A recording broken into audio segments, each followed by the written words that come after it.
Hello and welcome. It is me, MrReeeee, and you know it. You may the OG Gazimus, as I hear, is with me today, casting the Illusive TCG original. So welcome, Gaz. How are you? Not too bad, not too bad. Good to be back. Good to be back and casting. We've got a decent number for this online regionals where we're looking at 70 people, 70 players. Yeah, spicy. It's just after the Christmas holiday break. People have said put their kids to bed and told everyone to leave the house because it's time to play 8 hours of Grand Archive. I can see some international players as well, so they're definitely committed. Uh, if I was on their time zone, I'd definitely be sleeping, but that's the difference between a washed up player and someone that's grinding.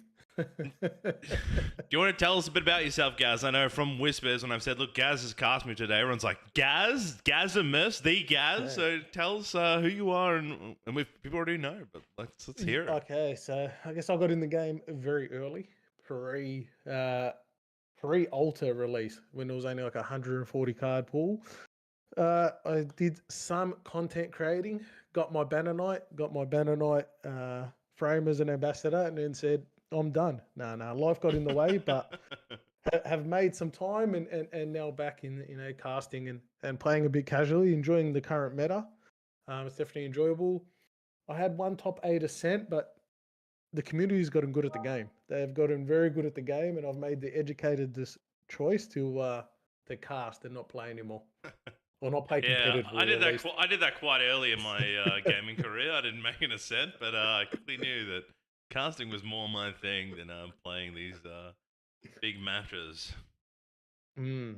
So, what So you can. deck did you win the ascent with? So I topped 4 in ascent with Ensol Lorraine.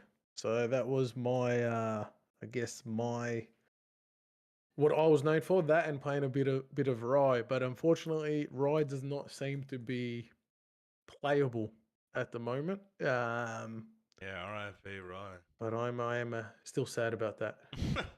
You're the reason that Chronic still holds on to the Lorraine dream. You're the OG of that. You know, he loves that deck. I I have seen him still running in Soul, and that man's a glutton for punishment because I look at the current meta and I'm like, there was no chance I'll bring that deck anywhere near Well, a he loves it. competitive event. He loves it, dude. Can't get enough. We've just got people setting up now some of the webcams. I'm just working on the production side. Gaz, maybe you talk through if you want to talk through maybe some of the decks we'll see today. Yeah, yeah. So I guess we can all just point to the last ascent where we really saw Water Arasana or the Water Mill package just gain a lot of momentum. Obviously, they've got the two axes that those decks play on, and I'm expecting to see a fair bit of that Watermill package. I'm expecting to see slimes, maybe a few more fire slimes because obviously Henke finished top 2 in that ascent, and it's an easy pivot from slime players to pivot onto the fire slime, which seems a little bit more robust into the mill package. I'm expecting to see some Razor Gale decks, obviously Win Kong Ming being the most prominent.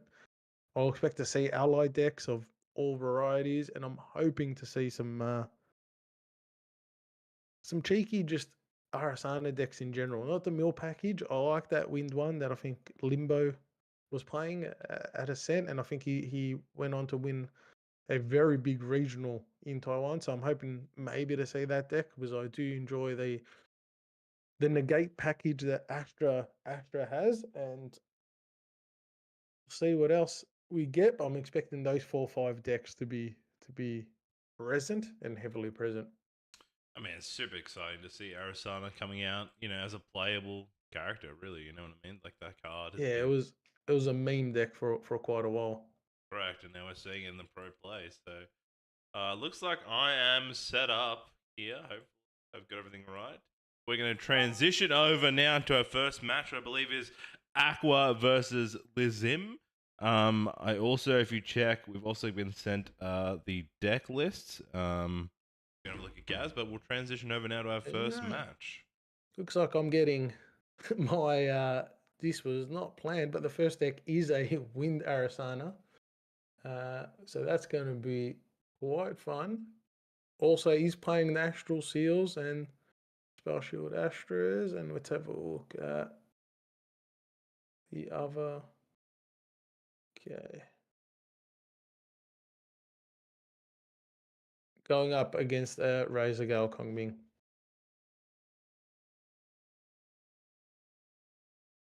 Looks like So yeah, go ahead, yeah, guys. so Lead us away. yeah, Lism's here started with the Spirit of Water, along with the. So their screen is a little bit. What's that? The one for. It's the taunt. Is it the Hydro Guard retainer? Yeah. Yeah. Coming out of the solid 1/4, the Hydro Guard retainer. Yeah. So over to, is that Fragment of Wind, played by Wind Arasana? Nice. Yep. Fragment of Wind. Get that card later when it matters. Backup charger early. Get the initial card draw, and then we won't see that power cell again. Unless actually it'll probably be fractorized at some point. Again, this looks like the alternate art of the.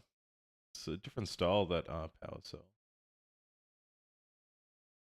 Yep. If we look at the cards here, I guess from Water versus Wind, I guess in the mill stance, you really want to find these Razor Gales out early. Does Liim have the counters to, delete or remove the Razor Gales, using one of the decree maybe items, or there's some more sideboard items that remove Fantasias will play by Water. So having that, I guess too, already we're seeing Frost Paladin play down. We've got the Retainer. Like, we're already making such a big ally heavy board that I think the Razor Gale is going to have trouble with. Yeah. But just looking at Lism's decks, the Purifier is in the sideboard. Yep. And so is the Blanch, and so is the Protective Trinket. So not actually it's Root and Protective Trinket, but the Blanch and Mystic Purifier. So this first game, the Wind Arasana could get out its play. It's but needs to see the Razor Gale early, because the longer you play into the Water deck, you are disadvantaged.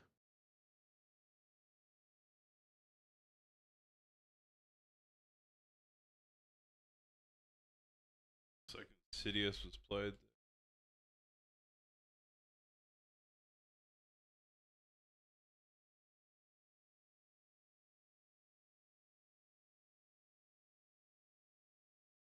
Is it a hard spell?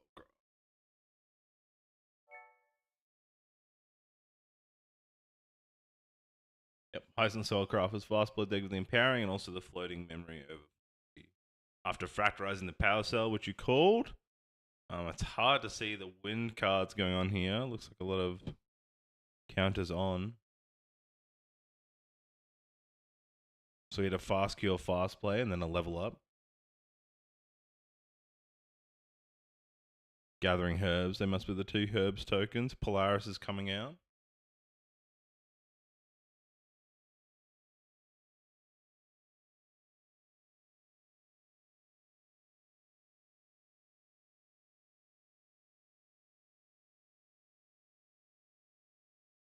Is that a Arasana Sig I see there? It might be, yeah. I think it's a bit of a gold fleck coming out from Aqua. Okay, so gentle respite there, just getting some floating memory and getting the replacing itself. So just a nice slow play, building up. Obviously, the Arasana is a level 3 Arasana, so just making plays but maintaining your card density will definitely be important.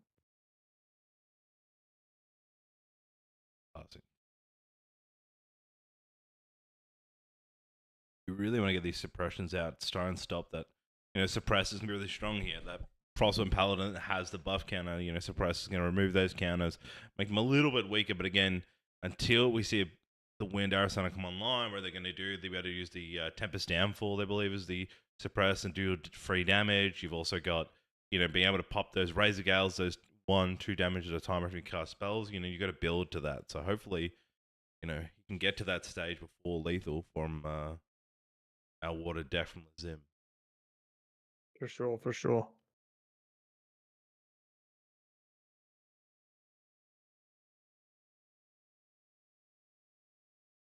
Actually, super interesting too that the person called here Aqua, is actually playing the wind deck and not the water deck. But Tidestone Bovine coming out, a new strong card coming into play. So this one on attack puts the top 2 cards of into their graveyard, so you can declare. So using that to mill through is really popular with the water. Of course, gaining that floating memory into your graveyard, and of course, it is a floating memory class bonus. So the Bovine being a new enter and one of the strength of this deck.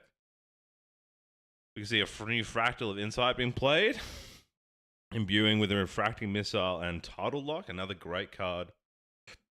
Tidal Lock in the new set, which works like Frostbind, except if you have a lot of water in your graveyard, it only costs 1 to use. So a huge card to the meta being played. But building Fractal, it's taking a whole lot of damage. We're at 8 damage right now onto Aqua's health. Like, he is a good strong draw with allies on the board. And this is, we're talking about that early damage. He's really going to work out how he's going to get through these allies. Looking to gather here, looking to stack up Polaris. So Polaris has its ability that when it removes, so Polaris says you can banish the Polaris, and it deals X damage to all allies to generate up to X comic bolts, and then shuffle them to your deck, and then wipe the board. So now that it's unrested, this is pretty much can be activated at fast speed now, and you'll see.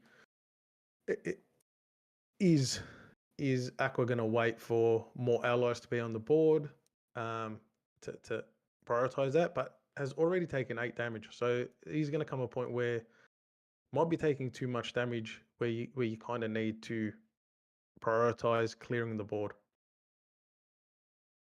See a dungeon guide here, so actually probably could keep the Arasana around, the Polaris around longer.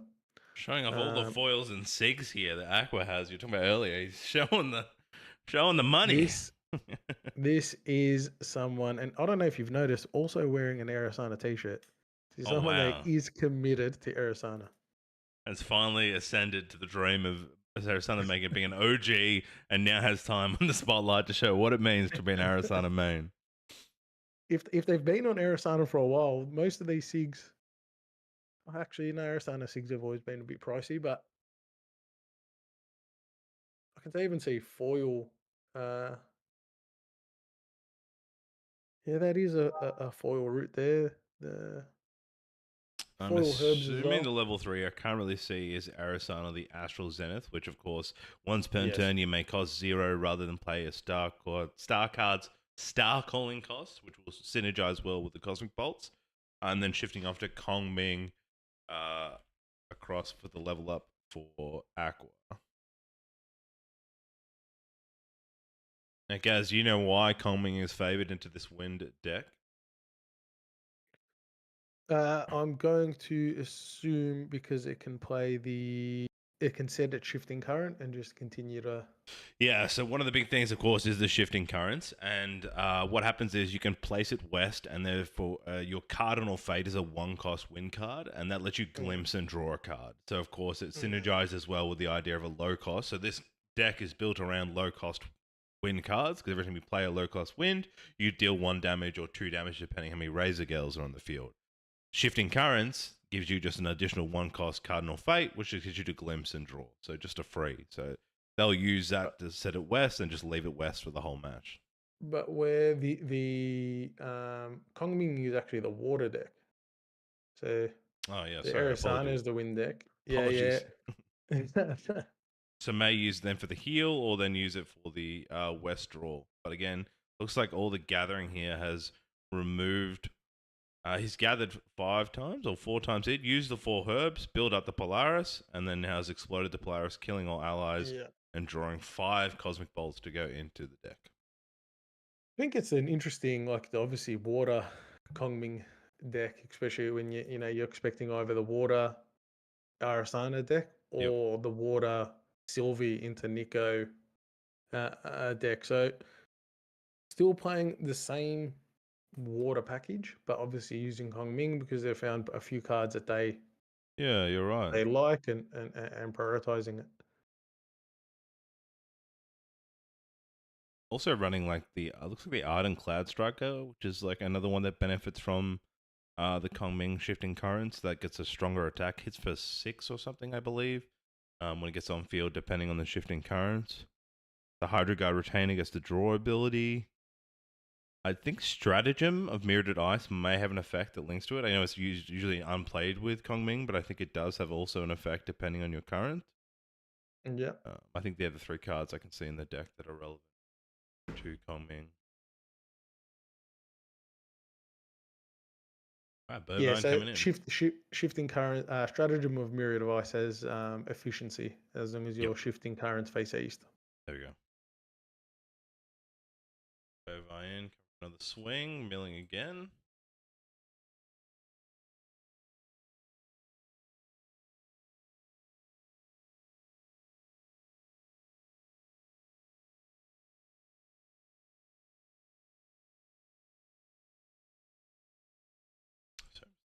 So it looks like there was a bit of, during that mass gather, we had a lot of healing herbs.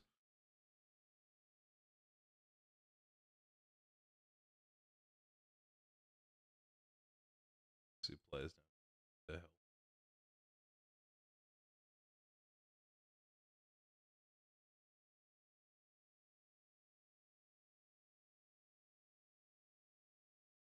guess now you really. I don't think does the Polaris Depths run in this deck.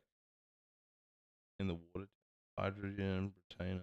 No, so I feel like it doesn't have that ability. Like Bubble Mage is very interesting in the deck here for this water. Like it's a slow use of floating memory to be able to use stratagem, which is very interesting. Like the reason we see the Arasana in the mill deck is because that constant mill. But I don't believe we're seeing as a strong mill in this deck. It's more around a slow ally kind of situation. I guess the Bubble Mage is trying to pair with the stratagem to essentially get that poison dagger effect, but obviously it's going to be very hard to pull that off, or it's going to be a very slow game to pull that off.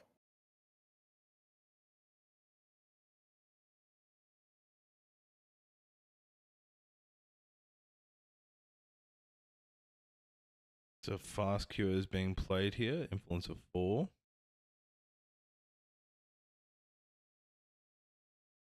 In response, a title lock's been played.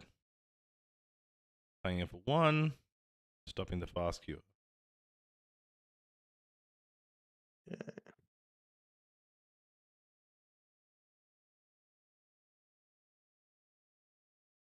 I guess now from Aqua's point, he's used so much to level up because of the early regression, and now needs to like stabilize and start getting his influence back. Try to get enough draw so he can start playing these cosmic bolts and getting that aggression. We see GCR coming up for the material, getting that extra draw.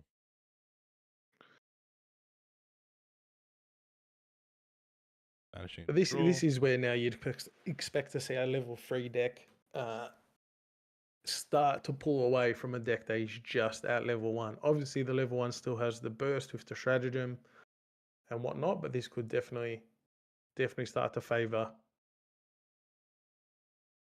So there's 3 visits being played. Yeah, definitely favor Aqua. The 3 visits. Okay, it's got a lot of stuff here for class winners. You may activate this card from your graveyard. If you do, banish it as it resolves. You may activate this card from your banishment, and you may put it down bottom of the deck resolves. And every time you do this, rest your champion, glimpse 2, and recover 2. So again, we've seen this early damage that was put forward, and now we're trying to slowly chip back. When Aqua using these cards like this to maintain his health while keeping influence. Yeah. And obviously, this is the 3 visits that had to be errated because your champion, you can only do it once for them not being rested. We all remember the what was it, Ascent Toronto? Yeah, it was all Vanitas. Vanitas Rising, dude. Yeah, pre-level 3 Vanitas coming out in ASE Alta, which will be in 2 weeks. Yeah, that's super exciting. A lot of changes in these level 3 cards coming out, which is awesome. I know this isn't Polehawk is also getting one as well, and Nico. Is Polehawk playable? Maybe. And they also have that card as well, right? There's the new Calamity Cannon at fast speed. Yeah, and there's that new draw card itself with a Ranger. Ooh. The dream. I might start cooking. It might bring me back, baby. It's bringing me back. Look, man, I've always asked. I need a big fat guy I want to play as. That can win games. That's That has it. been answered. They've heard you. Looks like Nascent. So a bit of damage tried to come through here. Nascent barrier was then played, which would prevent that damage to be dealt, and you get to glimpse 3. So a bit of a glimpse here, and of course, there's our first Cosmic Bolt coming out, coming in for 6 damage. And Polaris have just made this Cosmic Bolt strategy so much more consistent, putting in 4 or 5 Cosmic Bolts plus the 4 you're initially playing just changes the outlook. It's kind of funny. You actually don't want to see any Cosmic Bolts until you pop your Polaris because it's just a bit of a waste of a card early. But also giving you your ability to shuffle your deck, which there's not many cards that allow that in this game, and especially with Cleric that obviously can put cards to the bottom of the deck, shuffling them to allow them to be able to scene again. It's quite a powerful tool. We can see Chilling Touches played here also. So again, that card plays at slow speed. Banish a card from random from your target's opponent's memory. Return that card to the memory at the beginning of the next phase. And of course, another floating memory. So a good disruption card to be played in the water deck. But if they play another Cosmic Bolt, because that card is banished, it will add the damage.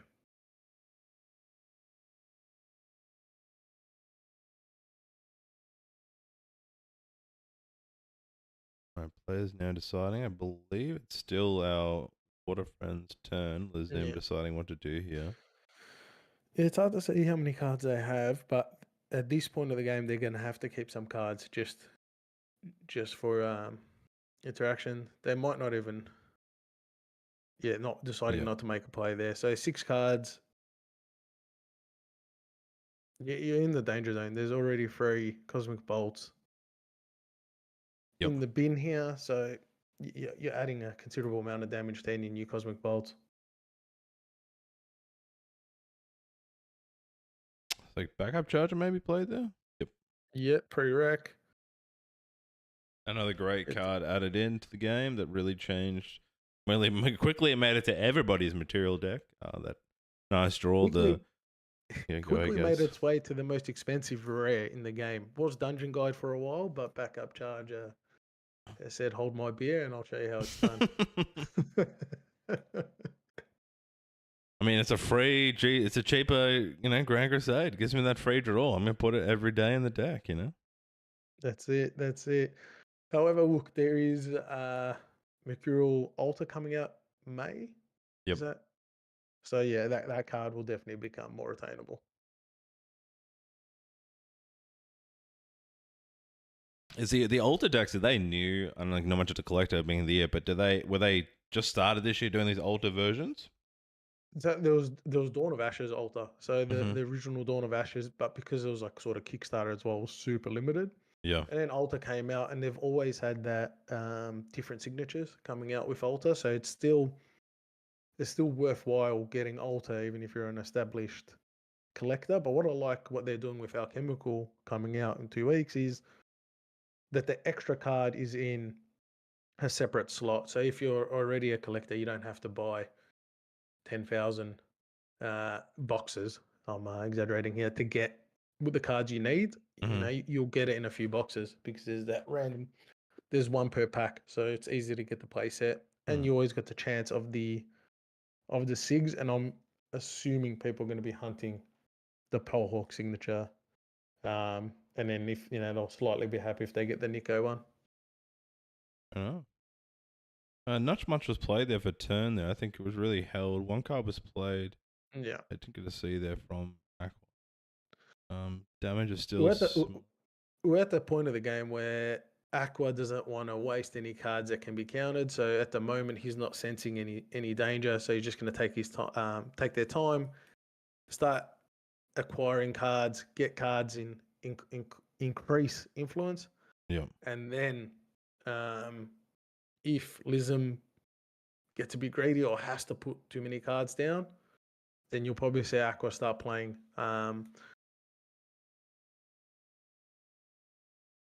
That's a Kohazi Trapper alternate. Yeah, Kohazi Trap build, the SP art there. Not going to do much in this matchup. Yeah, interesting to play that card. I guess, minus that 3 attack, but hasn't shown any strength. I guess trying to put an ally on the board just to deal some trick damage here. I mean, bringing out Safeguard is really good for Materialize. At least can reduce one of the Cosmic Bolt damage. But yeah, like you said, I don't know what allies are going to be played here that's really going to be, I'm minus a bit in the 3 worried attack. about. Yeah, I'm definitely worried about Liim's hand. If that Trapper was the only proactive play they could make. Yeah. I'm assuming the rest of their hand is interaction, but you just don't want to give additional turns for Aqua to just another Cosmic Bolt and then another Cosmic Bolt, while maintaining that 7/8 card influence. And I think another conscious is that these matches tend to take quite a while of time. So a game 1 win could see you win the round. Oh yeah, we're in for a long haul here. That is definitely for sure. I believe that's the Astroscope, correct? Yep. So, that's going to start allowing glimpses every turn, and then first one. So the Cosmic Bolts on top aren't going to cost much, and I'm pretty sure it's a Cosmic Bolt in hand. The players do need to be careful that that they don't want to show the opponent any additional information, but Aqua's hand is folding down a bit. I would probably advise them to be a bit more careful. I mean, we've already got I believe 20 health maybe on Kong Ming level 1. We've only got 19 on Kong Ming, 19? so we're a Cosmic Bolt away. Yeah, we're already at lethal right now. And I mean, how many different ways here finding a fast player? He's not being aggressive. He says if you could play all your cards down, he might have that Cosmic in hand and says you can't title lock me. So he's in a really strong position right now.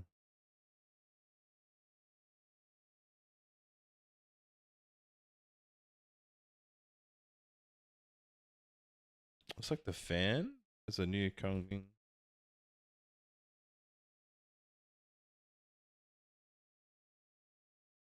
Fan of 7 deaths. Have I looked at the wrong card?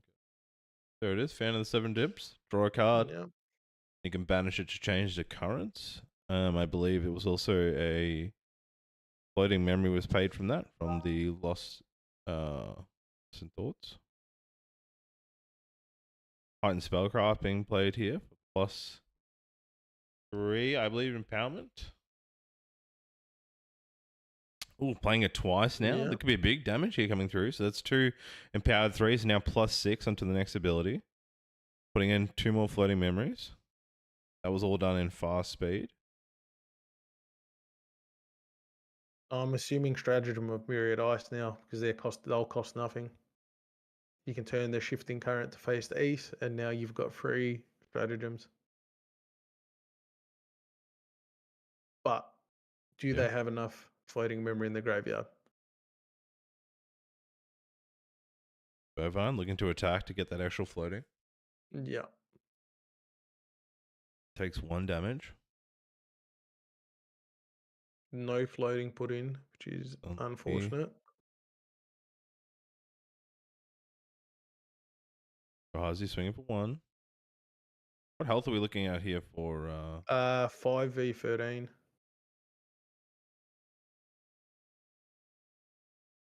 Okay.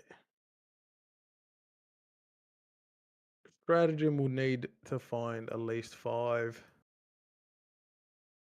6, 7 floating memory.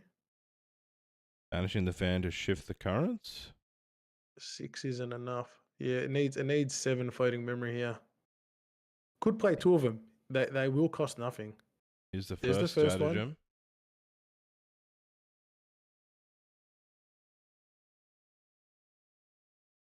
I guess here too. I know they could fast Breeze.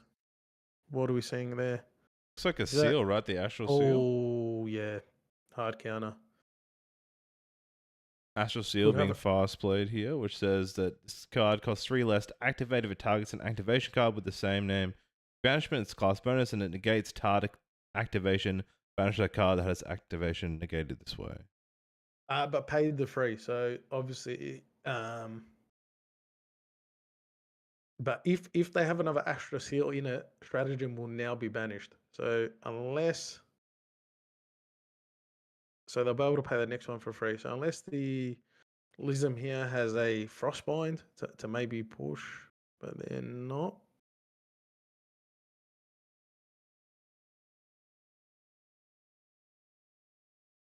So they're now playing. Lost in thought and response. Yeah.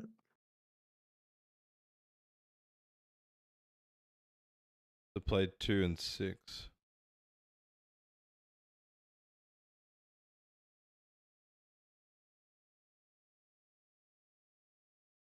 They're banishing 6 cards. Yep. We just lost the other webcam. Hopefully they come back. Yeah, we just lost Liim for a bit.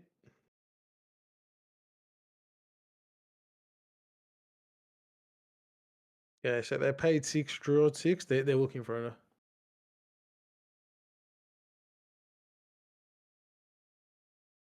Yeah. Have they found any answers in this hand? It's a good play in response. So if he can get stop down this Astral Seal play here. Yeah, but he's burned all the floating memory. Correct, yeah, he hasn't got the damage now. So I guess trying to just get some draw to maintain again. But this is where this deck is rough. Really well played there with the Astral Seal. Yeah. Because yeah, we see another like a stratagem. There's just not enough floating memory. No. He at least though wants to probably get an ability off. You know, he's done 2 empowerments this turn, so +6 damage. He's coming his next spell. So if he's not using that, he's wasted that. Unfortunately, that's 6 damage, right? Yeah, it could have been a play just to draw a couple of cards. If you had efficiency on the stratagem, you really just needed a Frostbind, to be honest. But you know, used it. What did we title lock earlier? We used that title lock earlier on Fastio, right? Do you hold that early on so that you have that for these more pressing moments? Was that really the play? That extra health, is that where you want to use your your locks or your frostbinds? yeah, when you're playing a fairly slow deck as well, do you need to slow down your opponent when they're eventually going to get to level 3? And it didn't really matter because then Aqua did have a dungeon guide, so you're not okay. Passive turn, waking up the Astroscope. What else are we looking at here? I mean, this side for Aqua has done a lot of the damage here. It's taken a lot of float out. Two glimpses now. You've got the necklace and you've got the scope, so you can essentially Cosmic Bolt on your turn for free, and then on Liim's turn. Looking into glimpse, putting 2 at the bottom, 1 at the top. Not playing anything interesting.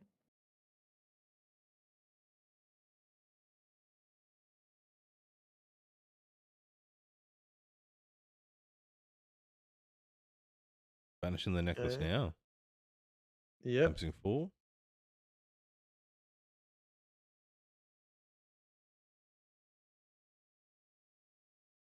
Common 4, I believe.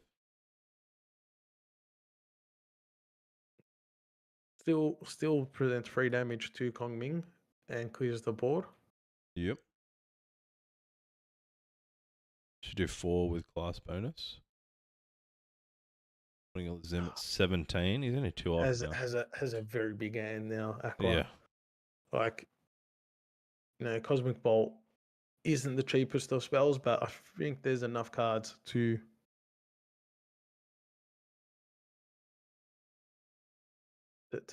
pay it out, and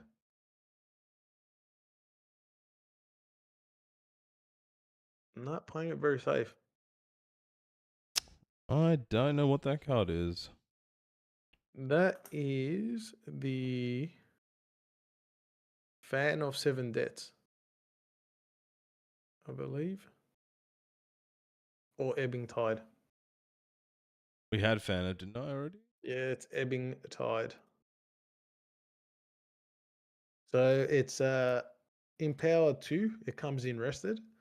Activate this ability only if your shifting current is facing east or west. And then you can banish Ebbing Tide and Empower X, where X is the amount of water element cards in your graveyard. Activate this ability only at soul speed if your shifting currents are facing north or south.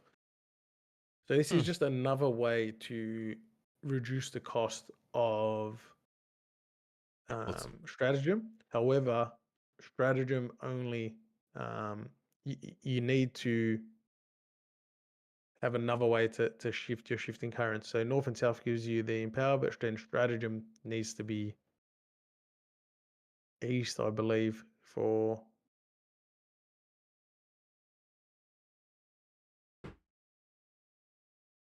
Yeah, I guess that empowering build, but again, yeah. having to pass.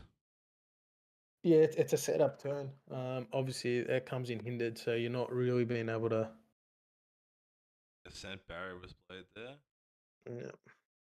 Chance to glimpse. It looks like that's a gather Herbsmate gives a glimpse. It's a glimpse card. I can't remember what it's called. The cleric glimpse card. Yeah, astral seal. I mean Astral Sight's coming out too. astral sight.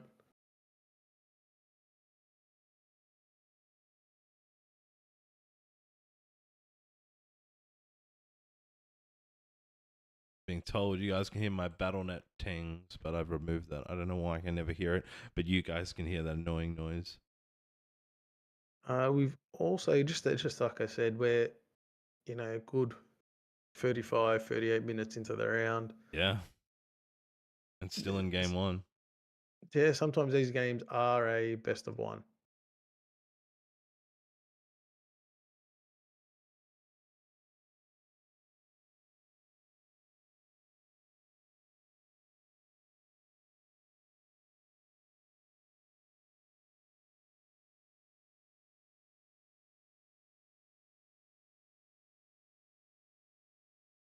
Trying to work out what's happening here.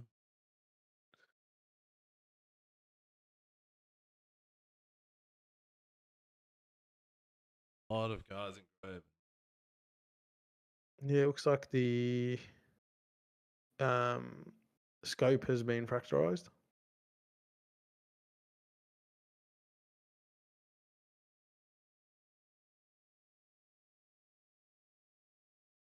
Now on Liim, they need to.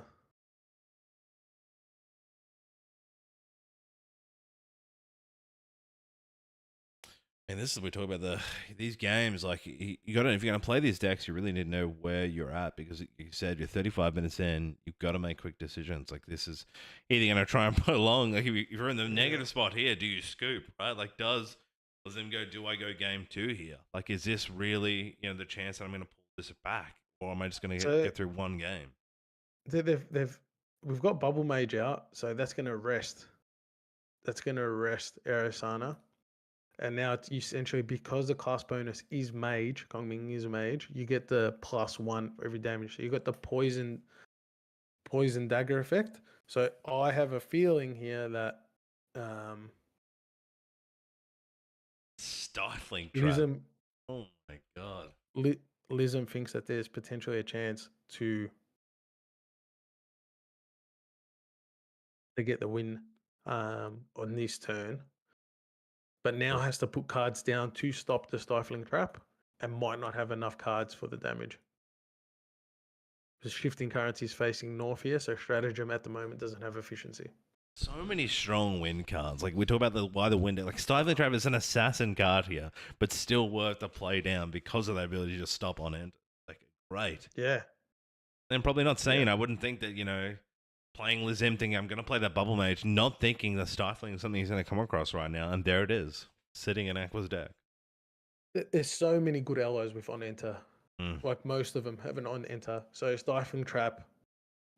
Does it, like obviously in an assassin you can play it from memory to prep counters. It's hard to play around, but every other deck, it wins Frostbind. Yeah.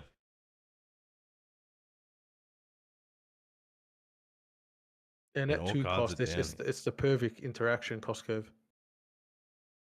Oh, going down an ally here, going down the retainer. Yeah. Probably needed that +1 damage from each instance coming in from the stratagem, and really well played here to counter it again.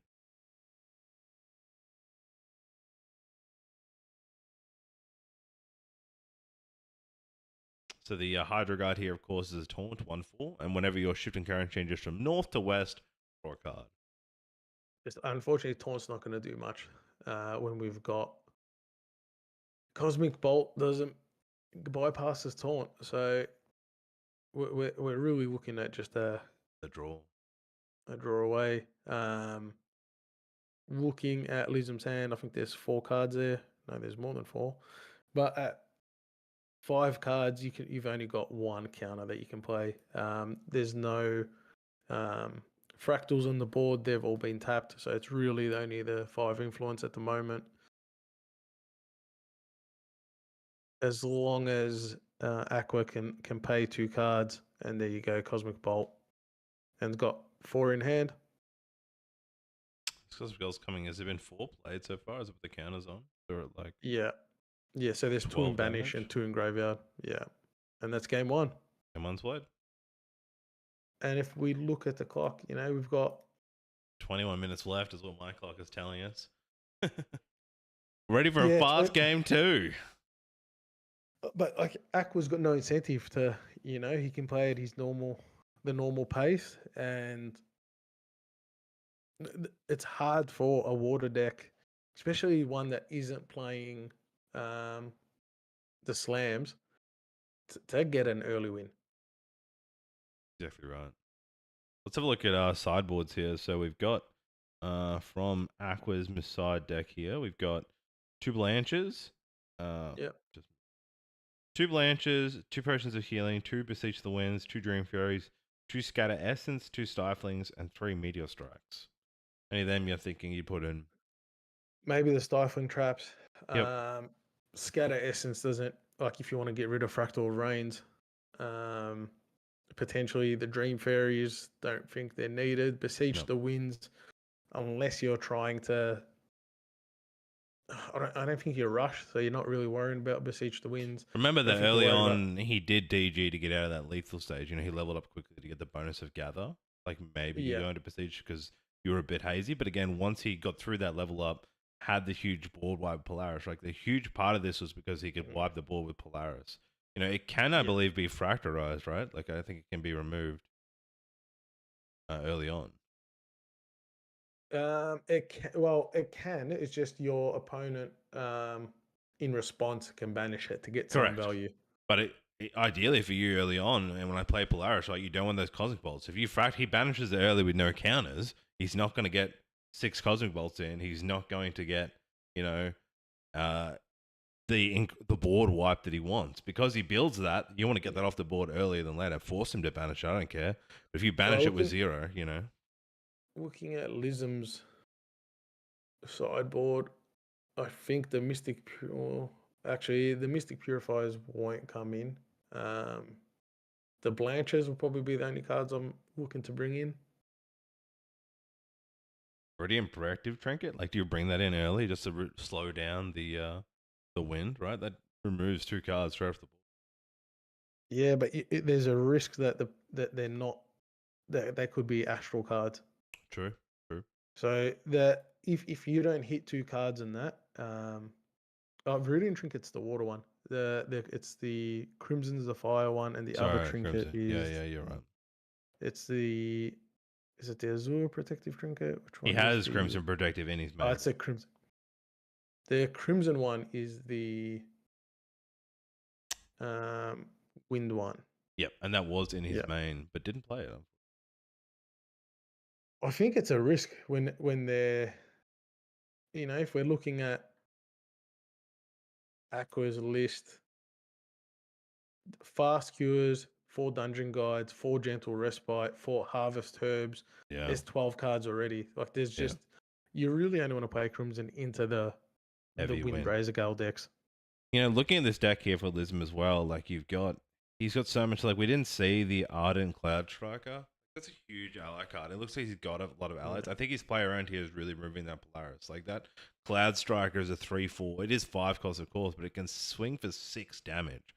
Like he needs He had such a good opening, but he has to deal with this Polaris. Yeah, I think it's just if there's no Cloud Strikers or no Paladins with the buff, I don't think you're going to be able to put enough early pressure on Aqua. Game 2 starting. Looks like Liim has opted to go for opening a nice standard Fractal Rain there. I think we saw. Yeah, and Bovine and Bubble Mage.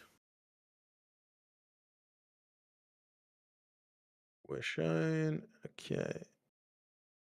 Fragmented Spirit there by Aqua.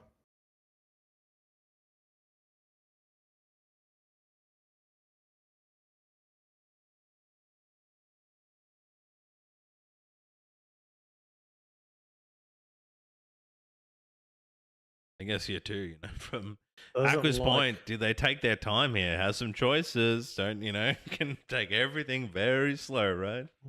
Yeah, and like it's it's a strategy that you put in. I remember I played a game, won it round 1, 42-minute game. The second game, I'm not rushing. I'm telling you that. So definitely Aqua's,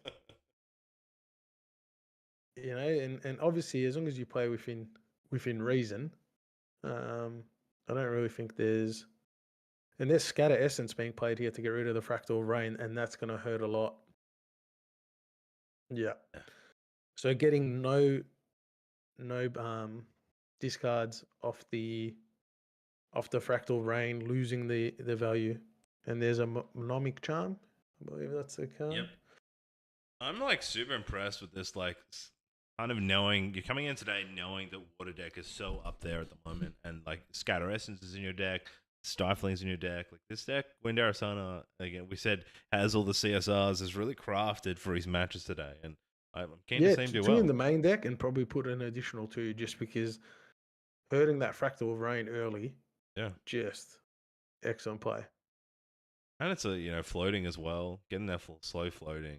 Mnemonic giving you that draw, like just keeping that influence up.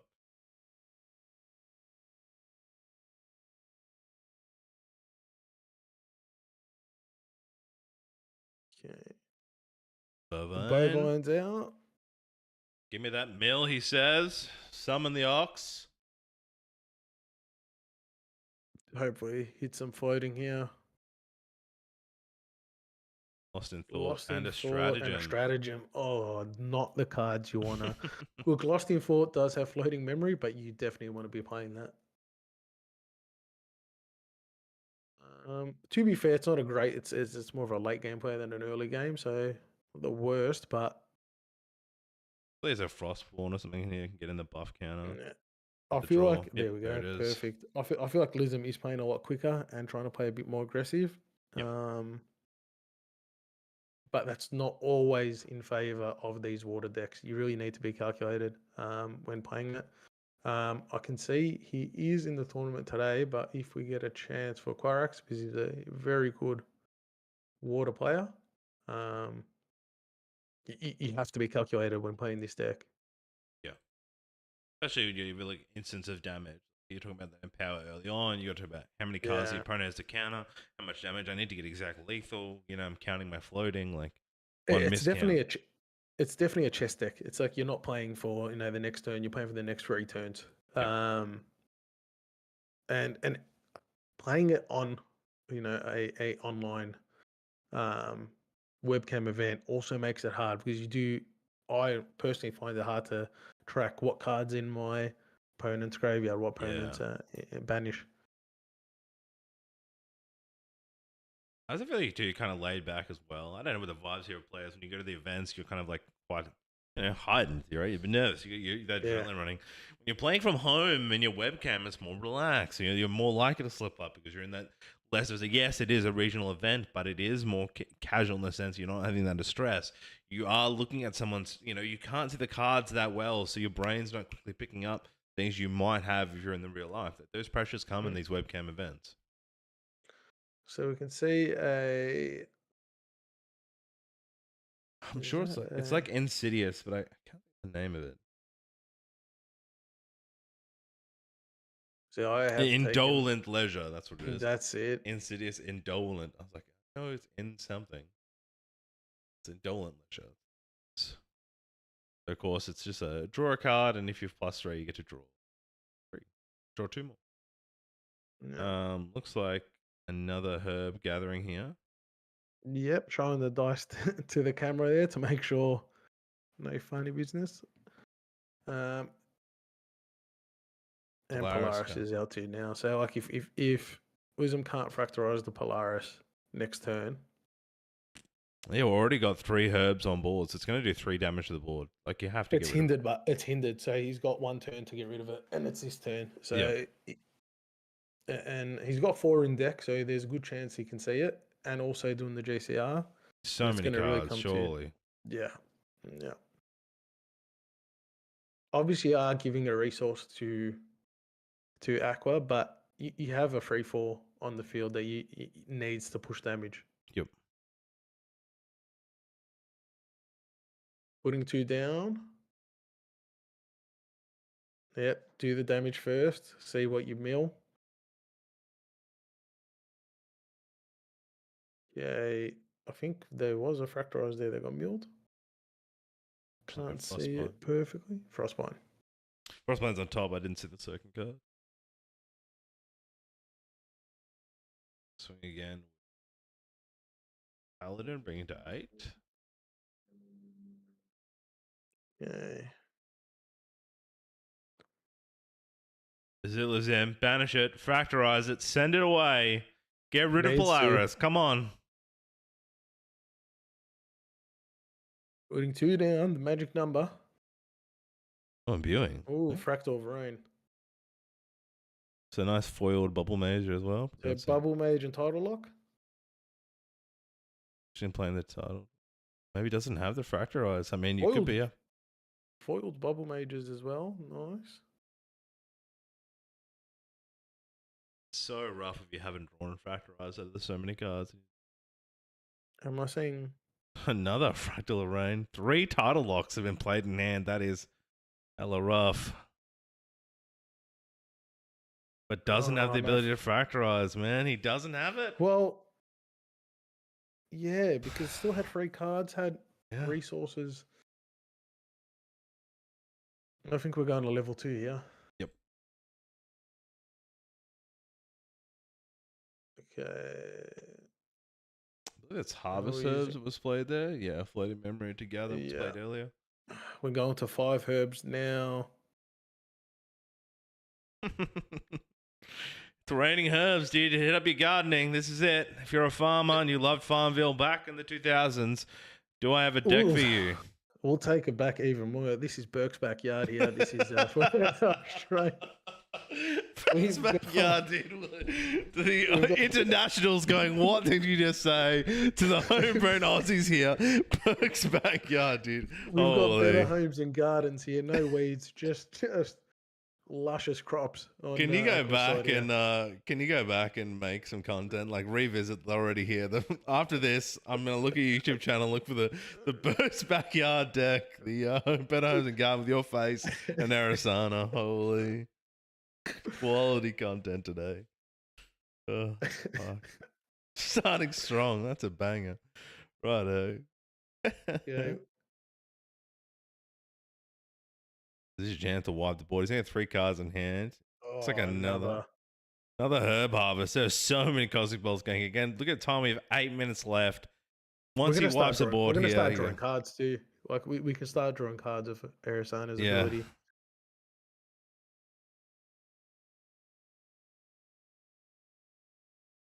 This all played free and Gentle Respite. Interesting, like Gentle Respite, another card that really wasn't played since I've started this whole year. And then again, now that we have Arizona's making its debut, we can see cards like this getting played more. It's good to see. It's good to see, especially if if you commit to a hero early when it isn't, I guess, meta. Once it does become meta, you've got a bit of a advantage. And there you go. So here's the sacking 2 to draw a card. We've put the 2 herbs on Polaris. can do that again next turn if needed, but can also just sack the additional herbs there to make a very big Polaris. Even if Liim gets the 4/6, why am I forgetting his name there? Which? What's the one if you're shifting west, it's like it's a 3/6. The Cloud Striker? Yeah, even the Cloud Strikers are not going to survive. Looks like burn again and doesn't burn title. We get to see here, it looks like Wind Bauble played. Again, like he's not popping his Polaris. What he's going to do is he's going to sit there, probably push him a bit more. He says, put another ally down. I'm going to wipe it, you know? Looks like we got Glenn and Glenny boy, Glenn Williams in the chat right now. What's up, Glenn? He says, wow, is that Gaz? Yes, it is. Gaz is here. I don't want to call Glenny out. I've only played him once in a competitive match, and that was an ascent, the first ascent in New Zealand. Yeah. I'll let Glenny. He can comment on how that game went. I don't want to say I've only Ensol too strong for Merlin back then.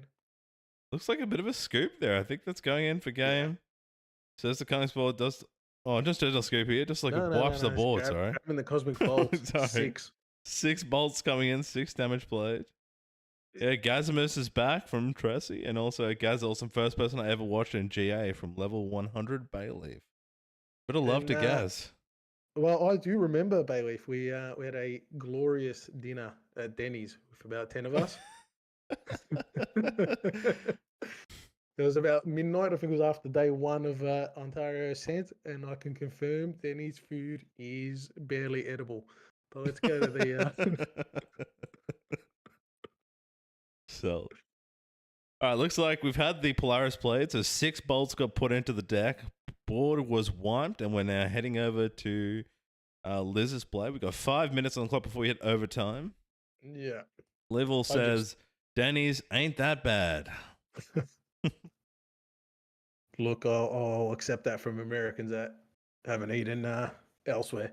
But look, Denny's isn't bad at 12 o'clock at night. I'll give it that. Looks like the Cloud Striker being played, which is cool. Well, now I guess is the time to play it. The Polaris is gone. Yeah. However, you got to get another 18 damage. You haven't been able to mill as consistently as you did last game, so you just don't have the floating memory for a stratagem. Where are you going to get this burst damage is the question. It's like another level up here. Yeah. I guess too, you know, with the Ardent Cloud Striker, right? Like this does hit for 6. It's a big hitter. You know, he's going to work out now, have me a Comet Fall or something here to try and remove that Cloud Striker off the board. Very vid that's being played, looks like, to get that heal resting.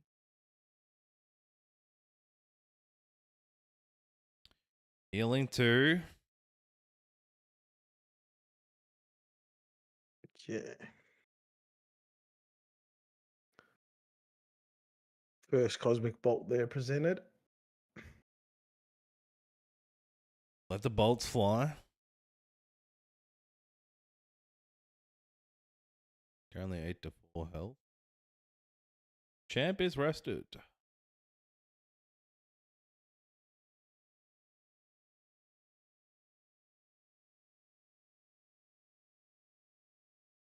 The champ rested is if there is a Bubble Mage, Refracting Missile coming in for free, putting Floating Memory into the bin. If we say a Bubble Mage, then you know that's 4 damage on the on any stratagem, and we additional damage on the Cloud Striker. Yep, going for the level up here, bringing out.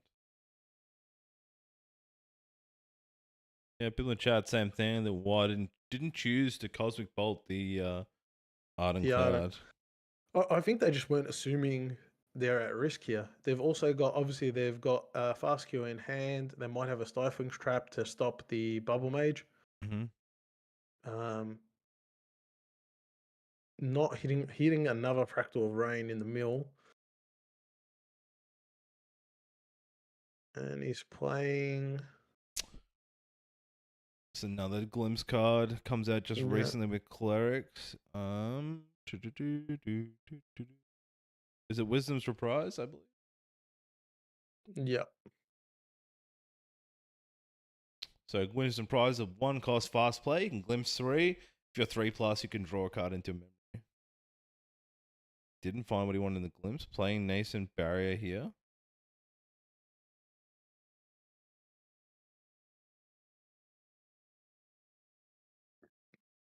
And there's another Cosmic Bolt.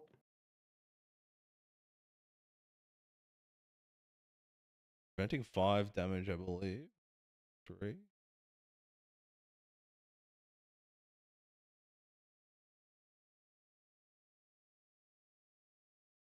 Cosmic Bolt interface. Okay, again. Just choosing to go for lethal. Not to wipe that Ardent Cloud Striker. You play the cards are down here. I mean, no word that he's going to be pressured up. He's got the Nascent Barrier to block some damage. Yeah, but 2 cards in hand, can't do much off that. Yeah. Oh, yeah, Dream Fairy off the Fractals. I mean, Blanche off the Fractals. So there, Blanche will, but Blanche isn't stopping anything at the moment. Just getting it on the board to prevent any fast play Cosmic Bolts, I guess, in response. Yeah, but it's only going to stop the amount of cards in memory. So we are running out. We are very. Yeah, this is 50 seconds of the time. I'm sure they're going to be told to put into overtime.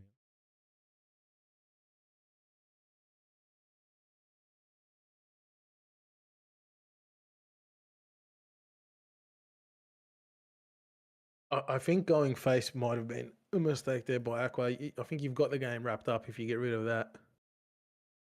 Takes the shield away with both using the 1 and 4 from Cloud Strike. It does has to present 14 damage. Might not have enough floating. Change the shifting. End of turn pass. Yeah, it's going to be tough. I'm assuming a judge now will put us into overtime. Waking up now. We materialize, I guess, safeguard. Oh, going for the Astroscope. Again, no threat of hasn't worried about the what's on the board, just looking for that chance for lethal. He's just a gambler for the lethal. We can see that aggression that plays from Aqua here. 3 visits again is used, push into management, getting that chance to glimpse and heal. Bring him down to 9.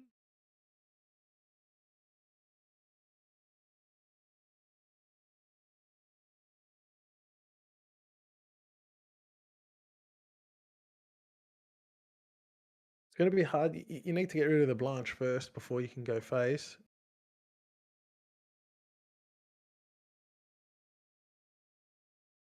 Anyways, going to get rid of the Blanche Riders through Cosmic Bolts, right? Well, you can really go face now. There's nothing in memory. So, like, That's Blanche the isn't. play. Preventing Blanche 0, is yeah. preventing nothing at the moment. Surely has some fast plays here. Blanche Bolt went to the coming shops in and for just forgot her wallet. Okay. So this does 4. Cosmo does 4 damage to target plus 2 for each named. Double title lock. Yep. Seeing that Cosmic currently 3 in banishment, so plus 6. So the next Cosmic Bolt will be coming in for 10 damage.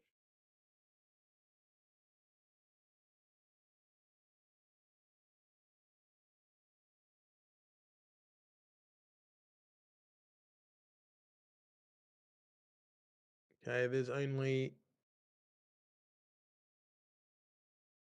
even with no, past the turn because Blanche is only stopping 2 at the moment. 6 cards in hand. He's still got the scope, so he can scope. Aqua can scope. On this turn. Yeah, when there's nothing down. There's Blinding Seal.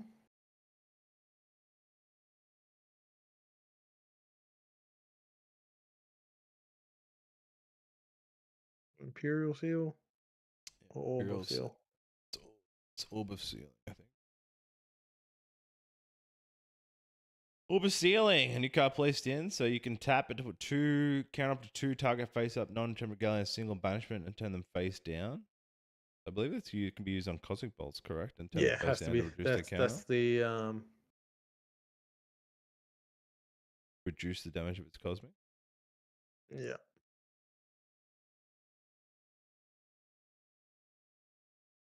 Oh, looks like it's going to tap the... Yeah, in response to it being played. Yep.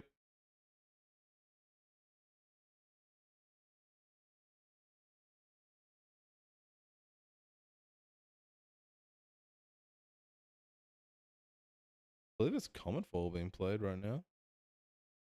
So, Glimpsed found a Common Fall. Going to use that to wipe the allies. Or at least Yeah, wipe Blanche the is gone. Blanches.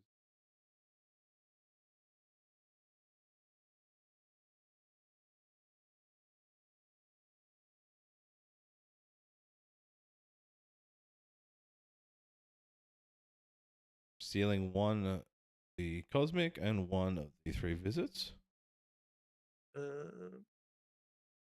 Milling 2, milled a Blanche, and milled, I believe, a floating. Yeah. Who was it? Was it Common Fall? I believe it was Common Fall. Wouldn't have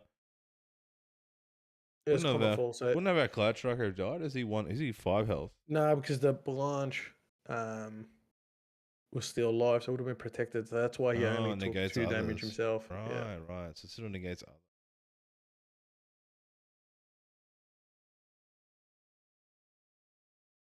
But is it I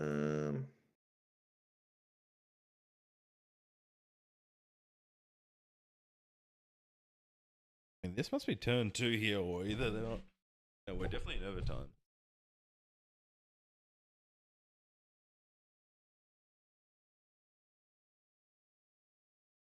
Gotta send it. You gotta send it now. I don't think you have much to your turn. but can you send Yeah, 16 damage? You've got some. You've also got a Astral Steel in hand. You've got an same barrier. Like there's so much Yeah, in this I know. water deck that just says, "No, thank you." Like a Bubble Mage and a Stratagem without interaction will get it done. Yeah. The likelihood of that.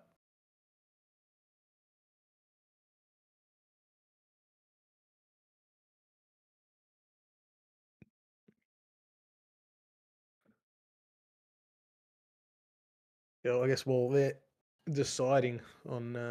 What was deciding on the play? So the heads up, we've got a set Melbourne in 3 months. Oh yeah, baby, let's go. I have done some traveling for a sense. So it's very nice to have one. We be there, guys. In our We'll own see you there. backyard. Coming in. Well, potentially could be there. Potentially. Oh, yeah, I'm so excited to see this in Melbourne. NZ was good though. I mean, first time traveling over there was wonderful in NZ. I just think locals always. Well, it's actually not local. You don't know about me. I actually live up in Albury, mate. So if it's still a 3-hour trip, practically the same as going to New Zealand for me. So 3-hour The flight. old Albury Wodonga. Yeah, good old Wodonga. I'm up there in the country town. At the what's the Siesta Resort there? The old Siesta Motel. That's it, dude. Friday nights. Looks like it's been called in time there. So again, let's transition to the castle couch. Look back at our beautiful faces. Look, that was a long match, and I think we're going to have a couple of long matches today. And I said these matches, of course, you know, we got the lot of Watermill Arasana decks. We got Wind Arasana. Yeah. These matches are going to be long and thoughtful. You know, this is where we're at right now. This is the season of big thinkers. It's water. Traditionally, it doesn't have. You know, there's some decks now have that. I guess that burst damage that can win games quickly, but that's pretty rare. Water matches is I'll do one thing, hold up interaction, and slowly grind out the win. The Wind Astro decks, they have to get to level 3, and again, it takes a couple turns to get the win, and then they can start slowing down with your Astral Seals and your barriers, your stifling traps to get it so they can. Because Cosmic Bolt, they're not fireballs. They're not Merlin fireballs. They're coming in, or Riot fireballs coming in for 10 damage. They take a bit of time before they start getting to those big numbers. So when you get 2 decks that, turn 8, turn 9 before they're killing someone, you get a 40-minute game, and it really does become a best of 1 rather than a best of 3. Yeah, and I think too, I think that both those matches played quite well. I didn't notice any misplays. We call it they both just played well to their decks. We thought that some great plays though, with the Siphoning Trap really went onto that deck. It was a hard matchup. We talked about earlier, getting that Polaris off the field. Unfortunately, game 2 again didn't have that Fracturize. It may question yourself. Do you run things like Fragment of Water where you can, or do you run what's the Serene Spirit? So you have that chance to glimpse in those situations and say, I really need to have that Fracturize. I really want to have that ability to remove that Polaris. And maybe something to think about what you bring next time into your deck to try and, sideboard for those matches. Because it was definitely a hard matchup. Yeah, and could this be the deck archetype that is strong into Watermill, or is it just the Kongming Watermill is just a little bit too slow?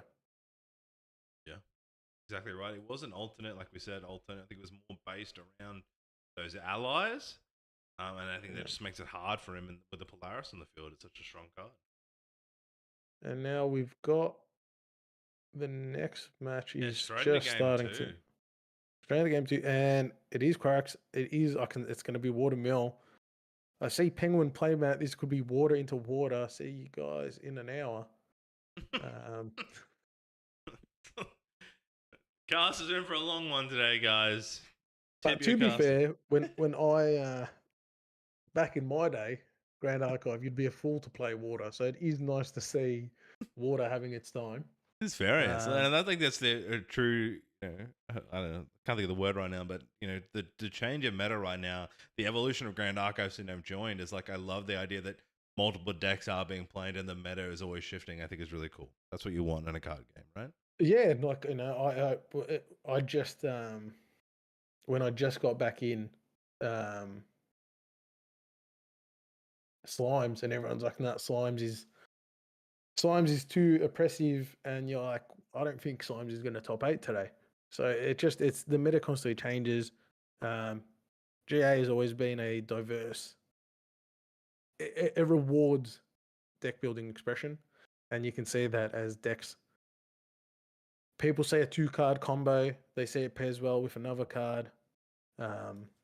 And Quorx, who is, I believe, Singaporean, someone can correct me if I'm wrong, is also the Oceania representative for Last World. Him and Limelight decided to swap representatives on what nationals they wanted to win, but could happen again because I'm trying to quickly mention Gauntlet. This in nationals, if you don't finish top 4, you can make the Gauntlet. Pretty impressive. Okay, so I'm going to cut because the game started and I can see Quorx has already just dropped 2 Fractal of Rains. Yeah. What when an you're open. Good at water, when you're good at water, sometimes you just get them. That is just disgusting opener. So quick, they were doubling you, coming down, all cards down, 2 Fractals. You're happy right now. The GA gods are smiling in your favor. Yeah, and Quamage is Fire Slimes. That's a forest cake there.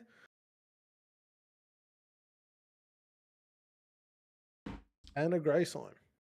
So, old baby grey. Some people don't like the card. There is a bit of. I like it, as someone that doesn't mind playing the occasional slime. Recycling and getting an intercept is good.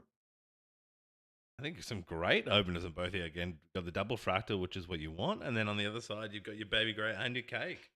Yeah, play 2 cards, don't lose a card. I'm also super excited to see that fire slime as well, the fire spirit, super cool.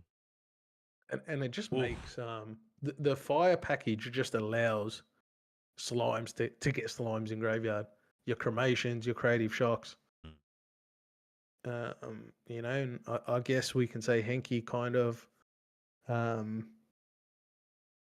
pioneered the deck. Like I feel like he's been playing the Fire Slimes for quite a while, putting it on the map.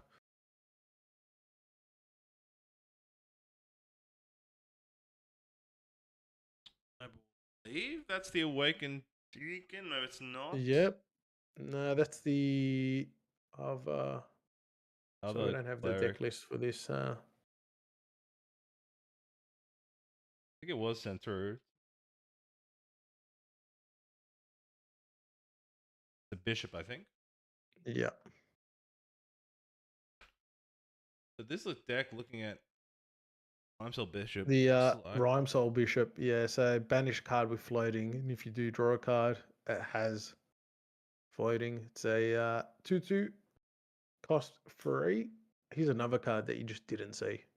But it's got floating memory now. Now in these watermill packages, floating memory is good. and of course we saw Polaris Mill earlier as well. So using that to look at that draw. I don't see what was played there. I don't know what that card is next to his Spirit of Fire. I'm gonna say that is a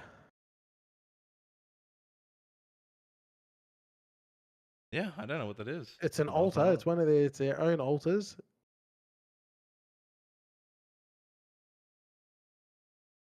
James Mayer saying Power Cell? Okay, so they've played The backup their charger was backup played in charger. response to a second Baby Oh, Grey. another baby grey. Is he not Icebound Slam me? Oh, is he not? He's not playing the baby grey. Yeah, he's playing the baby grey. Which is just a great counter to Icebound Slams and those big attacks. Yeah. Already a strong open on both sides. Like they double fractal, generating that float, but then also the double Baby Grey and the Creative Shock, I believe, was played there to discard the Yep. floating. A Shield Mate is in the deck, which is super interesting. It could have not really missing those non-slime on the field. Well, you play cremation rituals in the deck, so you want more fodder, and then floating memory, and then also against these decks that are trying to hit hard. It's always good to have defenders. You can look how many cards. Look how much. Yeah, influence. Oh, a ton of influence, and that's what you want against water. Quorx there playing his own backup charger, getting it out straight away. Let's get that power cell. Now gonna mill. Oof, that is a rough mill. I don't believe does the Awakened Deacon have floating? It It I is know a it's class. It is class bonus floating. It's not too bad, but doesn't get to benefit from that floating at the moment. I know too. Some slime decks run Raccoon. I don't know if because of his fire deck, he's probably going to maybe not prioritize the Raccoon. But again, another way to get rid of that floating from some of these. it decks. could potentially be a sideboard.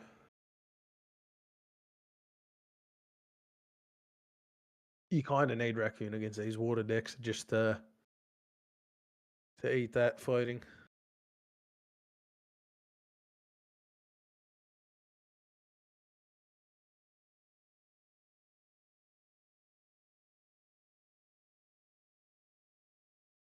Escape the Wreckage was try to fast play then on correct on the Baby Grey, and then Tidal. Interesting that the Guagme didn't use the forest cake on one of the baby greys just to protect it and take out one of these awakened deacons. That one of these to clear the bishop. Yeah, second Awakened Deacon coming down, removing the second grave. Yeah. 6 cards, I believe, in hand.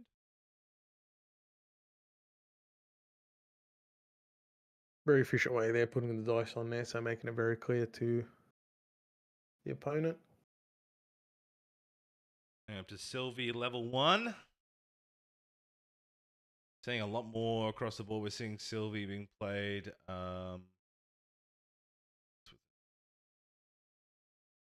Like searching for cards. Wild's Whisperer.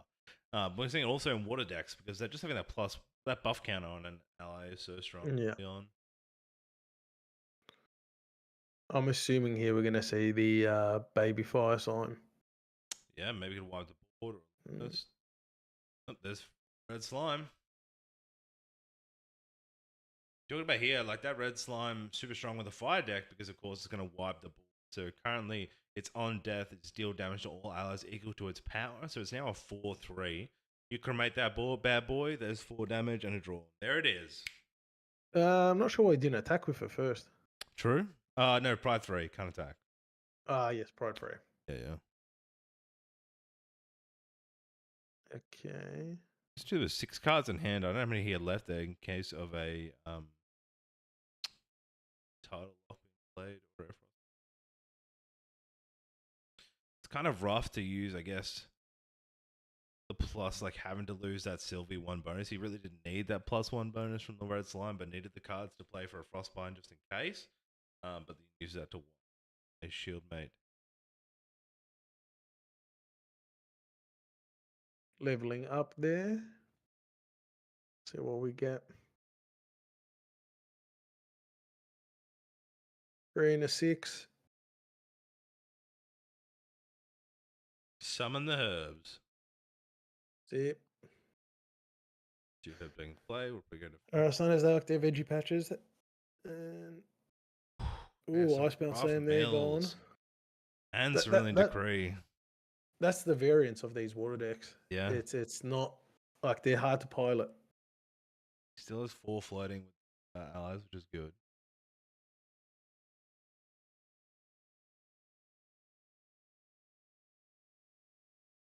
Using all 4 from Lost and Fort to draw. Very interesting. Using straight away banishing those floating. Tapping both fractals here. A lot of influence in hand. Yep. Playing the bishop again. Using that Lost and Thought. Really good plays. You were talking about earlier the understanding the water deck. Using this just one off the other. So much draw we've already seen in this deck. Yeah, much like knows his lines, knows what he wants to play straight away. Right. Very high level player. Like tournaments always near the top. Just even efficient, like the floating memory, he's plays sideways just so it's easy. No time wasted.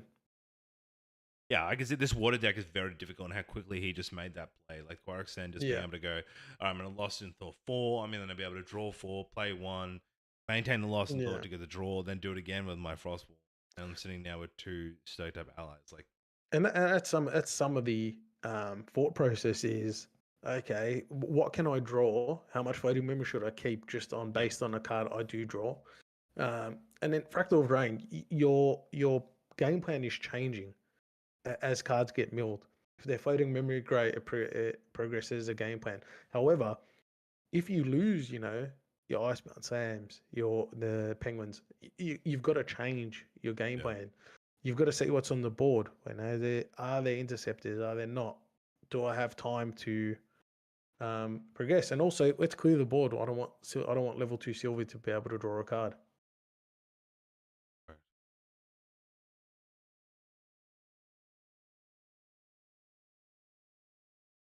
I think that's a new base clause. We saw Sylvie with the pack being played. Unfortunately, nothing to draw there. I believe this is a new beast caller card that we've seen play. I think it's a kind beast caller, maybe, which come out. Yep, looks like on enter. Yeah, it's a look at your top cards. Reveal an animal or beast. It's like Wistful Calling, but on a body. Yep. Again, you're playing cremation rituals in fire, so kind beast caller you don't really see on the norm slimes, but in fire you have a few more slots because you can't play those additional wind and water cards. It gets a fire slime on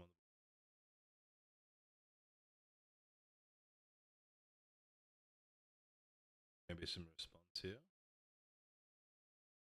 So this is a cleric card that does damage. This deck is very close to this one we saw played in Singapore. I don't know if I actually looked at the Singapore deck, if this was Quaz' deck that was played in. You talked about earlier, we were talking about some of the other matchups we watched. Torrential Blast.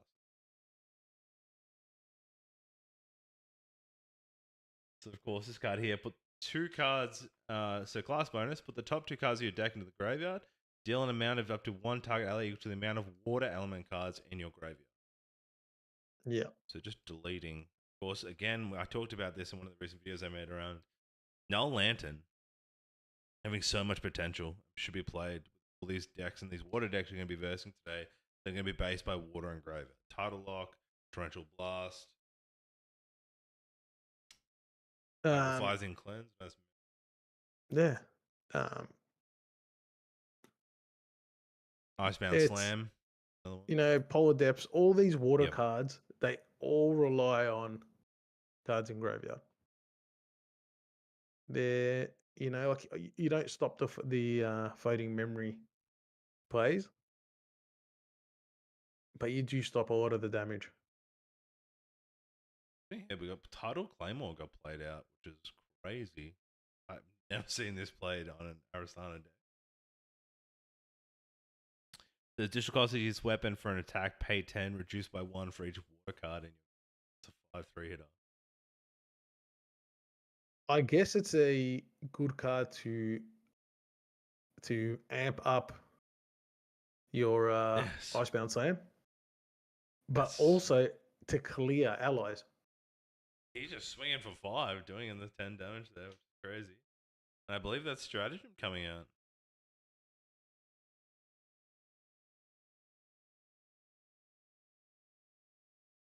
Stratagem being played, coming in for 9 more damage. And that's Lesson. level 2 Silver's only got 22 life. Yeah, and then swinging 3 for lethal. Yeah. Wowee, that is a game. Like, Quorx played that beautifully. You know what I mean? That is just quality gameplay. And here you say, a different, water into fire. Water's like, can hold up cards, but really knows that Quorx knows Fire Sylvians is not doing anything until level 3. They haven't got in there that quickly. They're still looking for cards. There's no dungeon guide. How about I just go on the offensive and just pushed 22 damage pretty quickly? That's swordplay. Like I watched a lot of Ascend play, in NZ when we cast that. I never saw that play in the Arasana. Like we talk about the watermill changing again in just a month and a bit, right? Like these decks are already evolving. Like I saw a lot of the Nico water leading the pack, and then the water Asana really building around that stratagem. But we just saw again the strength right there came from the Claymore. They hit for 5. Right, and then he just had to do 1 stratagem for 9. So only had 3 floating, so it came in for 9. For 9 damage, and then just swang for 3. Like, huge. Yeah. And if you look at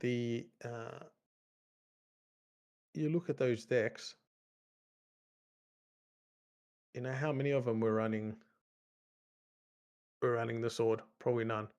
Yeah, it's a crazy play from the Claymore. I'm loving that. I think too right now, let's the time it is, it's sideboard time. Like, what do you do here? Just actually checking Quorx list to see if it was in his list for the Ascent. I mean, we see the Gumage, I think it's Gumage, apologize for your name, the Australian accent, does have Null Lantern in his main deck, but didn't play it. I think you've got to get it out in these early water decks. Icebound Slam's based on water. That reduces it by 5 damage. This Claymore wouldn't be able to play it if you brought that earlier. You have to prioritize that Null Lantern.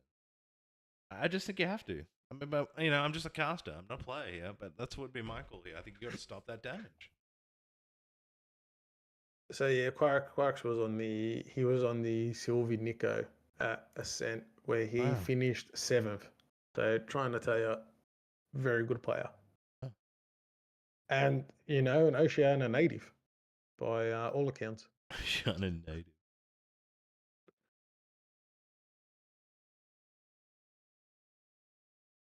I'll look 2 here. Not much on the water side. Blinding, Quicksilver Grail, Fragment, Spirit of Water, Mystified Pure, Fractal of Intrusion, Song of Frost. I mean, Song of Frost might have some value, but I think your deck's pretty I don't know if see much change from Quorx deck choice. Looks like Spirit of Fire getting the opener this time. Didn't get to open the first game. No, you have to play quick. You really, like the damage for Sylvie's level 3. You need to get there quickly. You need to Forest Cake, good opening. I mean, opening double fractal was huge for. Yes, 100%. Like 100%. Otherwise, you just accelerate your game.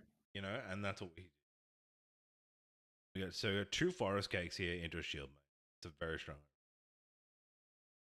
The Forest Cakes don't have as much play in Fire Sylvie as they do in Norm. Like there's no baby wind slime, baby green slime there to flicker that.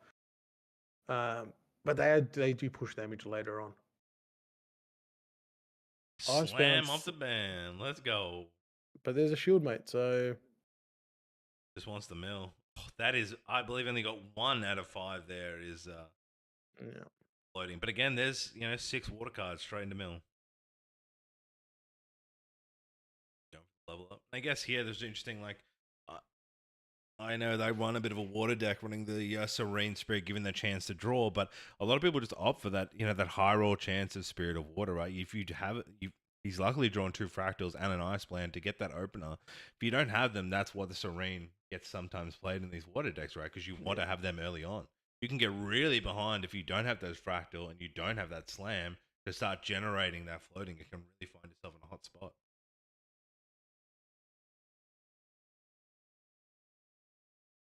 There with the Limitless coming down, I think I feel like I would have double buffed that counter, make that Limitless a big boy.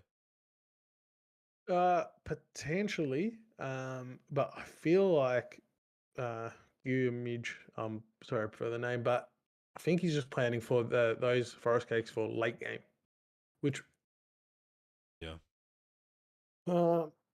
he didn't get that last time though, Yeah, I'm not sure if I would. I'd probably want a big body just to deal with any paladins and whatnot. Yeah, there was a shield mate on the board. He opened with a shield mate, 2 Forest Gate shield mate, and that's where the slam went to. A bit of love hearts and love for you, Quorx, from Alec in the chat. All right, we saw an imbued fractal coming up, and a backup charger was played. Didn't Flask play the backup to get the draw though? Guess didn't have the cards to play, just playing it for later.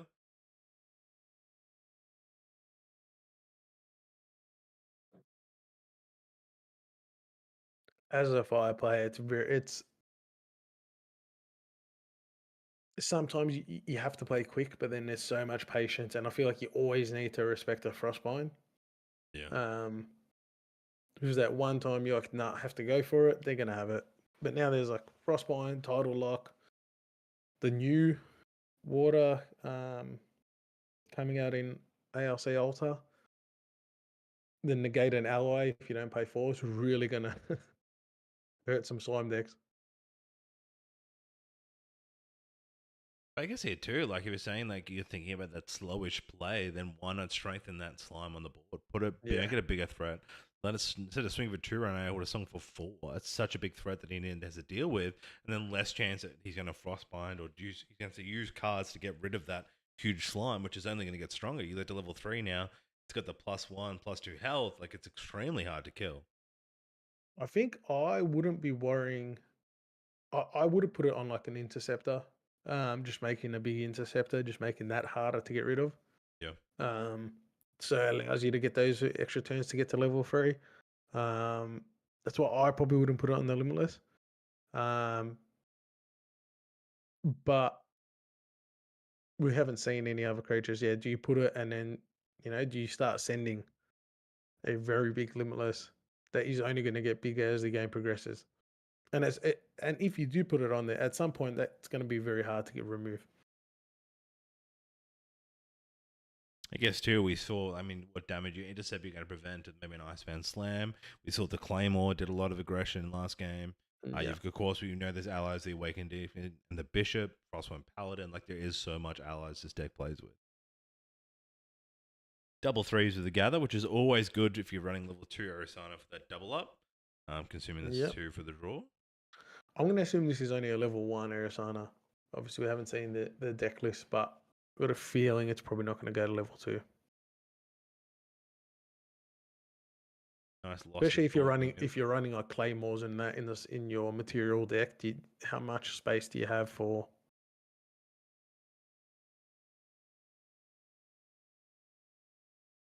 Comes bishop. We draw. I put the wrong bishop.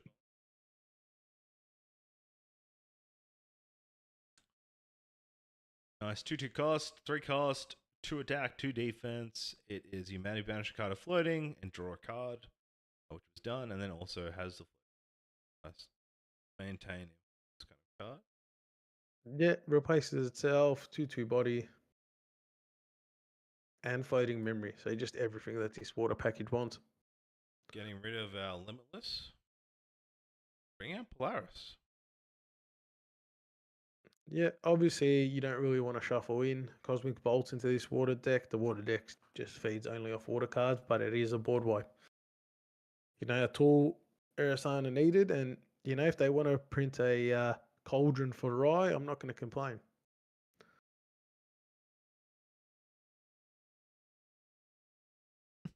Okay. Again, leveling up to level 2 and not getting that bonus, I think it's so strong. The Sylvie with the pack wants that level. Yeah. Players, you know, you have to be getting rid of that ally off the board to try and stop the extra draw.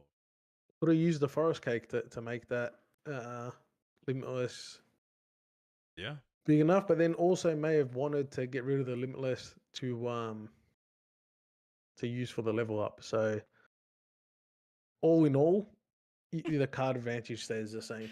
You just only use one to level up, but you're not drawing a card. You're not filtering, I guess, is the advantage lost. This is what we talk about. Like, these are all the different scenarios. As casters, our job is to try and think of ahead, behind your different options. Like, we aren't the ones playing. These guys are in the moment, making these decisions in their mind and trying to counteract in and out. Like we see here, looks like. I guess not saying what Gwagmi has, but if I didn't have a dungeon guide to like get to level 3, I would have wanted the Limitless bigger just to keep it on there to draw an extra card. Like you really are gonna need to get to level 3 next turn. So can do it the hard way. I think it's Primordial. What was the?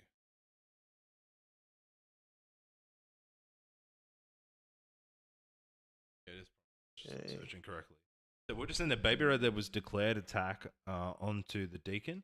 On response, the Primordial Ritual was played at 2 cost, where you sacrifice the ally and then get to deal 2 cards and get a float. And Primordial Ritual, another great water card we're seeing played in the meta, used to, again, get more floating, get more mill, stop and get more value out of these declarations of attack. I just think fire at the moment is just in such a tough spot against water. Like unless fire gets cards printed that like can't be countered, like it's gonna be no fire cards. All fire cards can't be counted. Hell yeah. I'd say like a couple of just like cards that you can play, and they don't have to be the damaged ones. They're just like a creative shock, that can't be countered or.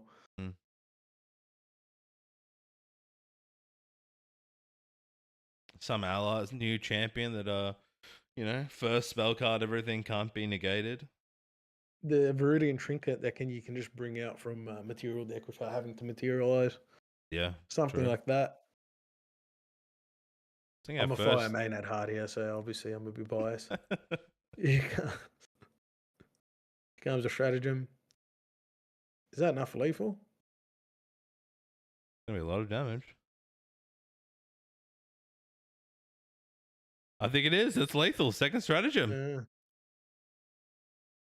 That is a crazy water deck. That is. I haven't seen it played as much. I knew that was taught, but I thought it'd be more slower. And again, we're talking about game 2 here. Like, that's 30 minutes. Game done in half the time when we just saw with Wind and Water. And it just played. So, yeah. High rolling that, so much floating memory with the Awakened Deacon and the Bishop being added into the decks. They add draw plus have you know, that bonus of floating memory. So there's so much variance of floating memory to make stratagem lethal. The Claymore was the second amount of damage that came on 5 early on.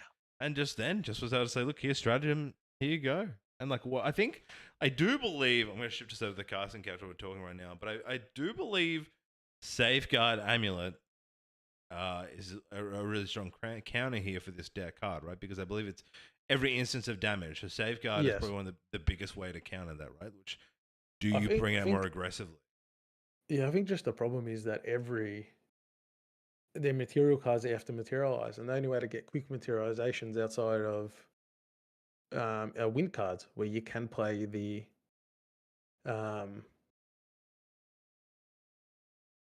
that wind card that allows you to materialize from play. I always forget the name of that card. Sorry, I was just setting up for the next camera. So you're asking me. I was busy editing it. Go again. Yeah. Which card are you looking for? The wind. Cost wind. 3. Yep. Allows you to bring a card in from your materialization. Besiege the winds. Besiege the winds. Yep. DOA classic. Yeah, you just don't have that in Fire. It looks like we have got a backup game. I'm going to try and bring us into the backup game. So let's go to edit names. And it is Joe Thatcher v Necrotic. Oh. Host, Descent Host. Man, the myth, the legend. For some reason is playing Wind Tristan. He just loves a Wind Tristan. I begged him to play Water Arasana today. He said, I'm playing Wind Tristan. I said, you're the man, you do what you want. He's going against a Water Arasana. That goes to level 2. So, but yeah, it's got your Icebound Slams, your like similar to the last deck, but a little bit different. We're at 20 health and 7. Looks like level 3 Tristan on the board, 4 counters. Frost 1 Paladin on the board. We do have we do have some spice in Necrotic's deck that we might be able to see. He has Imperial Seal and Fractorizers. Is that in the main deck? It's in the main deck.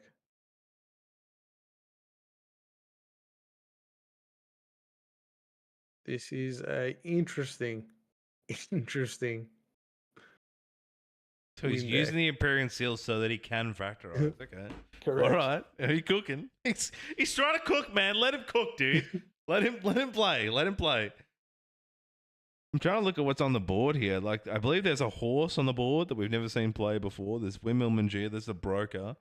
There's the Broker. There is the Dagger. 2 custom art cards. I'm trying to think on the other side here. Is that Fractal of Polar Depths?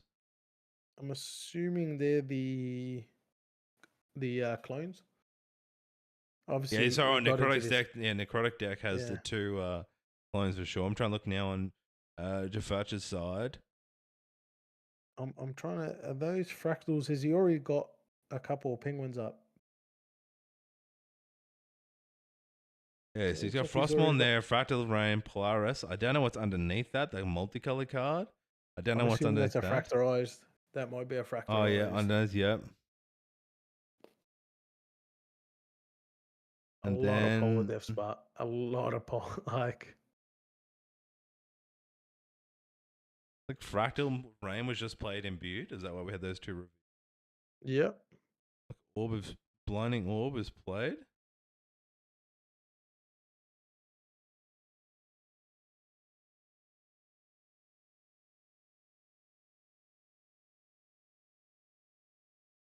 The Banishing Windmill coming down.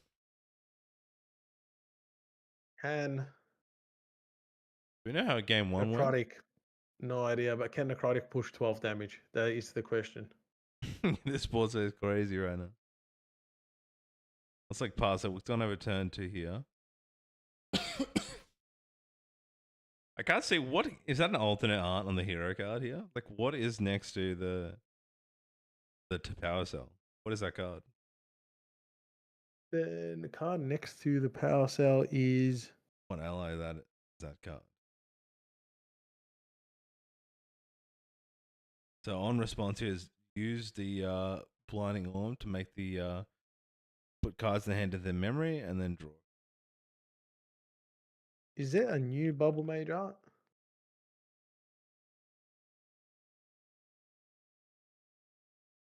Cards in hand still.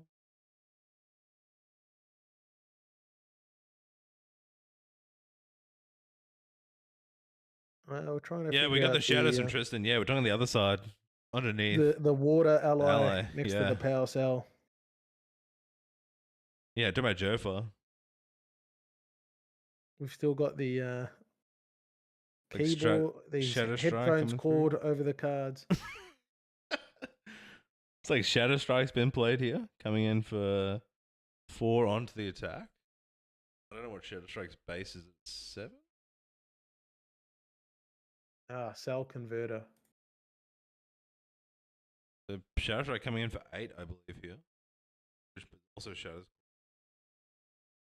Cell looks like an agility, like an innovate agility, but was played in response here. Okay.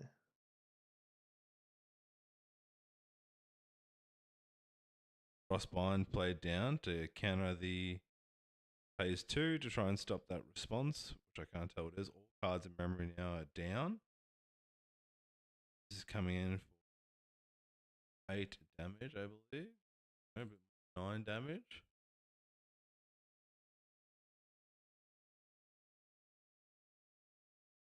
And I believe lethal. Coming in with the 2 allies. Necrotic takes it. 9 damage came in through the Shadow's Claw with a strike, and then swung with the 2 allies at face. I don't know if that was game 2. Maybe 1 apiece.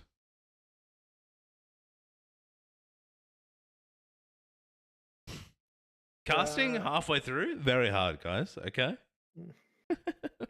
Casting a webcam regional where there's no. Was it water barrier? So Ian capped the water barrier. Jason may have picked it up. It's water barrier. Which is interesting, right? Because doesn't. I guess he wanted to counter the water barrier because the Shadow Strike was unpreventable, right? So you can't water barrier that. But then needed to remove the water barrier so that the allies could swing freely, right? To stop that damage. And then I believe. Well, it only stops the next damage. But it can also prevent the Shadow Strike. It just returns the one that whatever damage to 1. But the Shadow Strike will be unblockable, so it'll get past your. I'm saying it is prevent. You can prevent Shadow Strike, but it's preventable, just unblockable. What's interesting here is this game. Was that just game 1, or is that game 2? Does anybody know? Looking at Liim or anybody else who can tell us here. We're pretty 40 minutes into after game 1. We're either 40 minutes into start game 2, or we're 40 minutes in. We're on game 3 right now. Like the timer is wrong. Apologies when I come into a different set. This time it just resets when we start a new window. So that was game 1. Ooh-lee. Okay, we've got 20 minutes left. We have 20 minutes left, and that was game 1. That's a long game. Well, like if you get a horse no one plays on board, it's definitely a long game.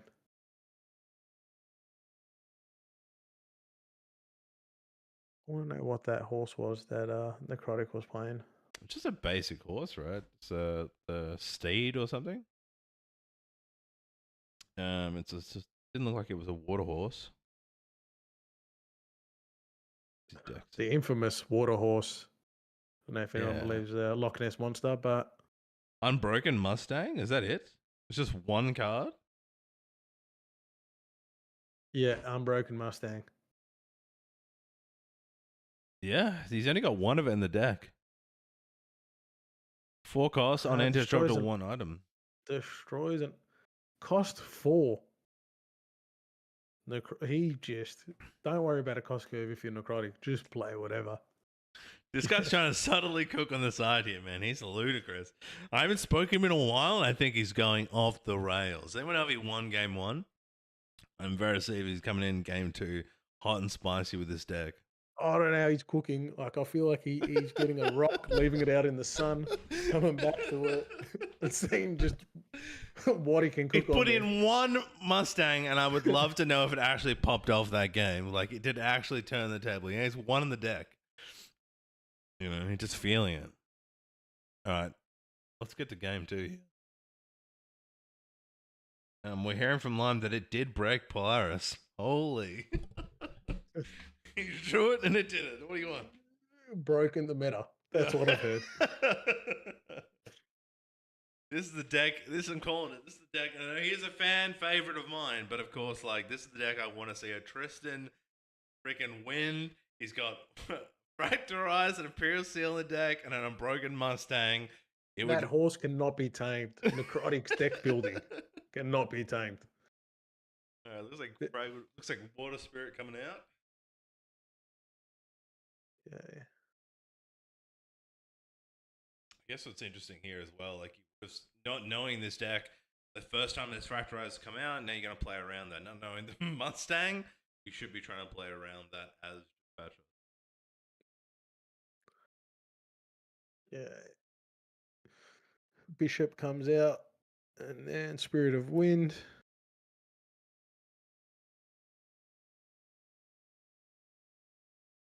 Looks like the bishop. Actually, opening bishop without. I would say that's a rough opener. If you're not opening Fractal here, you're not opening a Slam. Yeah. You're opening a 3-cost bishop without having that on it, the floating to banish. That's rough. Talk about this high roll stuff. Ooh, nice start there. The black market broker. Trying to set up for the I don't have on this like win counters for players watching at home. So I need to set up a little logo to tell you who's game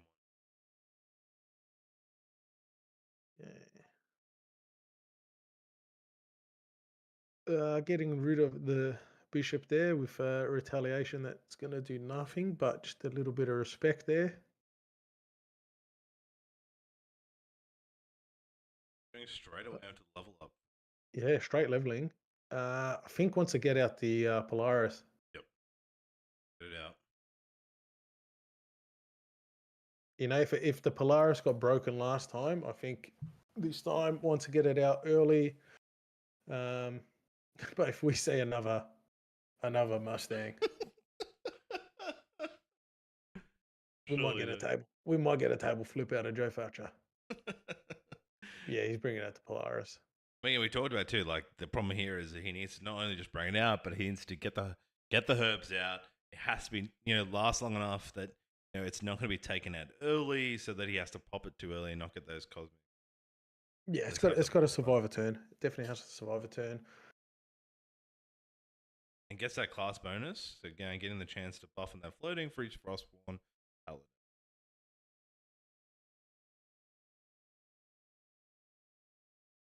Okay.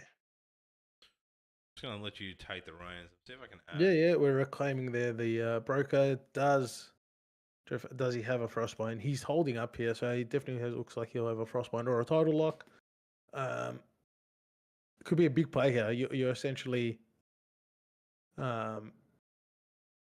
stopping an additional prep counter, stopping the floating memory, allowing it. I think maybe just holding cards on just to try prevent something else, but could have been the play. You just allowed that level up there for free. Okay, let's see. Do we have another unbroken Mustang? I think we do. No. Stop it. It's quick. I couldn't really see. Is that there? Is it the first card? I don't know. I'm busy editing the production right now. I told you to hold the reins, dude. You're hyping me up. You're distracting me. He's got to get rid of this Frostborn. He knows that. Oh, did you reclaim there? Okay, he's putting 4 down. It's an unbroken Mustang. Stop it. No! He stopped Dagger, dude. He saw us. He's out, dude. He has played. My god. Who plays Polaris? Who cares about Polaris these days? It's slow. It takes a turn. Not when the Mustang just comes out. This card has seen play twice in its existence, and at both times we've Fucking up.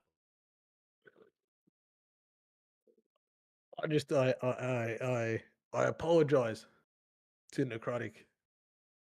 I looked at the cost curve and I was like, seems expensive, but not if if you're good, you're good. And no, just because we've gone to a different game, the counter time is off. Yeah, in terms of how long is left in this game, we've got 13 minutes. So again, Necrotic's in a decent spot here, and if it times out. However, Joef is definitely going to be playing for the tie.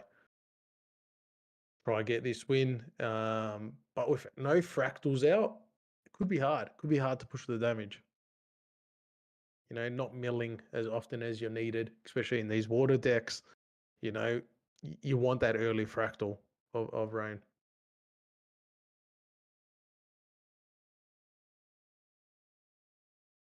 Necrotic does have a veiling as well.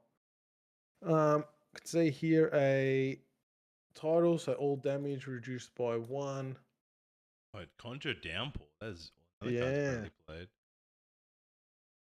It's a good card. Under 10, whenever a unit attacks, the attack gets -2. So essentially, maintaining your board. He had 4 in memory, so you draw a card into your memory as well. I think too, and of course, yeah, that extra draw is so powerful. Yeah, well I guess Joef is understanding that his path to winning is maintaining the paladin and the bovine, and there you go. So you can't. The back market broker is going to do no damage this turn. You've kept your board and a full hand. And there you go, getting at the tariff ring too. So he just wants to protect that board because that's how he's going to push the damage. Polaris is gone. You're not going to be able to clear the board on your opponent's turn. So let's protect your board and keep pushing damage.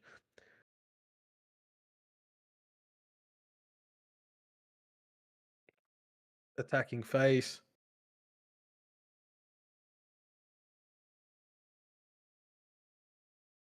Oh, I think there was an Icebound Slam milled and a Frostborn Paladin, but has one in hand. Big slam. Come on and jam. Welcome to the slam.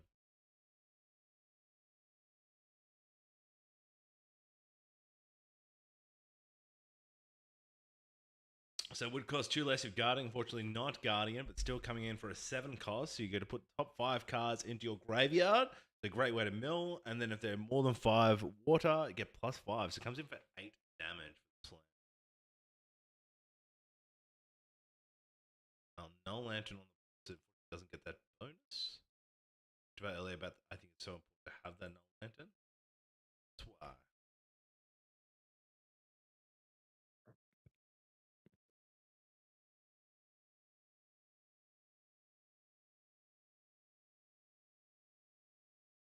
The Imperial Seal comes out. Wow, dude. Imperial Seal cracked. We have Frostbinds. You're going to Frostbind his own lantern? Oh, and that lantern's not going anywhere. Nice play. That is huge. That is now just essentially turning off graveyard shenanigans for the rest of the game. Yeah, obviously we love onions, we love layers, and now we've just got the fractorized lantern $7 Like parfait. conundrum. Cooks have got layers, but all right, Bovine's gone. It's going to be tough now. It's going to be tough for Joe Thatcher to push the damage, but he's only got to push 11. So yeah, he's still sitting in a nice spot. There's still 8 damage on the field here. He's still sitting on his Crosswind Paladin. Some crazy plays coming out from Necrotic, but it's like trying to counter this pretty strong deck. Now, what? Wonderfrost. So many cards today I just have not seen, and like we're just about from the recent ascent we've done to now the new season of these matches, these new alterations of decks trying to find the right combination of cards. This is a bit of an older card, so an FTC card, so it's one I'm familiar with. On enter draw a card, target unit attack gets -3. So again, just trying to protect the Paladin. I've never seen this card played in a whole year of playing GA. That's the first time I've seen the card played. I've tried to play it. It just wasn't good. I still don't think it's going to be that good, but I guess it's a card that cycles. So we're seeing the Tristan level up here, getting the +2 on the draw. Yeah. We've got 8 minutes left in the round. Using Fracturize there as well.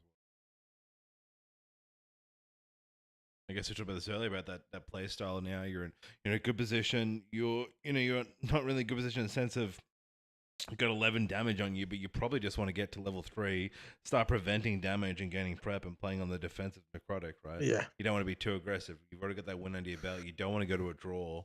You just want to try and hold the course, Yeah. Windmill. Here comes the Windmill Engineer. Another great and card. Also, like he's put a Veiling down. I'm assuming he probably has an additional Veiling. Yeah. You're comfortable putting one down. And now you've got 3 cards in memory that are wind.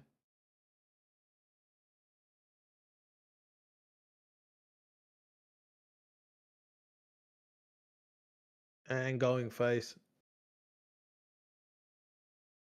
Not trying to Necrotic understands if he attacks the Paladin, it's going to get protected. Yeah. So it's just push a bit of damage face. Awesome thought fast play here. Where to draw cards, really strong card. Both cards, like you're talking about cards in the recent development game, like the recent decks coming out. Windmill came out straight away, was instantly added to all the decks. Yeah. Lost in Thought, just a wonderful card that really synergizes with a lot of decks. Like some really good thinking being played with Grand Archive and what they want in this meta development. That's why I love the game. Yeah, it's the water decks just didn't have. You'd mill all this floating memory, and apart from Paladin, you didn't really have a lot of payoff. Yeah. But Lost in Thought and your Icebound Slams gives you that potential. Coming out with Scepter here. Classic. I'm assuming it's just to draw cards. Assuming it's just a draw. Yeah. Yeah, you're right. Yeah, Water's draw at this current time is crazy. The amount of cards you can have in your hand playing Water. Yeah, I'm looking for that big stratagem, right? Just if any devs are watching, surely we can bring back Reckless Conversion now. The reason Reckless was banned was because you have too many cards in hand. Old friend Joe Thatcher's got half his deck in his hand. Let's bring back Reckless. Hashtag. I was never around. I've never been around for this this card. This wasn't around in my time, but I've heard stories of this wonderful card. It was a card that brought joy to both sides of the table. Both sides? Because they were both playing it? Fractal of Rain. No, one side got to watch someone else cook. Fractal coming out now.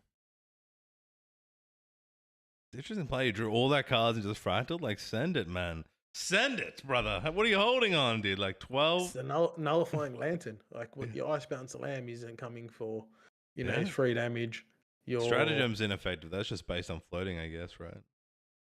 Just needs more floating. You're quite asking how many cards are in hand. All of them. All of them. 13. Yeah, counting up all the. If you have to ask, you can't afford it. So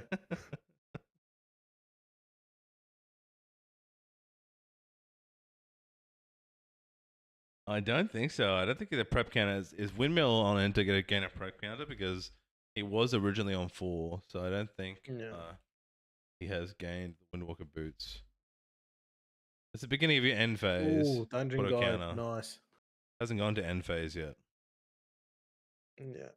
But yeah, like in the water player, Polar Depths is, water element cards in your graveyard. It's Stratagem's the only one that is going to deal damage.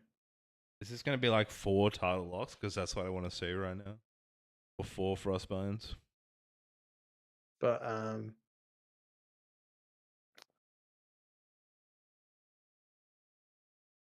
Cerulean Decree coming down.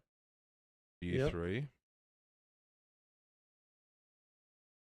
I'm going to see another Fractal Rain. I think there's a Bishop and a Penguin.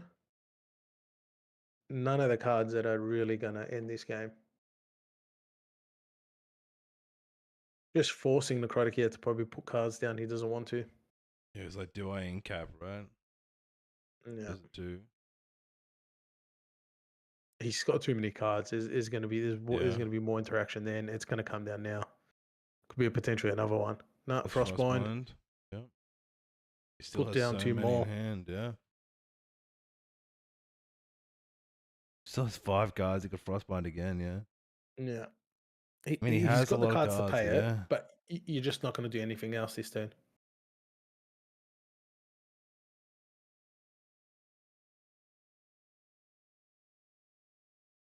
That's it. DG is going to play a lot more choice. You probably put down the 3 cards you wanted. Yeah, you're going to get your clones.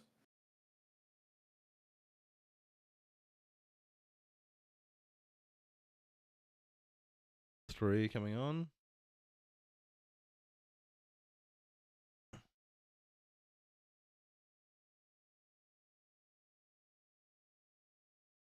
We've got the Shadow Dancer coming out. So summon 2 Ominous Shadow tokens. Put a prep counter on. I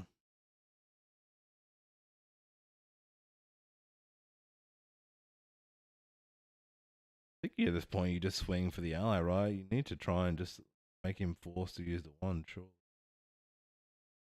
Yeah, at this point now, if Ominous, if you've dealt damage, On face. Okay. No, still going face. Interesting. Does Joef have 11 damage? Goes to end phase, gives the Windwalker. He's got 3 on the board. 3 damage on the board.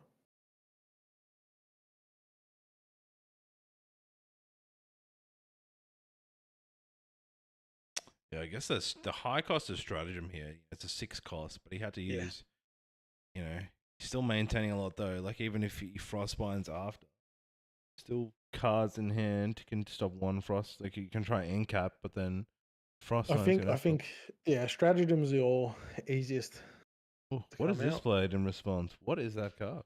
He's trying to get the GCR. That's the Prole. He's frostbinding it. So yeah. So he was trying to steal the GCR there. Unsuccessful. Wow. MrReeeee.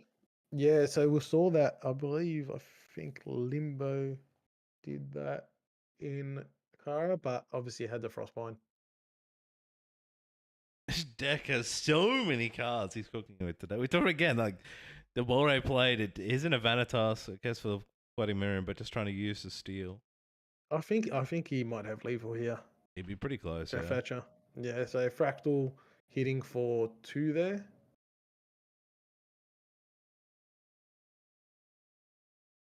Has 3 damage there. Take it tonight. He just needs 6 damage.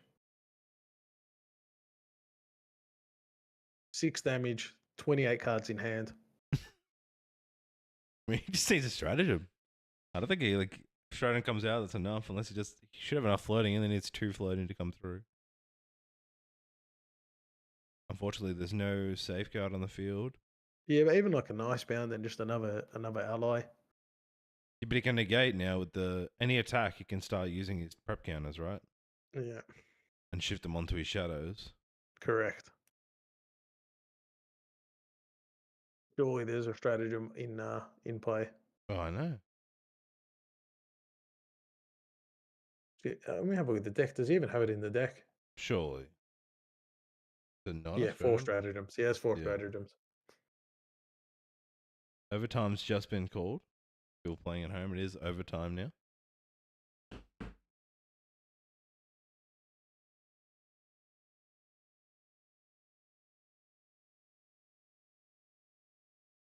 God,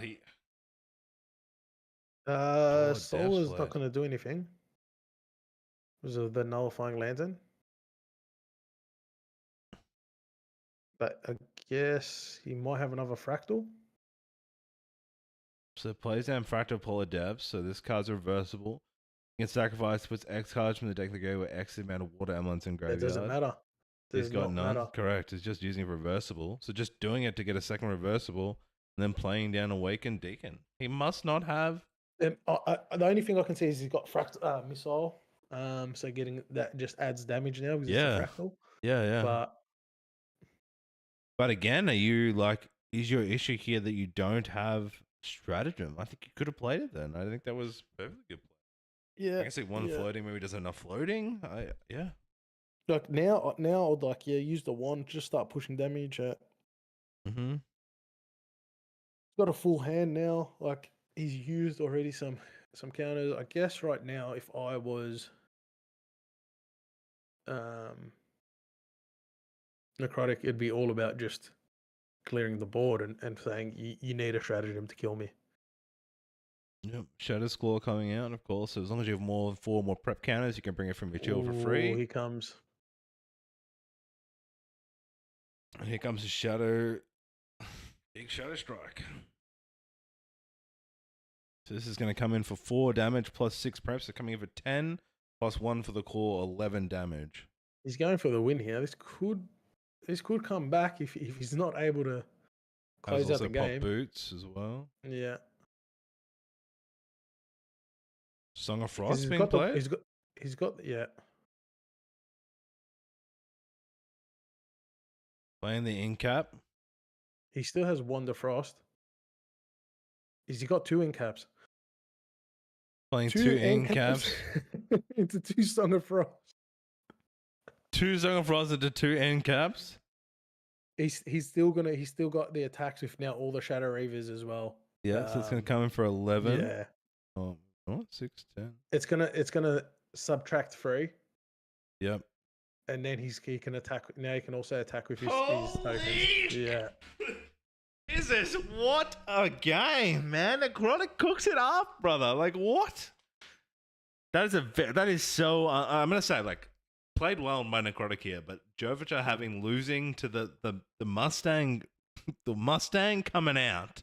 All right, having Mustang that to Sally, Polaris. just Mustang Sally. First of all, you have 1 in your deck and it pops off with Polaris. Then second of all, you're not only getting that benefit, but you come in there and have double Incap, to counter the double Song of Frost. Well, he then also Imperial Seal at the right time so he could fractalize his Null Lantern so it could not be on the field to stop water cards. I like it. I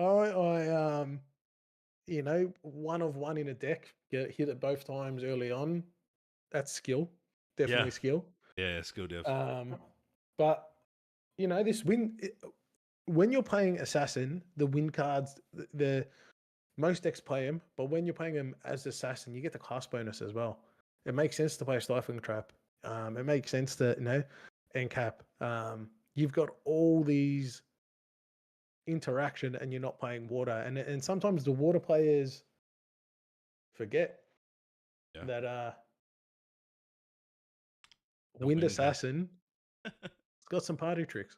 Yeah, dude. Definitely has some party tricks, and glad to see that deck. It's Gaz is coming back here in this first. Gaz is right now so gobsmacked in the OC community right now. He's getting hyped. He's crafting in the back. He's buying on his second monitor the cards to craft this deck ready for his locals. He's coming back, guys.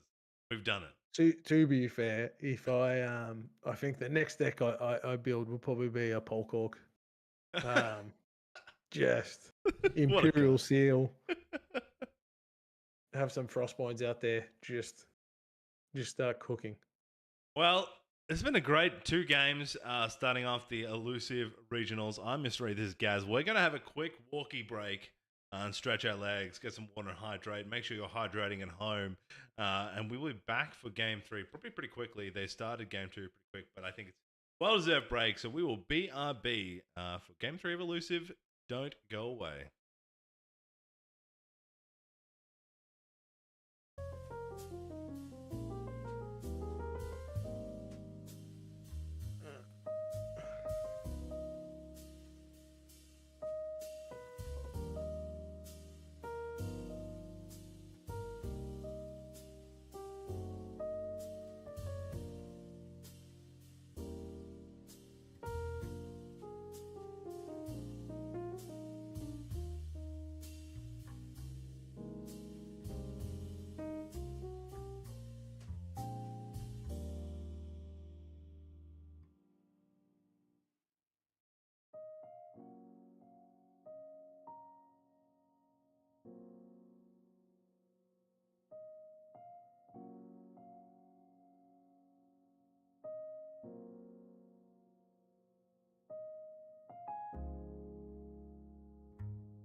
Alrighty, bringing us back to the couch. Looks like our players are starting to set up game 3. I just had a quick bit of fruit, had a walk around the house, put my cat away, and then came back. Gaz, what about you? What did your adventures entail? Quick water break. Quick jump on Illusive TCG for some singles. Getting that Mustang in my deck. I think it's a top card. I want it before the card's at 5 cents. I want it before it jumps to 8 cents. Yeah, dude. 3 cents across 4, 12 cents. That's a ghost drop.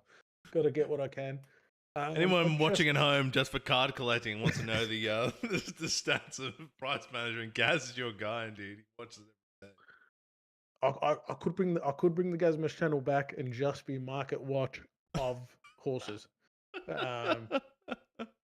There's only so many.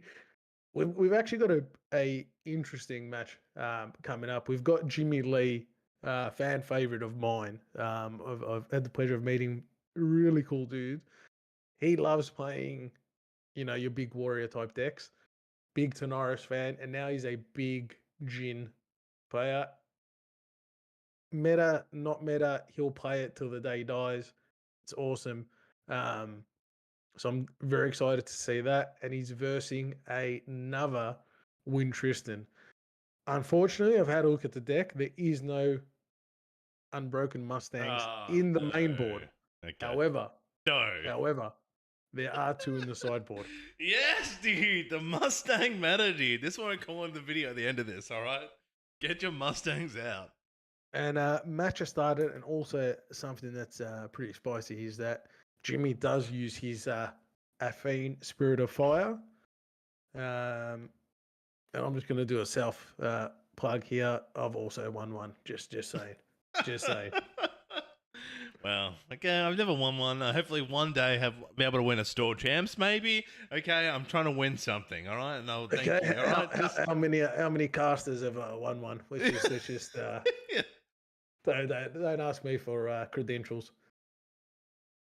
Might not remember every card currently being played. It's the Gaz show, dude. I'm just outshined right now.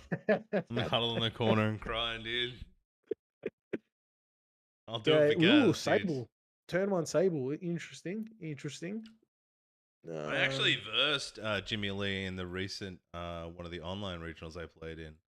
He played Ms. Jin. He was just playing against him. I unfortunately did lose to him in his deck. I played Fire Slimes at the time and just couldn't find an in. But the way he plays Jin was, beautiful to watch as I was getting destroyed in that match. So should have been a matchup. Yeah, he's he came with the Fire Tenoris, the main decks, and he loves fire. Like most of his decks are fire. So Fire Jin definitely suits his actual personality. Just and it's the creative decks. This is also going to be a long matchup. Jin does not like taking his time. Jin does not like finishing games quickly. He likes to take damage, do his shenanigans, and into a Tristan deck that also has staying power. This could be interesting. Like going up for the level up there. Was it Flame Room into Sadie and then Sadie retaliated? Yeah. So just want to quick check the current standings of both players. We've got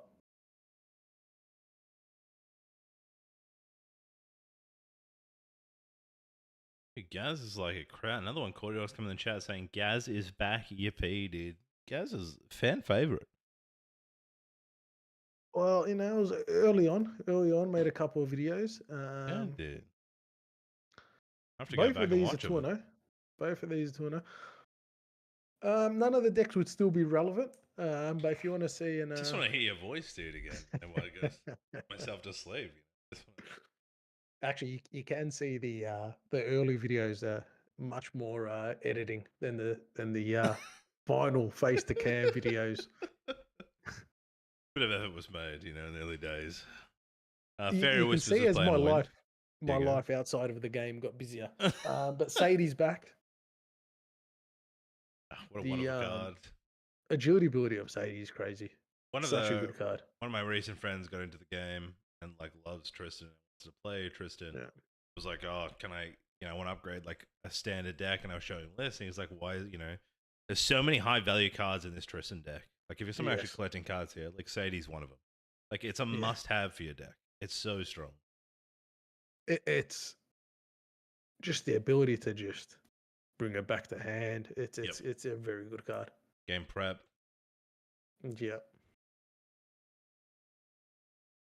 Jin, is this the Fate Defiant?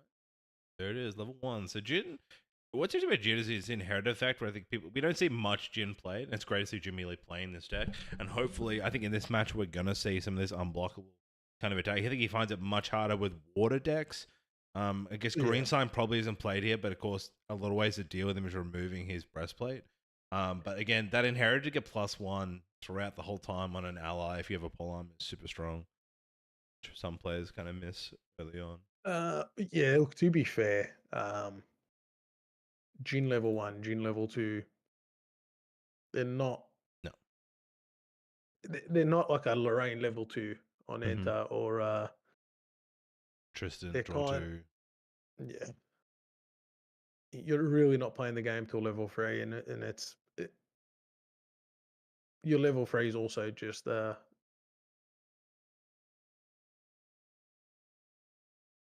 sorry, I'm just getting off the Black Mark Breaker, Windbreaker Boots. Yeah, 6 damage off to the board there. Creative Shock being fast played.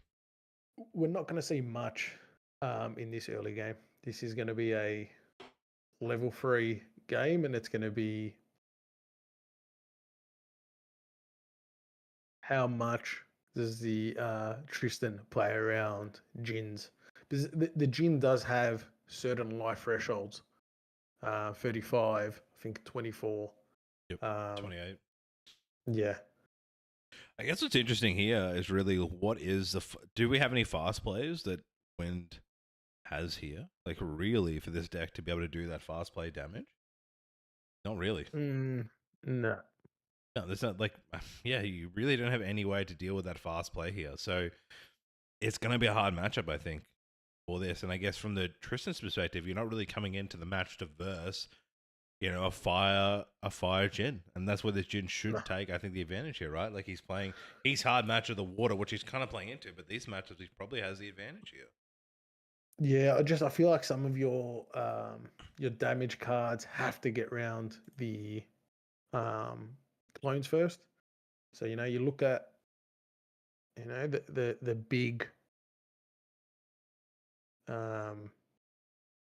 Exia cards that Jimmy's gonna try pull off, and But you also have though, like there's the cleave, hemorrhaging cleave can cleave across the so you can't negate that. You also have it's relentless outburst. Relentless outburst, yeah, that's that spell ability that wipes the board and then wipes, it can do so much instances of damage. There is, so I prove me wrong, but does that stop unblockable? Like, because there are unblockable attack. Does that still get choice to direct onto the preventable clones, or does that count as blocking it? It's to all other units, so you're not going to be able to bypass it all to the clones. Because I know there's that Polom attack that's in the fire deck or whatever. It's an attack card that does the unpreventable. But like he plays in rage in that, and like just being able to pivot that, it's going to be tough. But we'll see how Jimmy plays around that. He's got the clumsy. Oh no, everything's been wiped now. Yeah, he's gone to level 2 here. So he's gone to level 2. Quickly getting that level up. Like you said, you want to get to the level 3 to get that Undying Resolve, right? Yeah. Things to be wary of too for players playing against Jin, of course, is that a lot of his cards are based on health, same as like when you verse someone who's like Chalice of Blood. So you really don't want to push him into that draw phase. And this is what we talk about Jimmy Lee's, we should see it today when I versed him, that the understanding of when to mend flesh, when to push yourself high enough for those damage, when to get the extra draw. Like there's actually a lot of thinking with this deck. I think something else also Jimmy's got to play around is as Coutelius has put down a stifling trap in the memory and has the prep counters to play that from memory. So you really don't want to use a dungeon guide here. So it's probably going to be a hard level up to get to level 3. Playing the fast cure just then definitely looks like that's the way. Don't think you're going to get the heal on. I It don't looks think like they get so. the same amount of cards, but it does have free floating memory, and here we go. Game Here on. we go. The Undying King rises, dude. Let's just have a quick look at the match timer so we can see how long this level 3 Jin stays around. Okay, 49 minutes left on the clock. We'll come back when this one's. Well, the good old days of people will play Diana and then, bring out taser shot, game over, What are Game those over. days? But here, you're playing Jin and like playing into a Jin, it's like, how do I beat this? Like, how much damage do I need to put on Jin so he can't heal his way? Hasty Messenger coming out, swinging for 1, discarding. Maybe. That was Rending. Rending Flames. Then cremating there. Looks like Reclaim Hasty. was played on the windmill.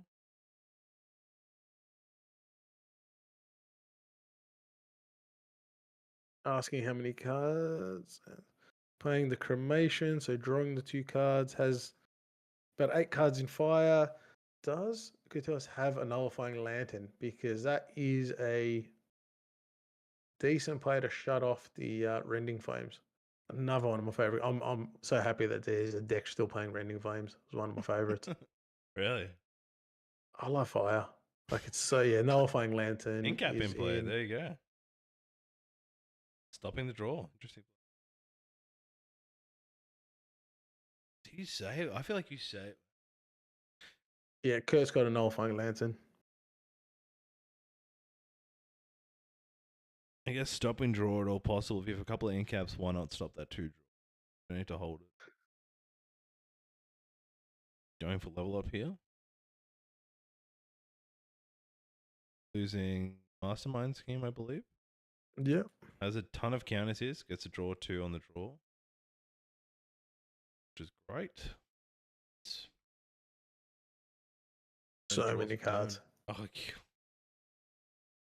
but in these slow decks where you're not rushing, where you can take that first turn, second turn to do a bit of setup because these decks aren't doing anything, you just get to these game states where you do have a bunch of cards. And this is what we're talking about, why Water and Wind are becoming so dominant in the meta. There are so many cards on Wind and Water that now start to stop this iteration. You know what I mean? We could go through the list here, but this is what we're dealing with. There's so many things like Veiling Breeze and Incap and Stifling Trap and so many response cards that you'll be able to play. Yeah. In the Wind and side. Then you reclaim your engineer and you just do the same thing over again next turn. Yep. That's it. 16 damage now on Jimmy Lee. I just think you're looking, I guess, here, like maybe you don't send Men Flashes early for Jimmy Lee. Like a huge hit could push you up to I've seen, gens go up to crazy health pools. They're like 60 plus health when they go for their massive hit, But if you have no fast play, I think you're going to have difficulty. I don't think Green Slime's maybe in the deck to get rid of the breastplate either. Let's have a look. No, there's no slimes. Zephyr is another You've card. got Zephyrs. Yeah, you do have Zephyr's good. Zephyrs. You've got 2 Zephyrs. But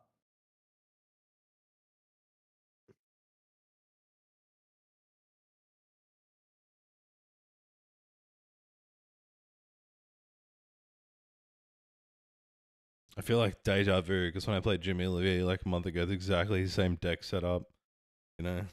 I don't know if you can see, but there is a pizza slice on the floor on the right there. And I'm hoping it's a dog toy. If you can see Jimmy Lee's floor, you can see on the right side pepperoni pizza. A snack for later. I'm hoping that he's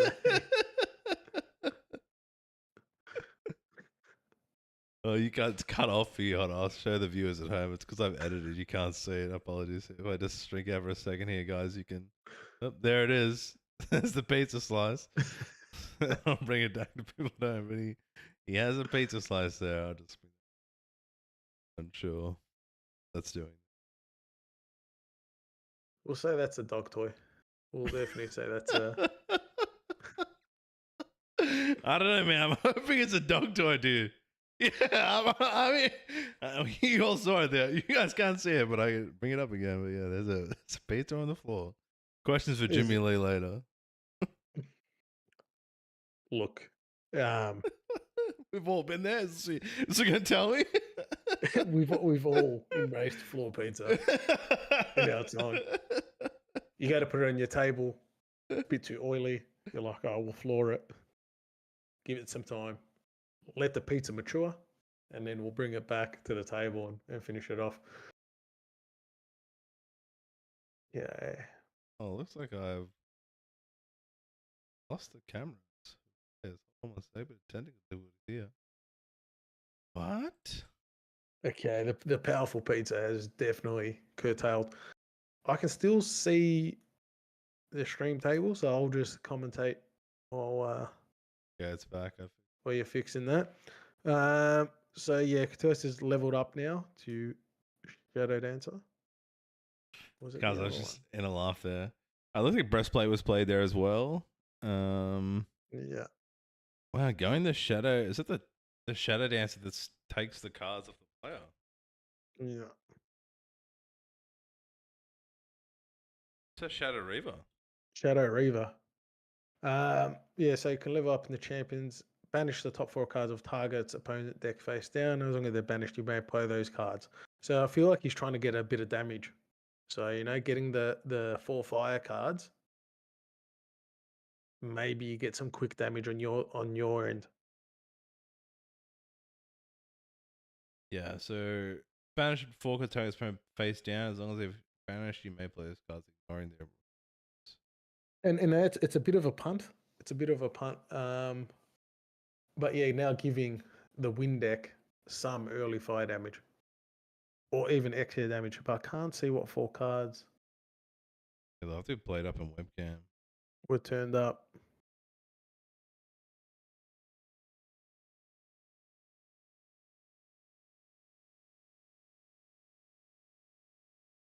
Okay, these are the 4 cards. So we've got, is that a Fast Cure, Dungeon Guide? And Flesh. And yeah. I don't know if there was a fast cure at the start or that pole ability.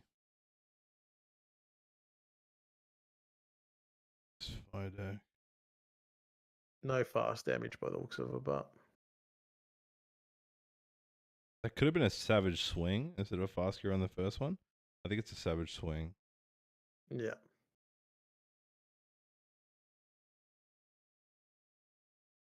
Sadie swinging for 2.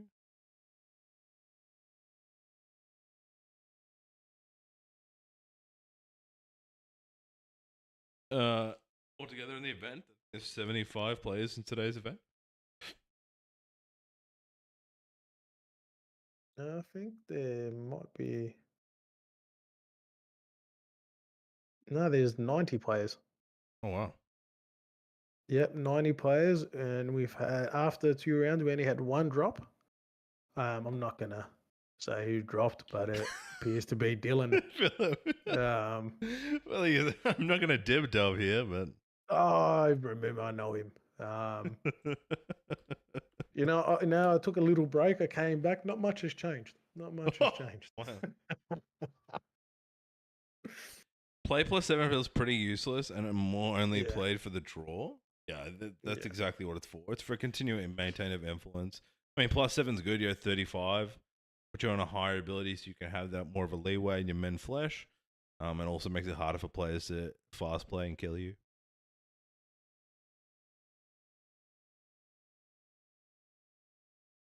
The backup charger being played here. Yeah, just looking at the 29 now. The Tristan deck and just trying to see where it's going to get the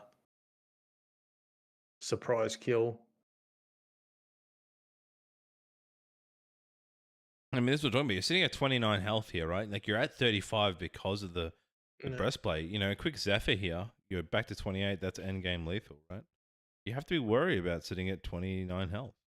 Yeah, he's only got 2 Zephyrs, but so there's only 2 Zephyrs, and you also have the ability to heal. Hey, you say you can't, but Men Flash is only a slow play, so you have to play that prior. So if you go into end phase and you haven't Men Flash, you can't heal it back, right? You have to Men Flash first. You still have fast cures. You have fast cures. Yeah, true, fast cure, yeah. And you say there's only 2 Zephyr, but let me take you back an hour ago. The Mustang, the one Mustang, coming out twice, victorious, heart of the cards. Mustang has a different presence. Okay, it's a different card than Zephyr, dude. Zephyr's run of the mill sort of card where Mustang he works his way up no matter where he is. He'll make it into your first 7. Was that then? Looks like can't see the light of the card, but was that a Zephyr play then to incapacitate in response? Yep. There it is. But Incap played interesting into the assassin card, but playing it into the June deck. He runs 3 of them, so 3 of them in the main deck. Yeah, and that's why. Now going up to our Shadow Dancer. I feel like it's going to be a very long game. We've talked about it all day, these just longer matches. Yeah. It's like Slice and Dice, Stifling. I can't remember the third card. But 7 counters. It's just, do you now just try to push so much damage that obviously you're putting in the risk because you are putting yourself at risk of Relentless Outburst. Yep. But you've taken no damage. So, like, how worried are you? Like, I think the bigger, and now you've got your tokens out. Are you worried about a rending as much? Perhaps not. You said you just got to send. I think the other thing, if you don't start sending it, you'll quickly you're just giving extra turns. Yeah, you're just giving draw and rending. Like that's all you're doing. So many prep counters.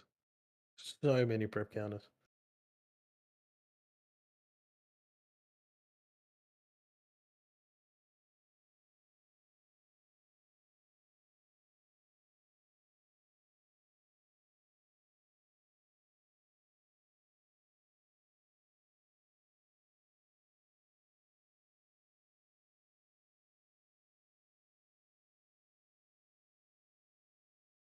Oh, remember the name of this card?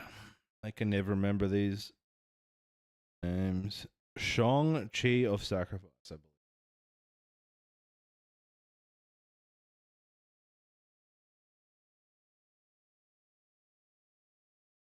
believe. Yep, Shang-Chi of Sacrifice is correct. So of course, this class bonus every 5 damage counters a champion. You get +1. On enter, you may have deal 5 damage to a champion and draw a card. So taking that chance to draw now. We're at 40 at the moment. So currently that's at +8 onto that card. So it's a 9 damage polearm on the board right now.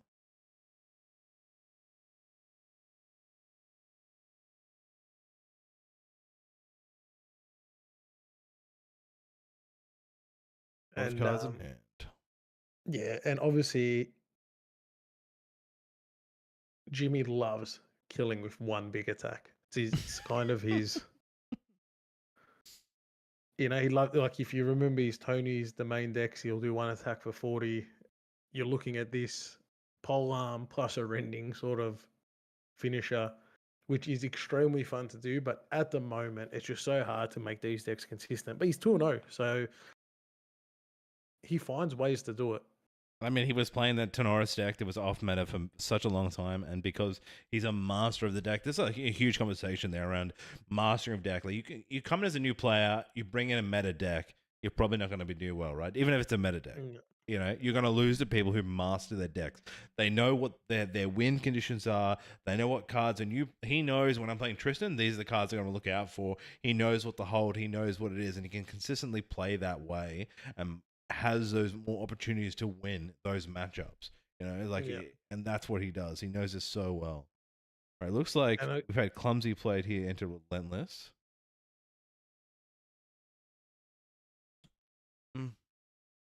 This is going to come. And I guess the advantage for Jimmy is how many people are getting quality reps into Jin. Yep.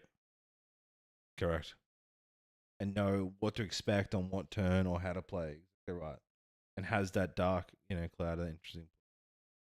All right, so Relentless here is doing until end of turn, if target champion take damage, they take +1. So every 6 damage can a champion deal 1 to all other units. Yeah. So this is coming in for 42 divided by 6 is 7. So 14. 7 instances of 2 damage. Coming in for 14 damage. Yeah, but now when the clumsy attacks, it'll be attacking for 1 additional 1, and then you've got all those.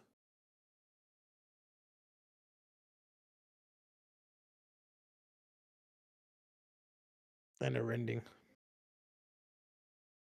Yeah, and a rending to in.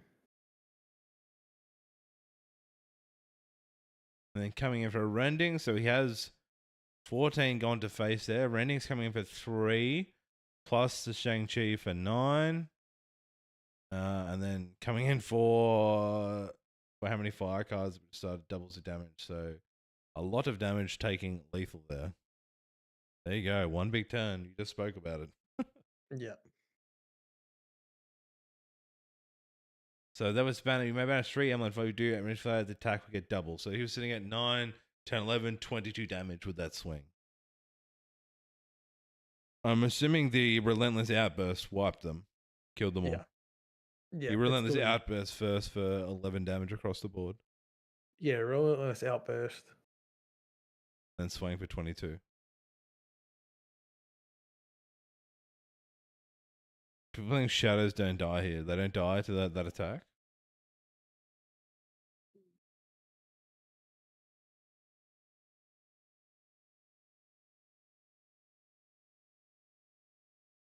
Yeah, if damage would be dealt to Omni Shadows, prevent 3 of that damage. It's attack damage, isn't it? No, it just says damage.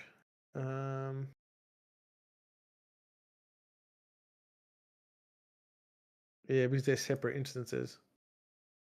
So I guess then Jimmy lost that match. We'll see who starts off this second one to try gain that.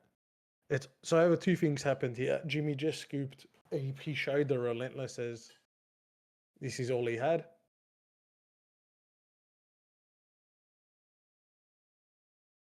Maybe I'm wrong here. This interaction again was a new deck. I do not know the interaction here, but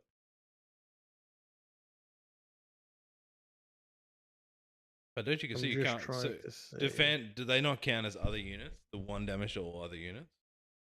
Yeah, but they prevent 3 of it, so they wouldn't die. I'm just having a look. No shadow comes. Yeah. So they shouldn't. So I'm assuming here that Jimmy actually lost the first game because then he would have died at end of turn. Hopefully, get someone to go clarify into their game what actually happened there.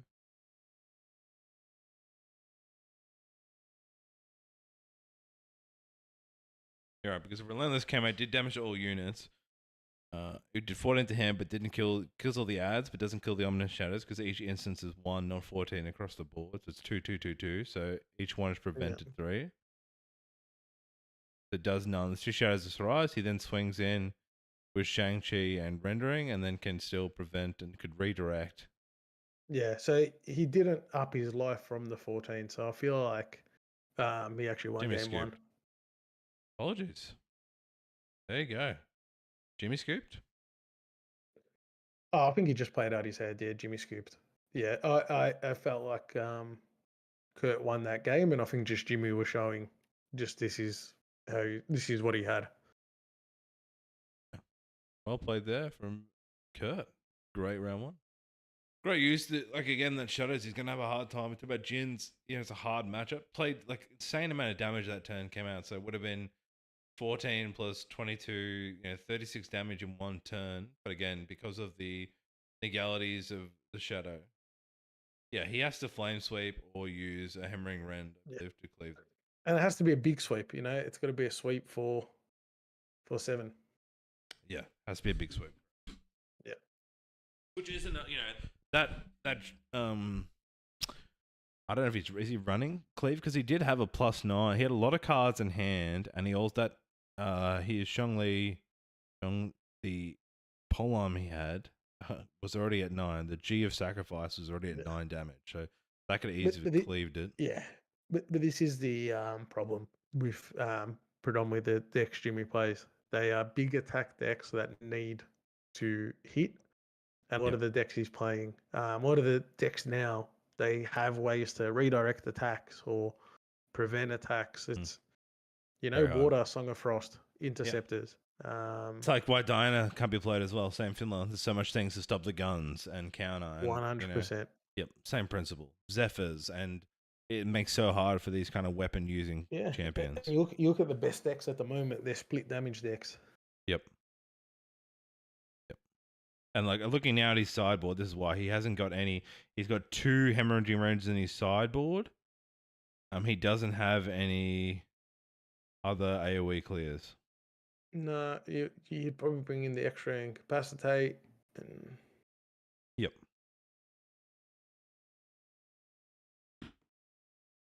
He does. So Jimmy needs to bring in the sideboard and hopefully draw them for this. 2 rounds in the side. He got to those cards. There's no way his deck definitely does draw. Jimmy Lee's definitely get cards in hand.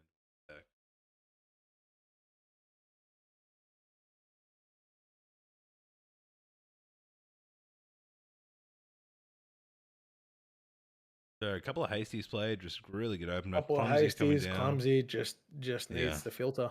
Just cycle through this deck as quick as possible.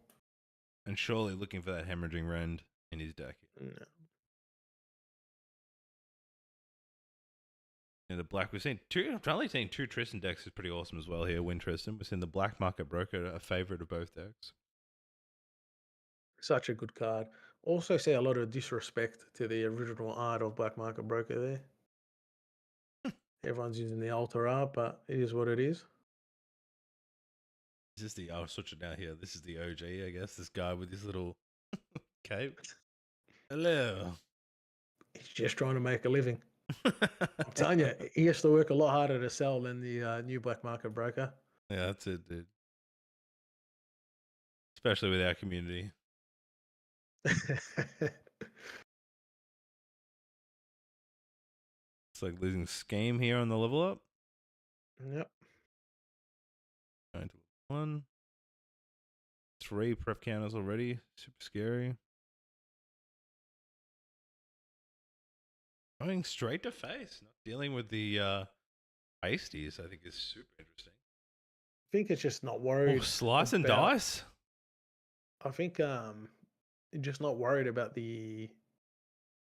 Is that slice and dice for lethal?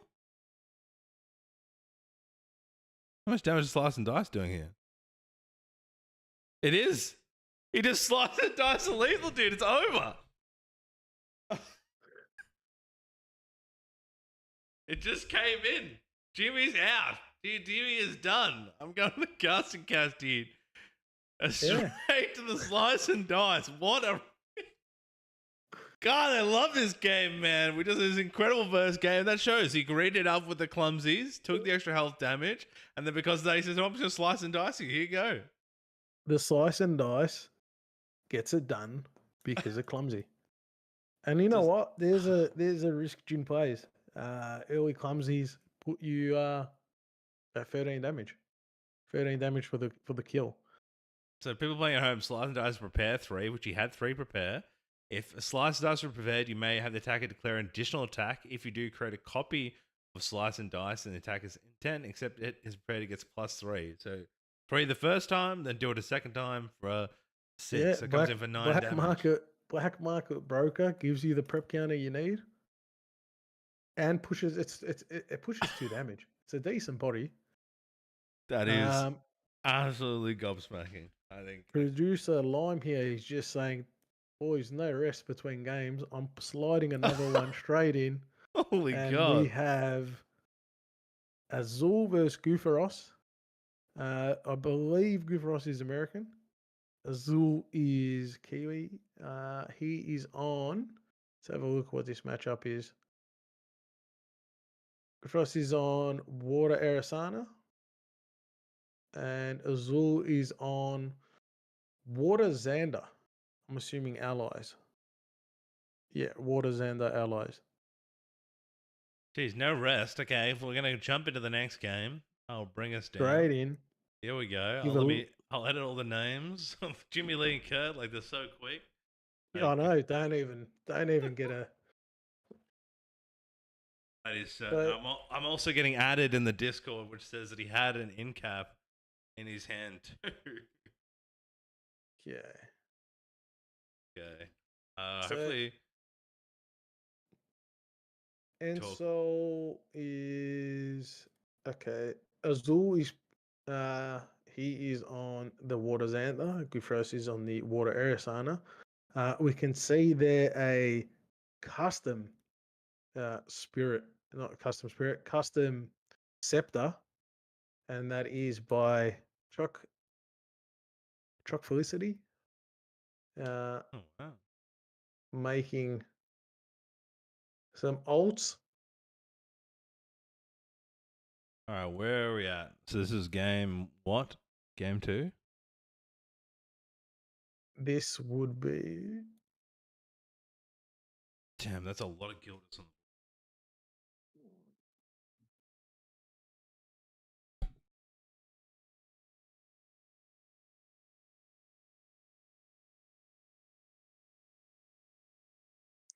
Yep, everyone should buy Chuck Felicity's proxies.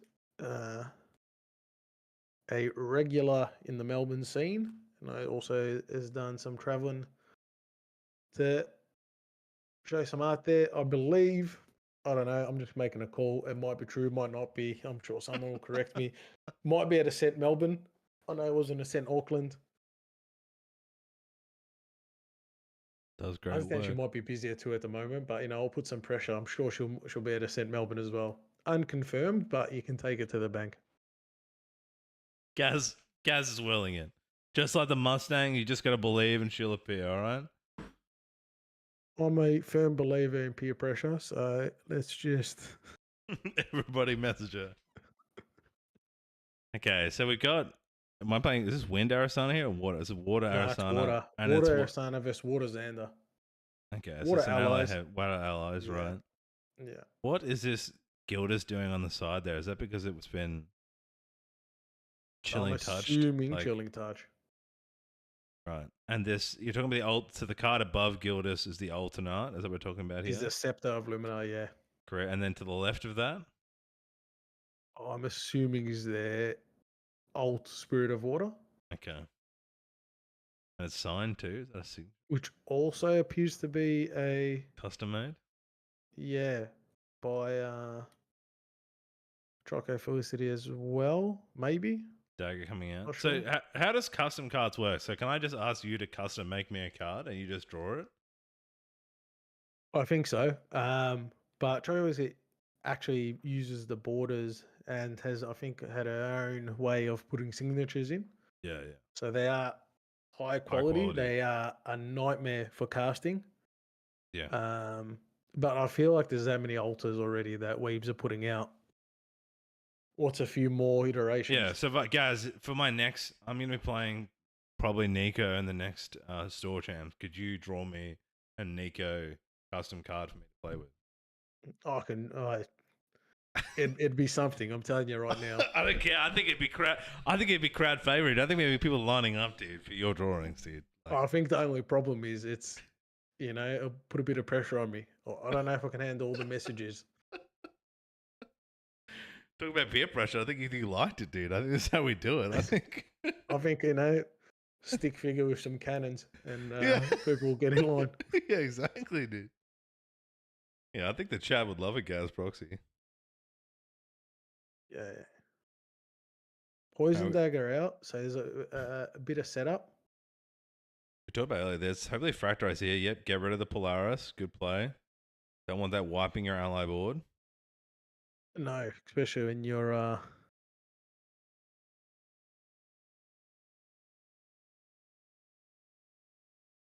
Interesting. Chose the pass turn, but didn't swing with the allies? Question mark. Why? I understand the Gildas. The Gildas isn't balanced, but the lurking assailant. But don't you still swing for damage? Like what? Yeah. No harm in swinging, right? Frostborn Talon coming out.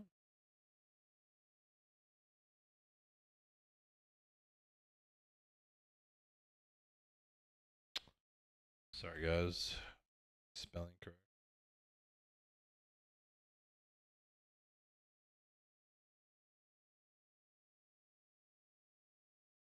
Okay.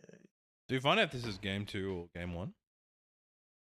I'm going to assume game 2 is one of them's on a Eastil Spirit of Water.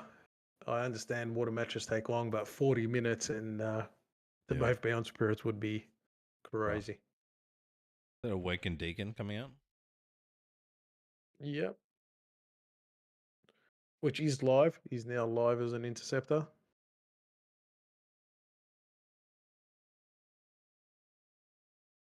I do appreciate how Azul has flipped the camera. Feels like I'm piloting the deck now. Actually, now you told me that, it's like taking me off production crew, kind of like, but it's all right. All right, Poison Dagger's online, but again, you've got to get rid of that intercept.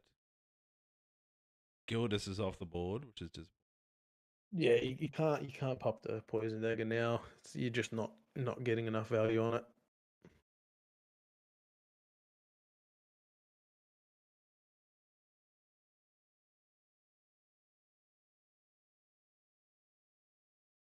he needs to work out a way to balance, and hopefully he does have another Gildas. Correct? Looks like he's frozen, or he's just not moving.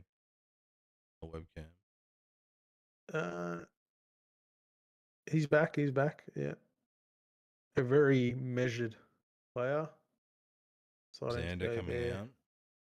Yeah, with the level up. If you can maintain balance here, fast play or frostbite? But just to maintain. I believe it's in response to the Fractorize of the Lumina. Oh, there was a Fractorized blade. Yeah. You're going to try to Fractorize the Lumina, but... Yeah, he did. He still paid 2. Did go through. That must have been a misplay there by Azul, not realizing that Quorx could pay for it. I think what put him off was the slime that he's now fractorized.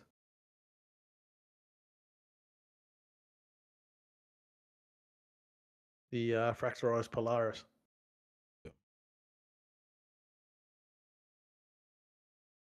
He still has balance with Gildas. That's probably the more important thing of the play cards right now. 3 cards. 3 cards in hand. Poison Dagger online, but you still need to get rid of the Interceptor. Yeah, I think he's just going to swing. Use Gildas surely to get rid of the Paladin. Yep. Yep. Get that off the board.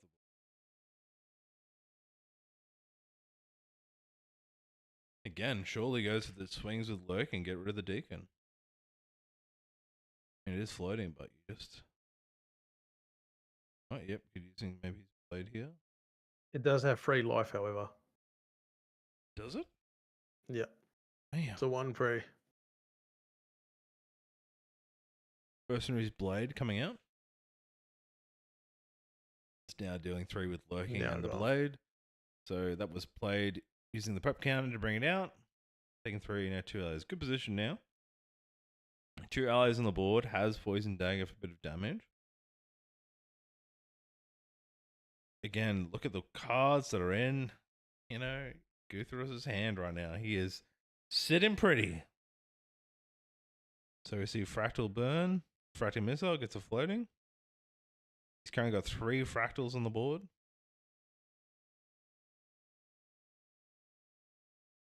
I think it's going to be hard, but to continue to clear the board without the Polaris.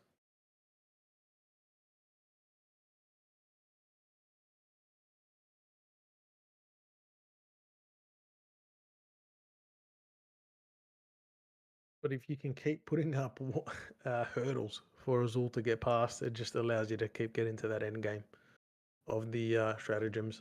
Yep. Or the holodefs.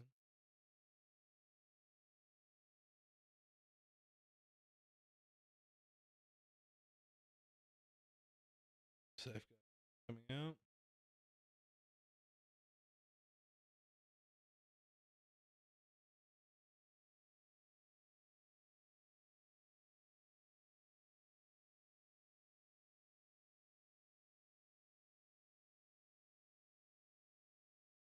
Good use for the stratagem. That's in a strong position now. We haven't seen it much played against these stratagem decks. Sadie, another great card of damage. Especially now with a ally on the board. It's now a decision to do you pop to start using your dagger, but when you have so many cards in play, you kind of want to wait. It's going to be so much counter.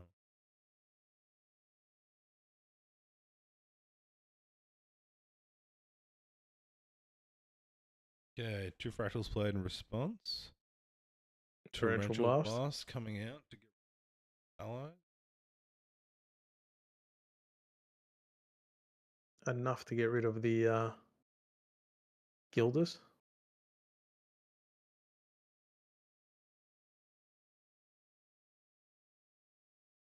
In cap, playing in response. He has a lot of cards here. Surely you can just Frostbind back here. Yeah. Title lock for 1. Yep. Cost title lock. Yeah. Yeah, it's hard.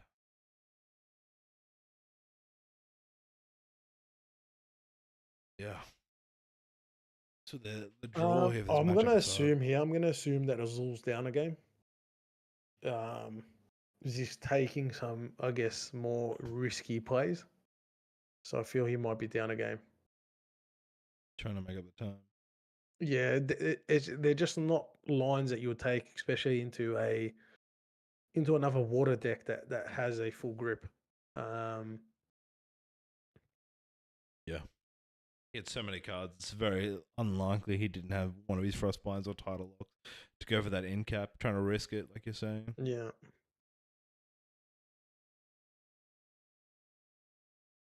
You think too with this deck as well, like you have to just go for them. If you don't start milling those, those counter cards and making them use those cards, right? He's just going to be continually have them for those moments. Like when you want to use your poison dagger, he's just going to be like, nope.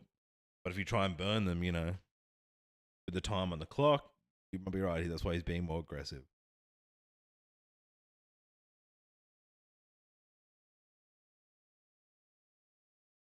Look, I guess the positive is you are reducing his group, but he's got so much fractals that he's got cards in hand can be played. And here we go. Here we go. It's a Mustang. No, Revitalize and Cleanse. Interesting. I thought this was going to be a card to end the game. Going for a heal. Yeah. Reveal cards in memory. Reveal that way. Draw a card and heal. Yeah. And they healed 3. Was that the only water cards? No, he had 4 water cards in there. Yeah. So, like the thing with allied decks is you burn so many cards. Yeah. But your draw gets worse as the game progresses. Yep. Azul's used a lot of his draw Well, not the GCR, but he has used a fair bit of his material deck, and he's put no damage. He's gone through 2 Gildas, which is, predominantly most of your damage, especially when you don't have the Scepter anymore. Is this game starting to get away from him?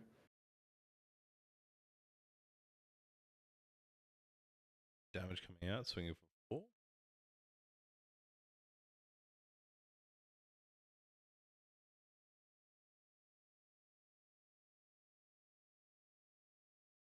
Does he have a third Gildas?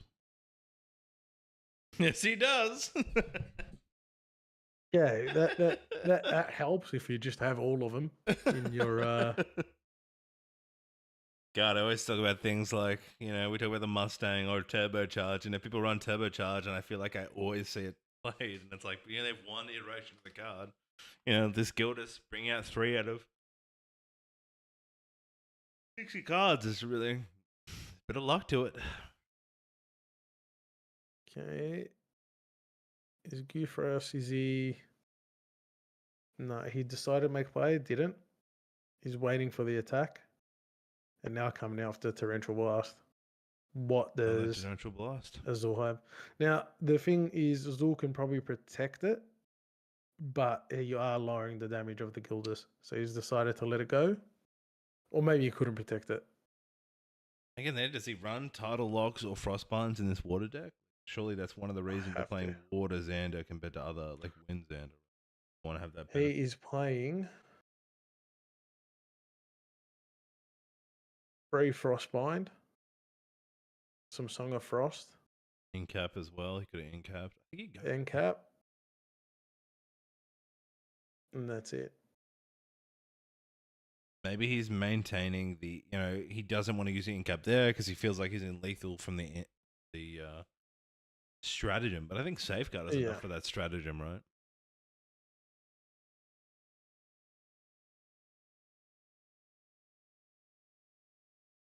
The mirror, I don't know what this mirror does. This is an old card again. The Crystal Line.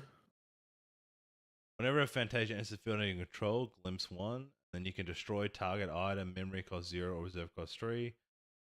Activate if you only have 3 or more Fantasias. So using that to force the Safeguard out. I'm assuming it's going to be it. I was going to say I could force the dagger. It's a better Unbroken Mustang. And then also Blinding Orb being played. The Blinding Orb came in as well, forcing the player to put down 2 more into memory because it can't respond this turn. Yeah. Blinding Orb, another great card into this new meta of water, forcing players to stop them from countering. It's huge. We talk about the cards that you really think about putting into your deck. Blinding Orb is one of them because of the so many more interaction cards that we're playing with this season. And these water decks, like a 1 cost materialization cost is nothing. You have that much floating memory. Yeah. The one thing I do say, but with these water decks, because you've got such key cards, is that your 40 card package is pretty similar regardless of what water deck you're playing. Could be the one downside to these current water decks. There's your stratagem coming down. Yeah. 2 fast blade. 2 fast blades, Lost in Thoughts. It's like 6 damage. And that's game. 6 iterations of 3, so 18 damage coming into face for 21. No way to counter. And that is game to Guthros. Played. Stratagem decks. Here we go. I feel like this is how the day is going to go. Actually, I don't think there is a better Unbroken Mustang. I think Unbroken Mustang stands atop. Alone. I might just clip out the Mustang and put it on the left side of this screen just so we can permanently hail to our Mustang. That's game 3 today, guys. Like, I don't know, Jason, have you tell us, are we going to lunch break now or are we going game 4 first? Can you give us a heads up? Otherwise, we might go for a big break. I just want to know if it's a big break or a little break. It's back to our lovely casters. You can see me and Gaz, beautiful men of the Oceanic region. Loving to be here. I'm being told there is no lunch break. There is no lunch break. And Right. Awesome. Unbroken Mustang's got a bit of Shadowfax. Pretty sure that's Gandalf's horse about him. Jeez, the Lord of the Rings reference. Here. Look, I'll bring some humour only Australians will get over a certain age with your Burke's Backyard. I'll bring some Lord of the Rings. Have you been to Hobbittown in NZ? No, I haven't, but it is on the list. Better go on the list, mate. I might we've got nationals or regionals in New Zealand coming up in, is it April or May? Maybe May. Let me look at the producer's notes. So many notes now of decks. We've got, we've also got the ALC, the news coming up. We've got the ALC Ultra coming out Jan 10th. So that's super exciting. The new cards we talked about earlier before. HVN is coming out in March. So the new cards. Heavenly Abyss. Heavenly Abyss.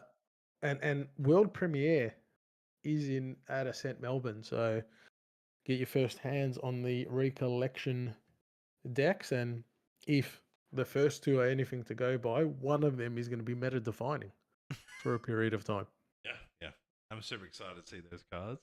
I'm hopeful it's the one I get on the. You're not getting both at the pre-release. Well, I think the pre-release you only you get one, and then you have to wait. Okay, that's depressing. Yeah. I don't think I've got that much more pull left in Grand Archive where I'm able to pull both. I'll try my hardest, but I don't know, guys. Judging by the community, surely someone will just give it to you. Yeah, someone from the crowd. You know, even Burke from Burke's Backyard might turn up. Like, thanks for the shout out. I'll see what I can do. We've got Worlds in the States again. When is Worlds? He says Worlds announced, but I don't know. It's either June or July. I think the exciting thing is that day before Worlds, where you scrub out of nationals, and then you get that second chance, and then it's like 1 and 2 getting to go through. So that's absolutely, I think that's awesome. Yeah. Like definitely something to watch. Japan Ascent. As someone that has frequented Japan quite a few times in the last couple of years, yeah, that's going to be big. That is definitely going to be a big ascent. I've never gone to Japan. I'm super keen to go one time. I would definitely recommend it. And Akihabara. I've been to Akihabara quite a few times. Both times I've stayed near Akihabara. Yeah. Perfect location for a Grand Archive event. Oh, like, I'm super keen. I'm about to get you got the electric city. Mm-hmm. You've got your anime and or your weeby stores all keen up there, and then the food isn't the best in Akihabara, but like a 10-minute walk in any direction, and you're gonna get some good cuisine. Hell yeah! All right, hyping up. Well, I think it's time, since we don't go to lunch break, we're going to go on break because we're going to be talking for at least 8 hours. Chat, thank you so much for this wild ride we've had. We've seen some crazy Mustangs. We've seen a lot of stratagems coming out, some great Arasana plays. We saw the quick slice and dice onto Jimmy Lee, which still saddens my heart, but Jimmy bringing up a great Jin play. So super keen to see how the rest of the day goes. Of course, I'm MrReeeee. This is Gazimus. Gazimus, any final words before our next break? The slice and dice spice caught off Jimmy Lee. definitely an interesting play, and one he didn't see coming. Yeah. So what a wonderful time. Catch you back after the break.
I'm bringing us back.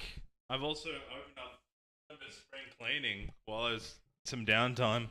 I've also opened up the window and let the light in, which is against every moral fiber of my being. But welcome back. What's up, chat? How are you guys? How was your lunch break? Yeah, our 4-minute lunch break. I'm pretty happy with myself. Made and consumed 2 sandwiches, so I can't complain. What's your sandwich of choice? Well, I'm in a bit of a health kick, so it's dark rye bread. Oh my god! Low fat cheese and turkey, and a bit of lettuce and cucumber. It's very healthy of you. Very wise, dude. You guys like looking after yourself, keeping it real. Oh, look, I went to the doctor, and the doctor just didn't give me. He gave me a bit of a gin sort of health assessment, so I had to make some changes to my existing diet. Oh, well, we as the community wants you to be lovely and standing in these ascents and events, dude, and welcome you back. We want you healthy, so keep it real. Interesting. Sorry, I just got thrown there by the webcam. It was a bit of an iPhone kind of webcam coming into the Discord here. I was like, surely not. But a bit of webcam issues for our next match. But wow, this is game 4, right? We're halfway there. Game We're 4. playing 8, 9. Have they said how many we're playing? Well, there's 90 players, so 7 round Swiss. Yeah. And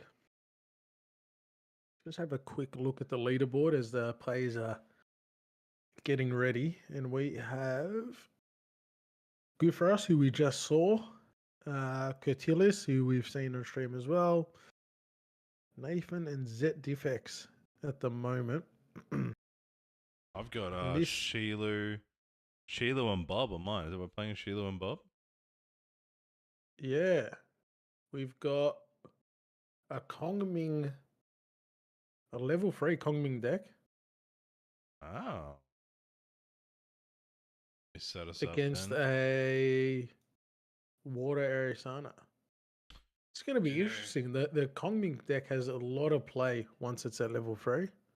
Have we got any how they've gone? What's their standing? Okay, we have got Shilu is 12th at the moment. They're 2 wins and a draw. Draws are always so interesting. Well, I think draws in this game, just because of the nature of some decks, you're going to get draws. And as long as if you can do well drawing, it's just you can't have losses. You just got to have wins and draws on your... transition now over. I just want to make note here. Some crazy webcam setups for this one. First of all, I've got, looks like a laptop, I think, is elevated on a stand here so we can see the screen from Shilu. And on Bob's side, I can't even know what's going on here. He's playing on a very small table, but shout out, man. These GA players, nothing will stop them to be I'm telling you right now, MacGyver would be proud. These kind of setups. These have been Jimmy rigged in. This guy could be like in a small room or an airport. The top guy did. Bob is like, I'm playing. Like, I don't care. Bob said, "When there's a will, there's a way," and I'll throw out my custom water spirit. Yeah, I wanted to also mention here Mustang on the screen just for people playing at home. The card of the day. Right, let's have a look at Spirit of Water coming out. Both players. It's water v water. Who would have thunk it? See the statistics? There'd be a hell of a water today. That's what I tell you.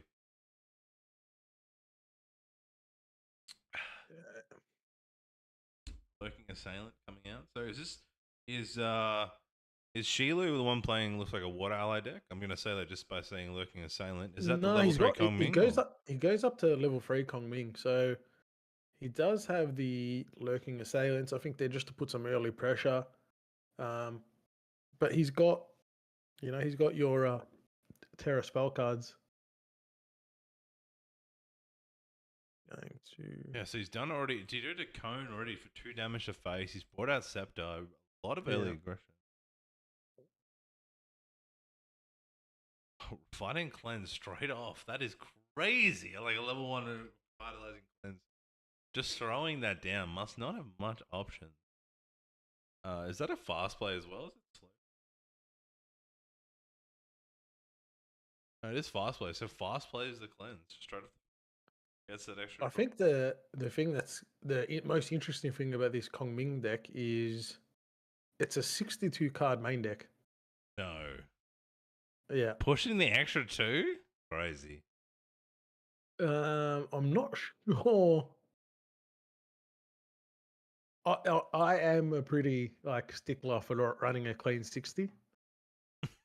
Stickler. But against these mill decks, maybe those extra 2 cards is the game changer. So we see Harmonious Mantra was put into by the Chilling Touch here. We also see a Null Lantern coming out. Very interesting Null Lantern while playing a water deck. Like, of course, usually you'll opt out of it because you're the one playing the Ice Plans or you're playing the Tidal Lock. So maybe a water deck that doesn't run those two and can be more aggressive with a Null Lantern.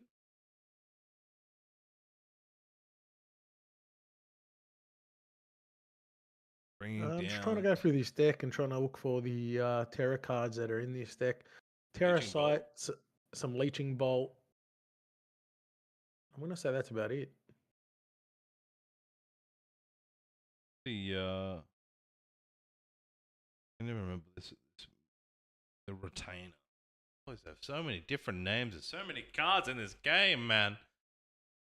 Yeah, the Hydro Guard Retainer. That's the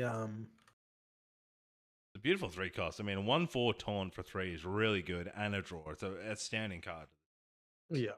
It's disappointing when she came out with this whole Kong Ming set that there's so many other valuable cards that really haven't made her strong enough. I don't think she has the end game, but I mean, see more stratagem damage. Maybe it sees more play with level 3 Kong. We'll see how it plays. If this, well, obviously, Bob's got access to Polaris, but if you can't get rid of these retainers, Yep. they quickly become a draw engine. Yeah.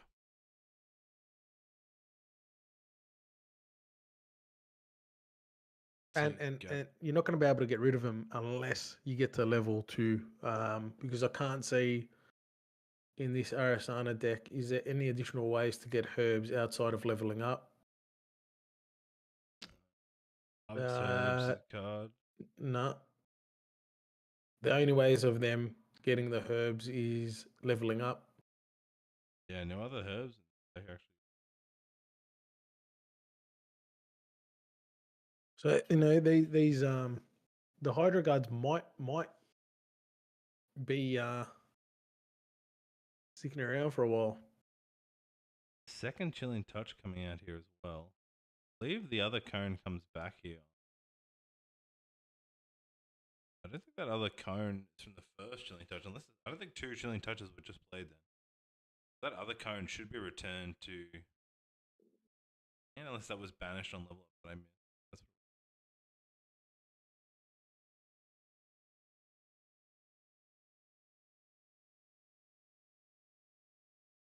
damage on Bobby here. West.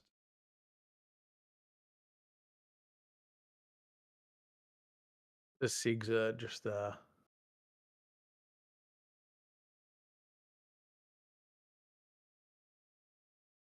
whenever you see someone with a SIG, you're like, yep, this person's dedicated to that class, to that player. They want it. That's Fighting Cleanse, healing back to 6. 2 Cleanse has played it already in this game. I'm going to draw a card and I'm going to heal.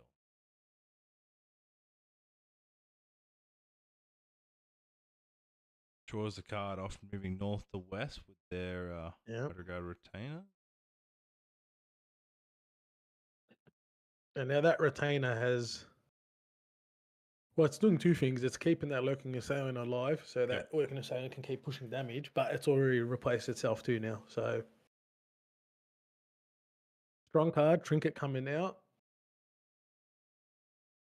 Gonna definitely does not want Shilu to interact with his plays. So Chilling Touch, return that to the memory at the beginning of their next end phase. So I believe end phase has come for Chilling, so that Harmonious should be back into I think it's a card that's in memory. the What are the 2 cards in the banishment? Oh, the ones for. Yeah, I think they're just showing the cards, the floating memory cards. Just an easier way to display what's floating memory and what's not.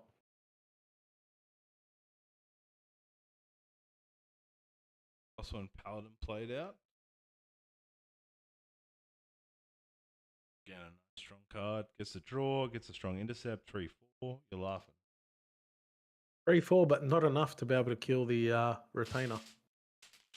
He retains the damage. The machine. He's got a shield, got some armor, rocking a ponytail. This guy means business. Backup charger played. So this slow gameplay, both decks feel comfortable with the slow gameplay. However, the Kong Ming does want to get to level 3, where the Aerosana is happy at level 1. Interesting, like playing the Kong Ming but not running much terror. You're saying there's not. Am I looking here? Bleaching Bolt, Terror Sight.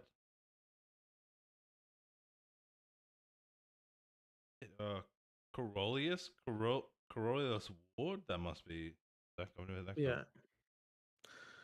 To be honest, the major damage from this Kong Ming deck, looks to be from the Leeching Bolt. The water one. It's a water. No reflection. 4 cards. It's a deflection. Yeah, it's only got the 2 terror. I think isn't there? There's usually the terror cards that big one that does like the board wipe damage is pretty common. Yeah, no, I feel like the damage from this Kong Ming deck is going to be Cone of Frost and and Leech. Dude, and Leeching Bolt. Is that a Zapdos? What am I looking at right now? I'm assuming that's the power cell. What is happening? That is not a Zapdos. That's a Jolteon. What in the Pokemon hell is this? Get this out of here, dude. GA not approved. Oh. I feel like there's got to be some sort of just more strict guidelines with what you can use for tokens. Yeah. Outrageous, honestly. I'm just gonna have a picture of your face on a card. Like, I'm just gonna snip at your cat's face, like my power cell with your thumbs up or something, like carrying my board. Like... I'd prefer like a token if it was like a Duracell battery or something. Yeah, yeah, the Energizer Bunny. Yeah, yeah, something. I feel like I've seen Energizer Bunny. Oh god, interesting. Or a Tesla or something. Tesla, sponsor me. If you're listening right now. All right, so the Rhyme Cell Bishop, again, standard plays here coming out from such good, just such a good maintenance of cards. There are so many cards we're seeing right now with the Cleric build that let you play, draw, maintain, Clearing the retainer, and now clearing the, So, like, I feel Bob's in an excellent position. He's got the board wipe if he needs it. He's got a Jolteon for extra damage, apparently. I think it's just a standard Jolteon. I don't think that's a proxy. I think he just doesn't have a Power Cell token. Is that what I'm looking at here? I did think he does. Yeah, it's a legitimate Jolteon. It's just a legitimate Jolteon. That's surely a legal play.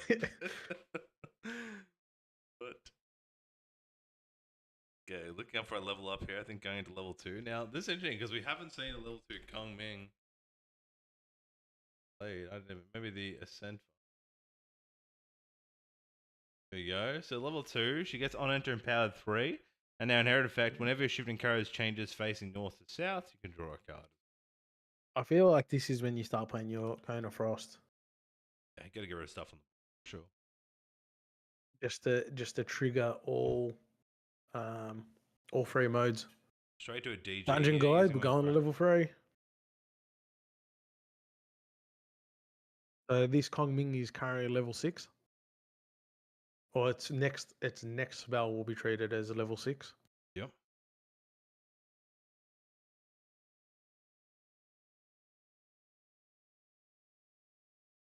So now with that Kong Ming Lynch, which I think is like when I talk about this card, like I think this card is when we talk about different levels of champions, like Recover X or X the amount of Terra Element cards in your banishment. I don't think there's enough early Terra. Like you're not going to get the benefit of that recover. I think it's very weak, which is unfortunate about the card. But whenever you activate a spell card, you can change the direction. It's probably is a really strong part of the stuff. Yeah. Feeling so like I want to see where. Leeching Bolt. So Leeching Bolt for 6.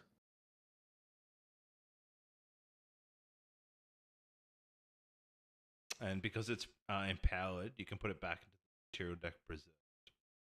Yeah. So 6 damage, recovering 2, and you've got it guaranteed next turn. With the preserve mechanic. When it's preserved, do you still have to? You don't have to pay its cost. You just materialize it for free. You just materialize it, yeah.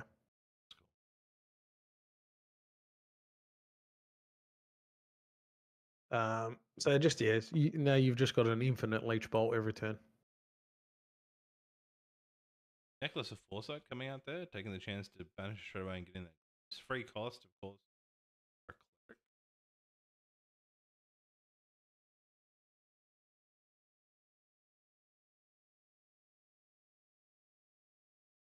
Bob. Hard because they're reverse over. Bob is Shilu.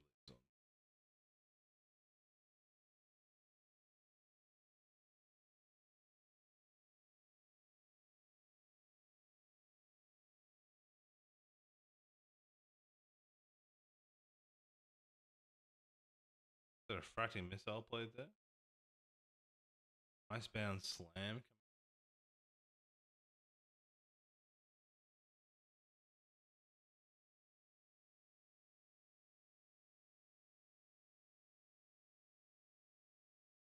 Oh,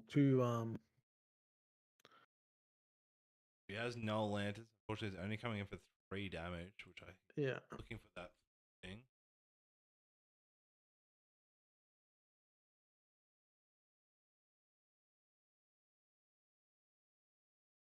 I guess you're playing for the stratagem. Yeah. That's what we've seen most of the damage from the strategy.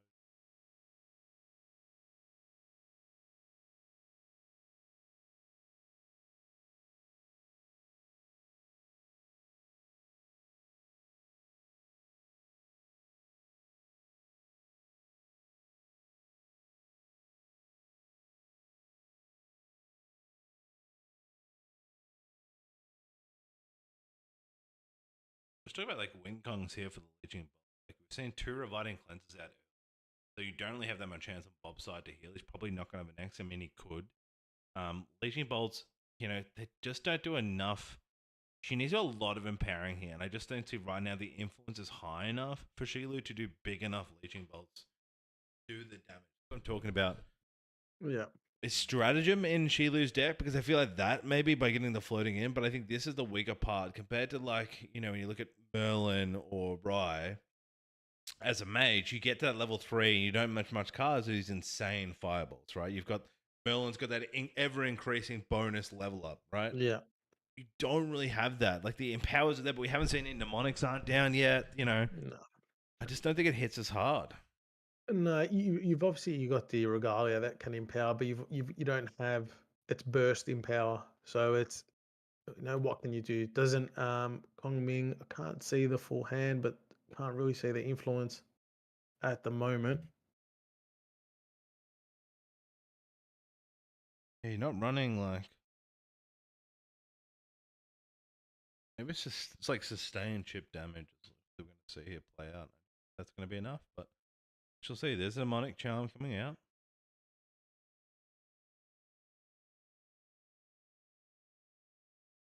Didn't see what was materialized there, actually. Do you know what that material card was? The one right to the. Yeah. I'm gonna assume it's.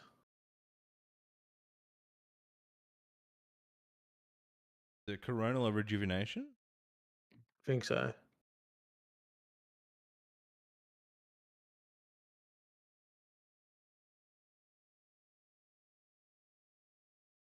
Might have done a leeching bolt. I didn't actually see what he materialized.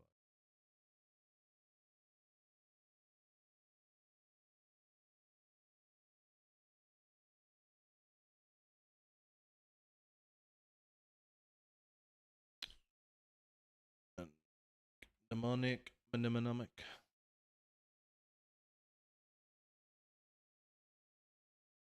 Safeguard coming out. It's kind of annoying that the two graveyard there. The refracting you're seeing is the floating memory graveyard.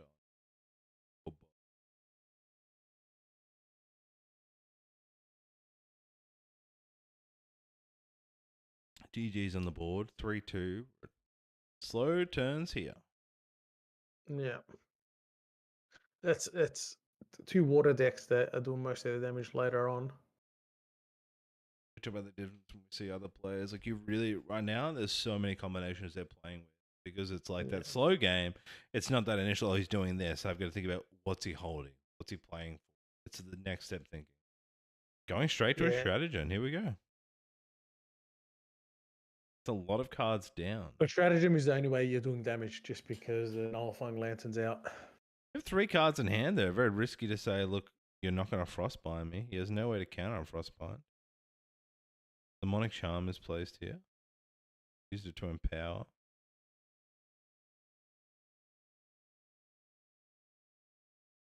Paying 3 down here for ward. This ward here is going to give prevent 1+ level damage. This is Quorx ward, so it prevents 1+ level damage. So currently 6 level, mnemonic empowered. If the West is West to draw cards, it's going to prevent 7 damage prevented from this stratagem and also get you to draw a card.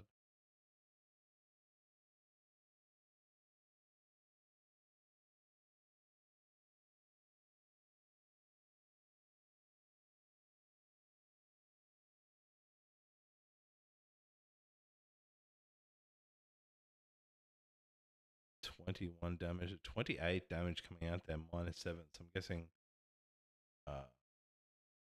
keeps him in it. There. Keeps him in the game. Quick math there for me. What's if you did 28? Lots of 3. The math doesn't work. It should be 27.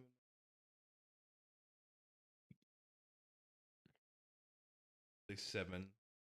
God, less 7 iterations of floating would just banish them for stratagem. But now it's all cards down. Yeah. So how many does Bob have in hand? 1 card or 2? Bob has 1 in hand, yeah, and no fractal. Yeah. Can Shilu, present 17 damage?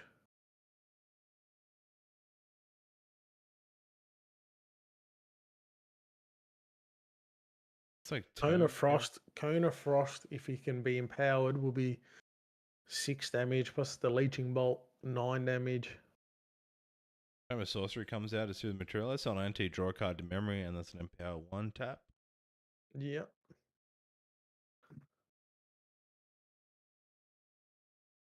Harmonious Matro played.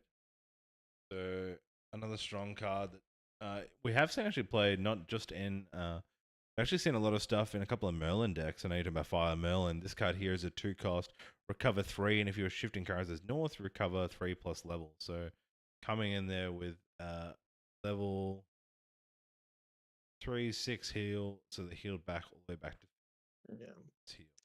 And we can see that Bob does have a safeguard amulet too, so he does have some way to mitigate damage.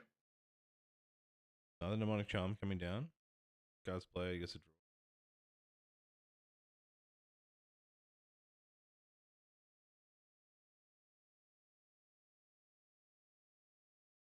Shifting north to south to get that extra draw using shifting currents. Coming in from our level 3 shifting. Coming in from our level 3 Kongming. Moving the currents for a draw.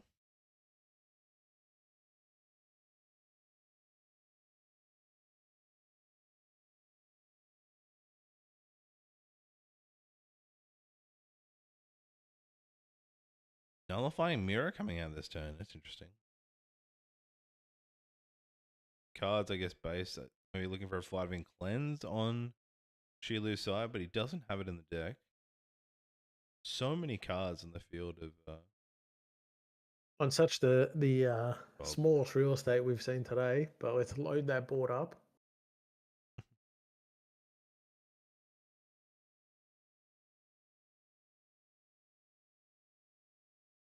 it's like Tome, a bit of fast play here going on. Tome was procced with another leeching bolt.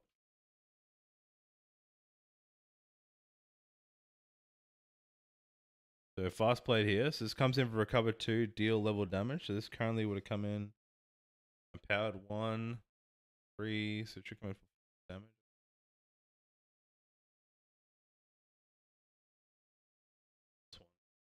Yeah. So nice little 5 damage pop from lethal. Was empowered, so it goes back into preserve. Deciding not to pop the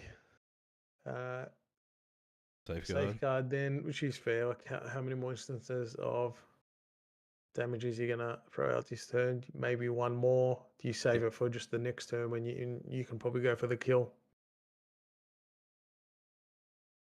So passing on with a lot of cards in hand from Bob, and then looks like materializing is going to be with the leeching bolt.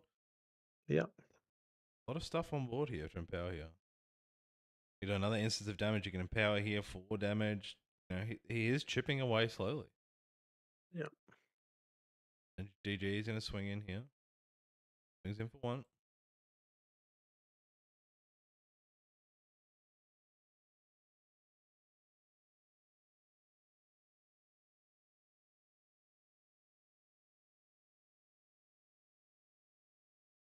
Tapping one of the fracturized items here. Playing a Lost in Thought to banish 1.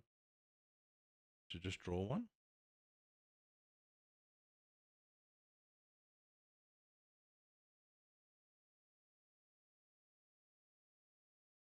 Shifting the winds to currents to north. Good draw. On the spell so that he can then go back to the south at the turn. Here coming. Like the Kongming doesn't have the water Kongming doesn't have the damage that you'd expect in a mage, but it has its draw engine once you start playing spells, and it just rearranging its shifting currents is definitely pretty strong. Yeah, well, I feel like you're just materializing for the sake of materializing at this point on a Bob's side. Like, Null Mirror is probably not going to be played here. That Mirror is probably not going to be played. I guess when you enter the field, get that at least glimpse 1 benefit, but not really the destroy part of the card. You know, Polaris is there, but really not using the Cosmic Bolts. See Polar Depths coming out, so getting that chance to, because it is a Is empowering to do the leech bolt. So just doing on his opponent's turn.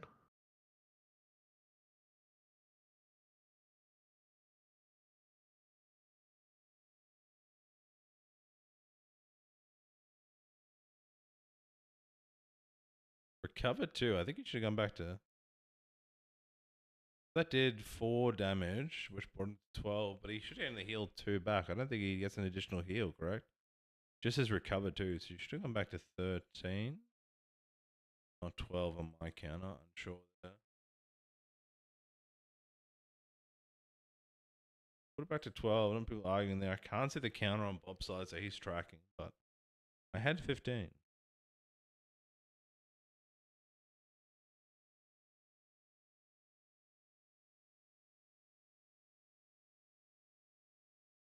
Second leeching bolt's coming out.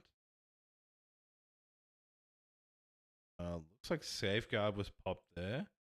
Putting him to so only 1 damage coming through with that one. Shilu then taking a heal back down to 10 from the second leeching. 10 to 13. So another fast play spell card here. Yeah.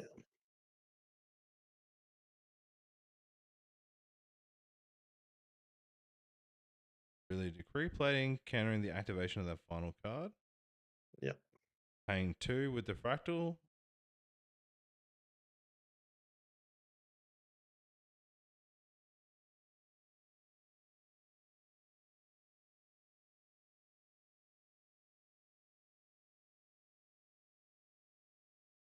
was a Cone of Frost. I didn't get to see what that damage was. Give 3 damage there. It was a hard card to see.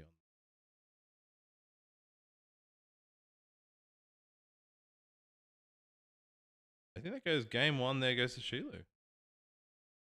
Bob not getting through the chance there for the stratagem. No, so Leeching yeah, Bolt Bob. being played turn. Yeah, go. Yeah, so Bobby went all in on the stratagem there, and then obviously, just wasn't expecting the ability to recover. Yeah. And yeah, the Kongming deck I've only played into Kongming a few times, but when they get to level 3, you're on a clock to end the game because their draw power is ridiculous. Like they're gonna continue to get cards, and then if they keep getting cards, not only does their like Leeching Bolt always recovering, but it's always just it's cycling itself. It's I'm gonna Leeching Bolt you every turn on your turn until you stop me. Gains that strength. I think too there, like which is interesting there, like we talk about here, like this is the water deck and there's counting cards. Like you have to, if you're gonna stratagem early, you're using so many cards to play. Like you want a stratagem when we talk about that last opportune moment. That's the hard.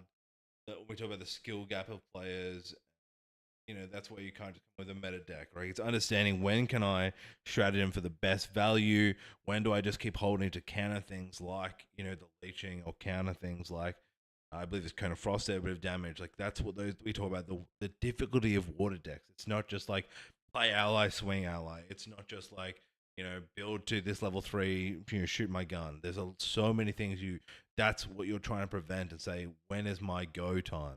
And maybe then he went there a bit early and then didn't realize how much sustain is in this deck of the Kongming. Because again, it's not played that much. Like this probably how many how many people are playing around the Coral Sword?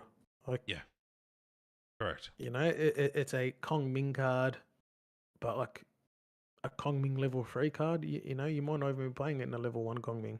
Yep. Because you're never going to have the level. You're never going to have the levels. So doing that, being at level, 6, 7, recovering, because we felt that, then yeah, the game's over. Exactly right. That I think like highlights, I guess, one of the main, I guess the difference between good players and great players on water is water. You have to know what the other decks are doing, so you time your interaction.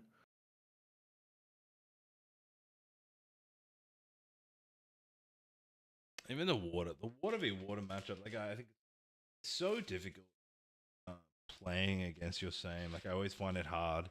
You know, when you're playing like fire decks, you're usually playing aggression to deal with allies, and when you're playing water decks to control fire, and they're the deck matchups like water v water or mirror matchups like stratagem versus stratagem.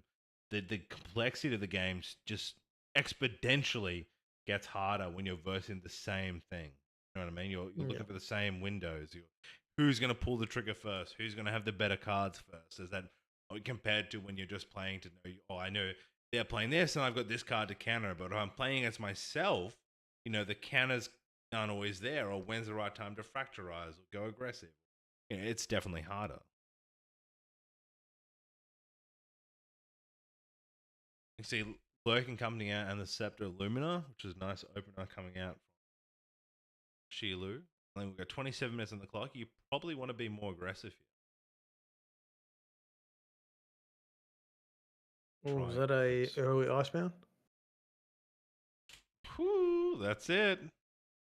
Come on and jam, and welcome to the slam. Then you got like that soundtrack.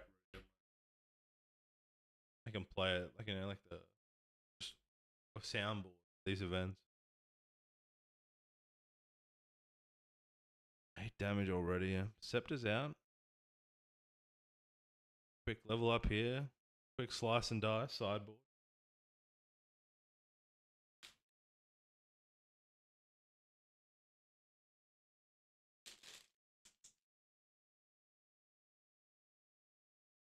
Is that level up? Getting the proc rate from the Scepter. 6.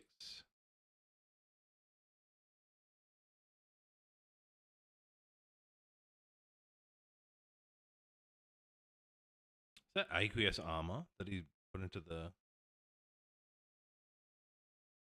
Would be. banishment?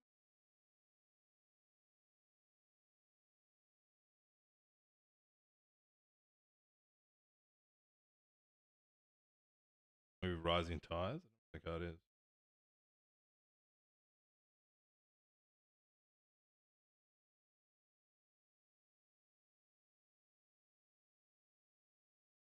When his mantra is coming down. It's like swinging additional 2 now, 8 damage on for Bob, and then healing back with the mantra, which is really good. Taking that chance again, mantra is just a strong card. Nice, easy way to heal. Yeah. Must play. And then swing again with the lurking 8. We're at 8 health. Has to probably go here for the level up, I'm guessing, with Arasana. Try and increase his health pool. You know, levels up again, there's 12 damage. Hopefully trying to fracturize that Scepter Laminia. Maybe we saw a Flooding Cleanse last time. Yeah, if you don't clear that scepter, the threat of that just pushing burst damage is always there. Like 12 damage just from that card. Like, same. Talk about increments of damage. You know, Razor Gale has been part of the meta. We're just going to say much Razor Gale today, but those increments of 2 is huge. Was that a stratagem just off the board? Bobby playing straight a stratagem. Straight away here. Trying to go aggressive for lethal. Something's played in response there, and I cannot tell what the card is.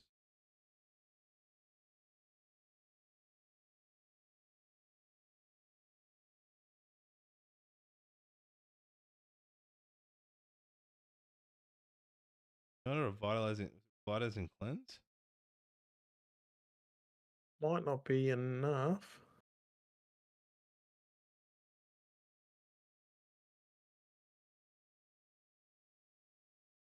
I don't know what was played there. 4-card cost. I don't know if it's an Alt-Art Frostbind or something negated the activation of stratagem there. Then pass turn.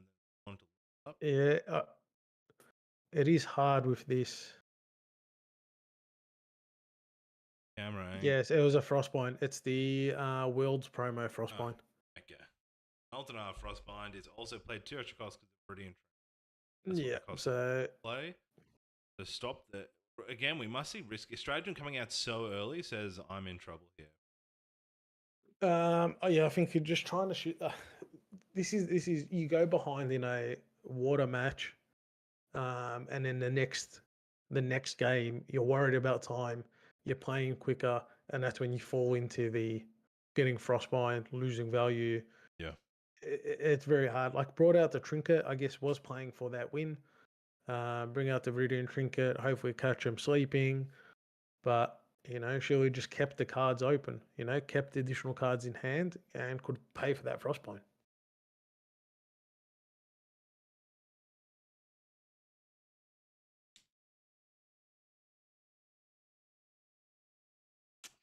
camera's so blurry and webcams. Update your webcams, people.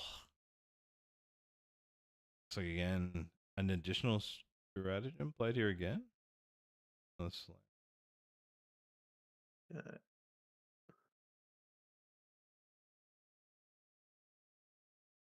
Another stratagem being played here.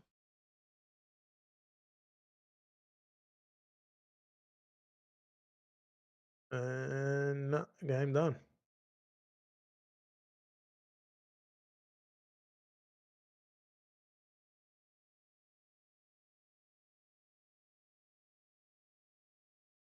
I think there's a second stratagem for lethal, correct? Yeah. Yeah. Holy moly. No counters to the second one. Doesn't have the additional frostbind. Just about the lethal chance there. Like, looked like Shilu was going to take game 2. Had that strength. And then just Bob says, he high rolled a lot of that floating. Like, his deck's got a decent amount, probably 20 plus amounts of floating. And ends up drawing early so Icebound much. helps that. Early Icebound helps that. Yeah, but you can. We saw in the other matches where he hit like maybe 2 out of the 5. He hit probably at least 4 to the 5 were floating memory. Well, if we look at the deck, there's definitely Half the deck is probably floating. Yeah, maybe half a certain amount. Yeah. 40%. Game 3. 2 water decks. Getting into a game 3 is very surprising. I mean, there's 20 minutes on the clock. We saw so Plenty much of time, aggressive from plenty of time. Shilu. Like, I think he like not factorizing the Viridian makes it very hard to counter. Early Lantern, which was good. I just can't match that damage from stratagem. Drew well. Yeah, I played well. don't know if I would factorize the Viridian because you're just giving the person the additional resource anyway to pay if you do try counter. Really? You think leave it up? Well, you frostbite their one. You've just given them an additional resource now to be able to pay for any frostbind and whatnot. Yeah. So fast playing looks like a Lost in Thought. It's fast played here, coming in with a Frostwand Paladin. Again, one of the wonderful cards of the water decks used for maintaining and a huge intercept. OG water card coming out in Alta. Wasn't part of the original first edition Dawn of Ashes, but an Alta exclusive and has been in every water deck since. Do you think we're talking about prices going up? This card here, surely with the change, it's going to be even harder to get. Like this card already was probably one of the stronger water cards. Now making waves. I think I'm 99% sure it's just an uncommon, so it should be, and then it came in the SP packs as well. Yep. There should be a few copies of it.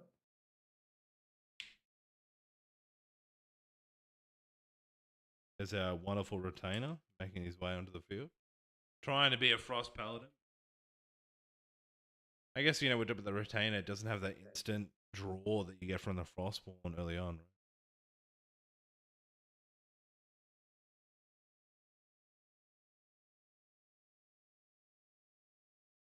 It's like swinging damage into the retainer. Yep.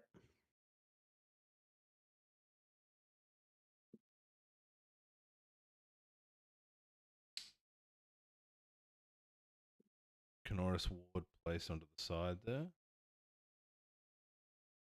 Banish.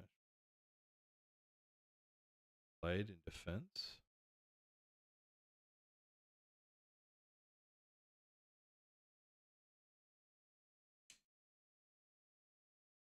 Bishop coming down, another strong card. Standard today, like get used to saying Bishop, Awaken, Yep, just keep cycling. Cycle trains. Put some damage.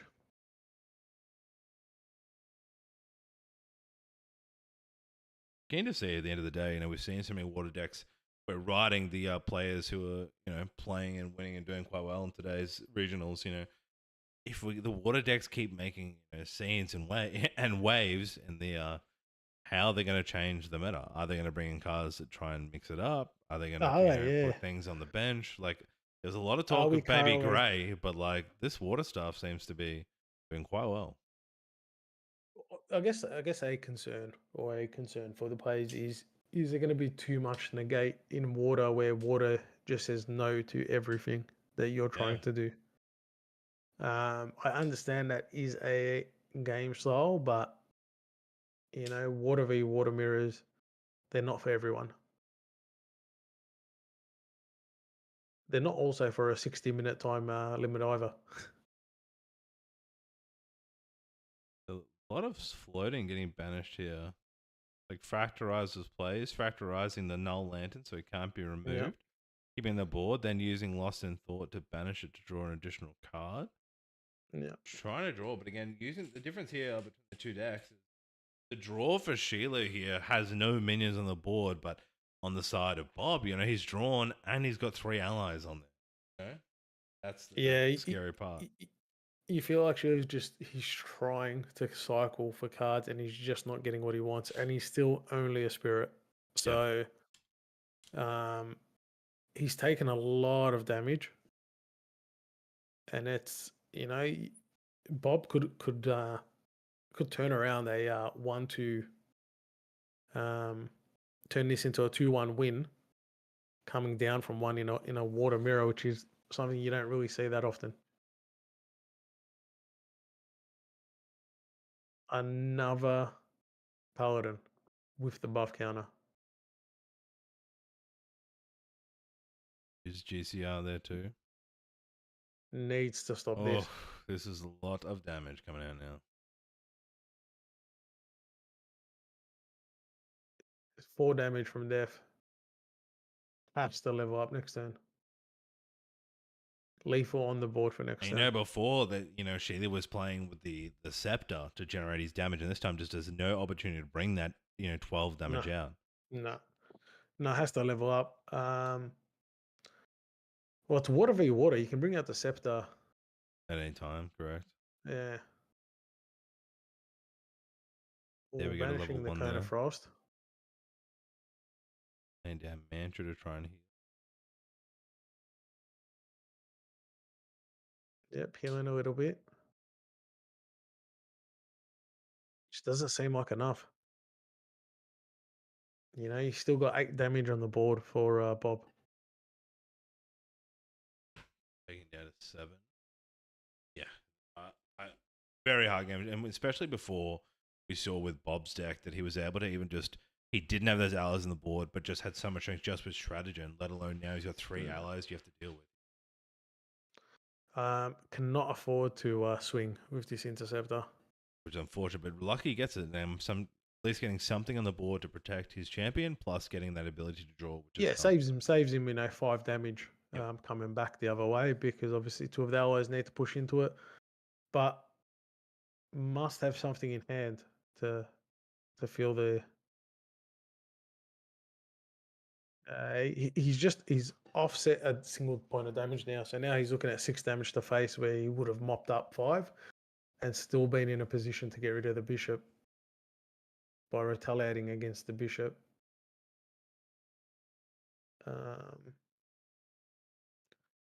Yeah, not 100% sure if I agree with swinging the paladin up hand. So obviously, if Bob sings the bishop on his turn first, you can retaliate. You're still taking 6 damage, but you might get a misplay where Bob swings the paladin first, and you can stop 5 damage and get rid of the bishop. Without knowing the rest of Shilu's cards, he must have more interaction in hand. Gathering some herbs here on the level up using the tokens. Gonna need more tokens. A lot of buff cards coming out in the new season, so get your dice. Gathering some herbs, which I'd like to see. I was definitely drawn to when I first started playing this game, the idea of gathering herbs or like champion interaction. It's more of an interactive style of gameplay. Good to see it being played, right? Yeah.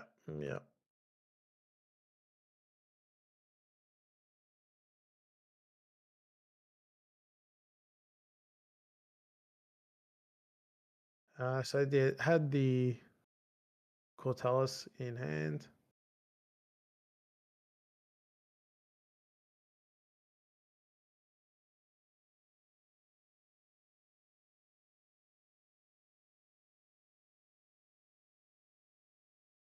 Taking the 2 swings from Frostborn, put him to 11. 8 points of lethal. Polaris is coming out.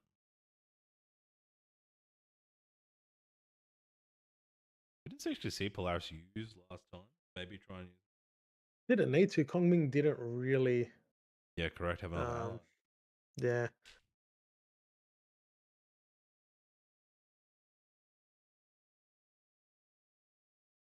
Now, plenty of time still in this game.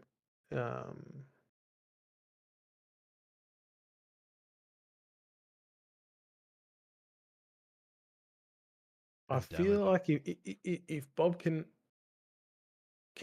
finish this off before Shilu gets to level 3, we'll have a definitive winner. Otherwise, I feel like this game's gonna go to draw.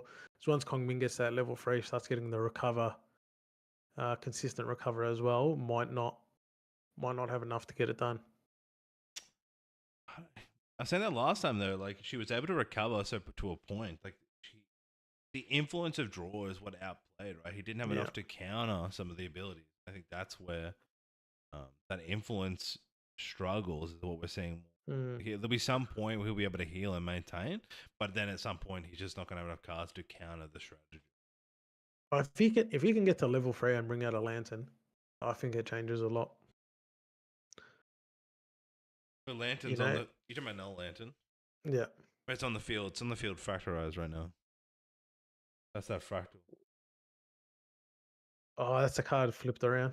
Yeah. The Yeah, lantern's that's, on. It stops the slam or any other.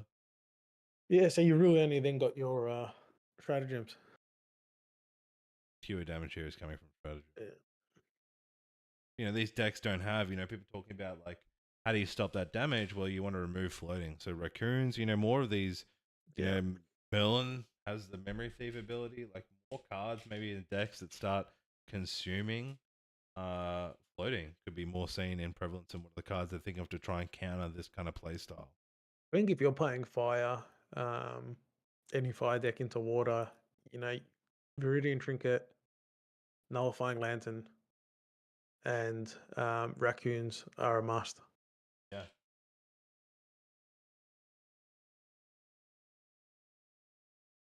It's kind of like, with this stratagem card in the game, it was before it's like floating is used for, just, consuming and freeing influence. But now it's that benefit plus the benefit now of these huge damage cards. Yeah.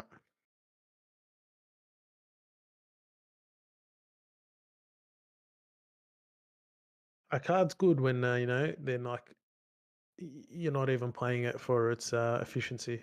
You're just playing it for... Playing a freestyle. I'll spend 7 cards on this.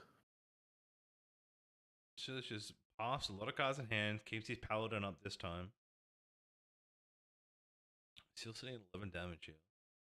But maybe keeping cards in hand so he can counter some of the big spell. But again, Viridian's still on the board, so it's going to cost him 4 to pay. Try and counter a big hit.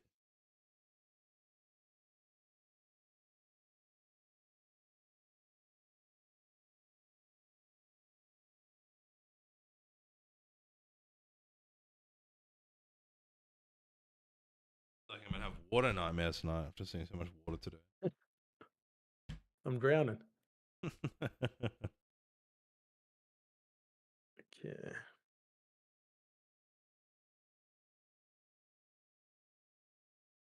I mean, looking today, like, as we talk about Melbourne Ascent coming up, like, are the new cards coming up? Like, do you think there'll be... Would you be playing anything else but water, looking at today's so far matches? I feel like... I don't know, this just might be me. I feel like water Aerosana, but going to level 3. You've got the counters that now can counter an ally. So, you can prevent even more early threats. You've got Polaris, but the Arasana that counters, you've got the new Astra card that counters. Could be a deck. Yeah, with the astral, the seals, astral seal, and also the negate per the cards at even level. Yep.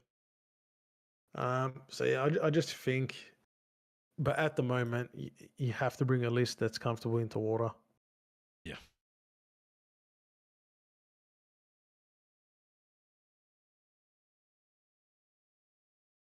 So looking at a second swing into the Paladin here.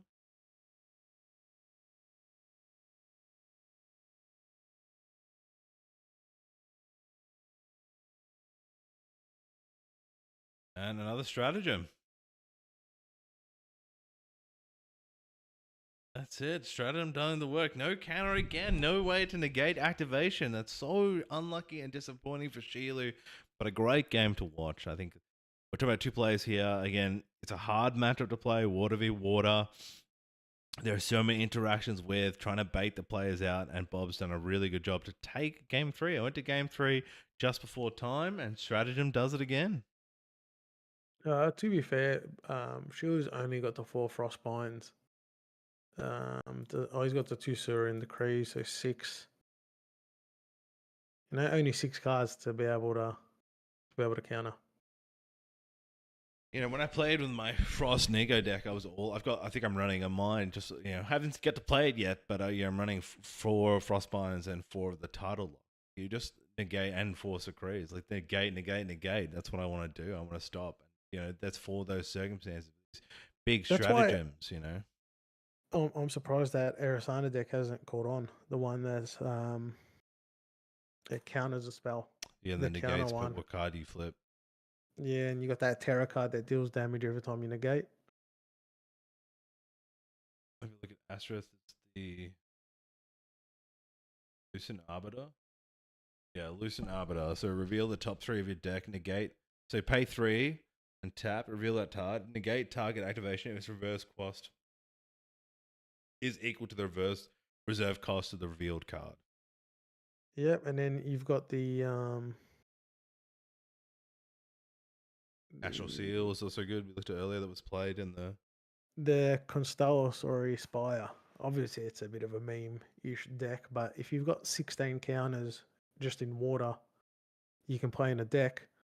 And this is whenever you negate a card activation, you may rest it, and when you do, deal 2 damage. Yeah. Plus your Cosmic Bolt. Yeah. Potentially. Let him cook. I mean, we've seen some wild stuff today with the Mustang, so it wouldn't be the first time seeing some wild stuff out with the Constellatory Spire. You know, I'm keen to see you at next door champs, Gaz, coming back, returning player. You've got Hoarded Counter. Terrible name, but you know, negate target card activation unless its controller pays XY. But XY sounds like a Yu-Gi-Oh summon or something. Banish the card that had its activation negated, and then you glimpse. You know, it's one of the new cards in ALC Alta, and then you're also getting What is this card? What? Is this new? It's one of the new ALC ones, and you've also got Dawn's Reversal. As an additional cost to activate this card, sacrifice Y herbs to negate activation unless its controller pays X plus Y. Okay, so X. What's the X? And then you've got Dawn's. Pay for. You've got Dawn's Reversal. As long as a card's activation has been negated this turn, this card costs 4 less to activate. Glimpse level, deal level damage to target unit. Oh, God. So we're just going down the. All you're reading here is just more negate stuff, man. This is just strengthening the negate meta. Yep. Dawn's Reversal. As long as your card's been activated this turn, it's called 4 less to activate. Glimpse level, deal level damage to unit. What? I guess while we've got some time, we'll have a quick look at the new cards coming in Alta.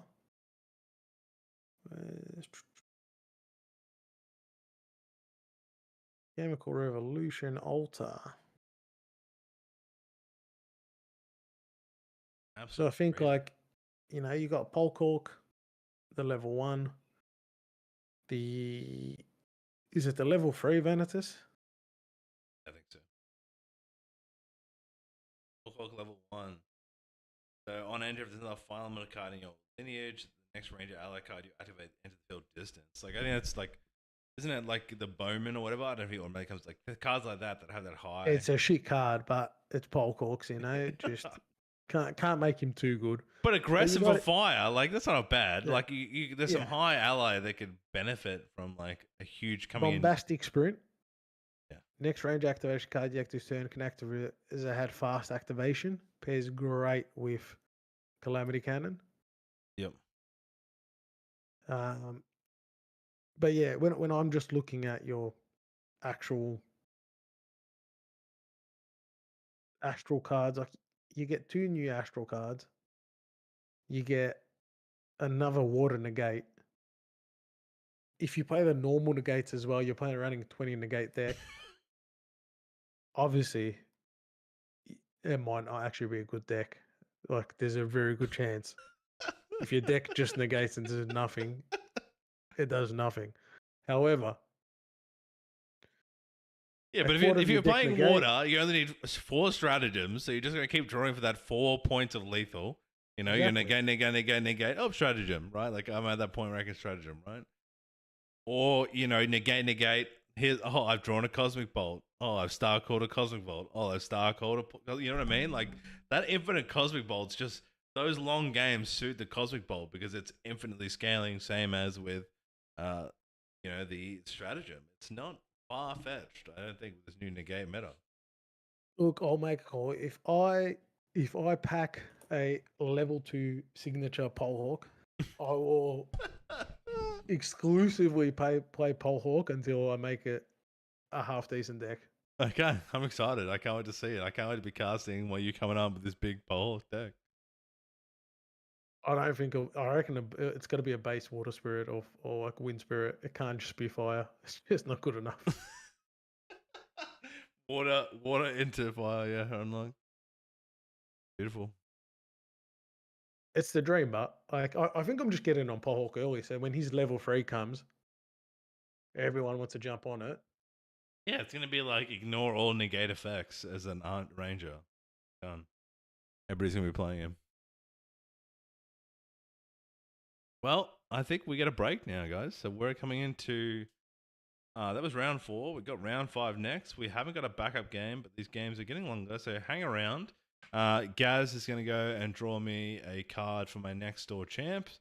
I'm going to take a break, walk my dog, stretch my legs, and we'll be back. Probably, I believe, in the next probably 10 minutes. I think is the next round. We might be a bit earlier. We might have a longer break here because we finished that early and there isn't a backup game. So at least we'll take a break, and then if we come back with a second match, we'll come back live. So thanks for hanging around, Gaz. Have a break, mate. Think about your Astral deck and Pole Hot deck ready for your next match. And yeah, let's enjoy ourselves. See you guys later. See you.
Alrighty, we're coming back. I can see the next set of players setting up. So I thought we'd just quickly jump to the casting couch so I can do some production things behind the scene and you can talk to the one and only Gazimus from Oceanic. Gaz, take it away. Yeah.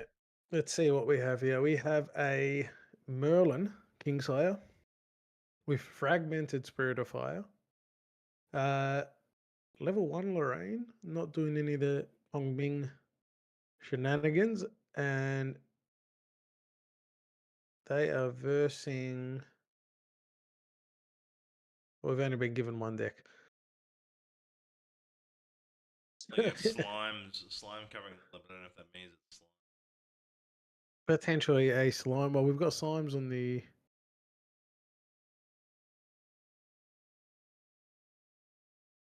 No, we've got slime sleeves, so we'll just assume it's a slime until someone tells us otherwise. But a Merlin, we haven't seen a Merlin today.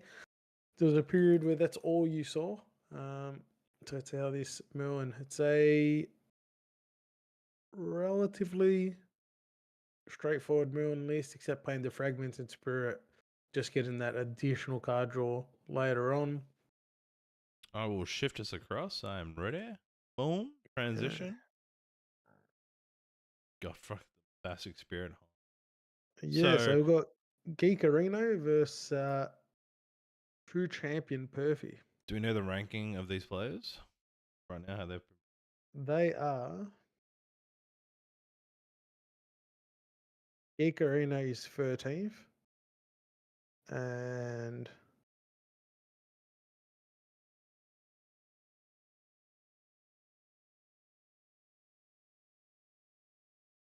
is that 13th with the Lorraine? So what am I looking here? We're looking at a Lorraine to Merlin. So Merlin deck playing a Fragmented Spirit. So probably we're going to see a lot of this Mnemonic Charm coming in. So using that with these new Merlin changes, it's definitely all around the impairment to reduce the incarnate. So that we may see, I see Blanche in there.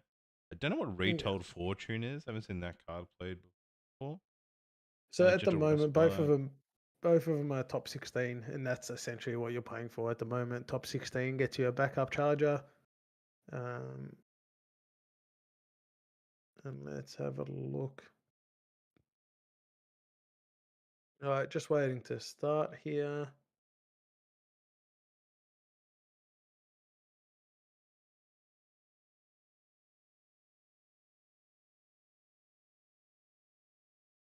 I have to reset the go time ahead of time. That's all right. Also playing Set Ablaze, which you don't see that often, but in the Fire Mage decks is definitely something you can play. Yes, I have not seen that card. Again, another first time for me. Cards at a few lot of games. It's interesting all these cards that I'm like, I just haven't seen played. Yeah, well, Set Ablaze it's just a better focus flame. And then Under Fire, obviously, just giving your champion stealth, just allowing Merlin to get to that additional turn.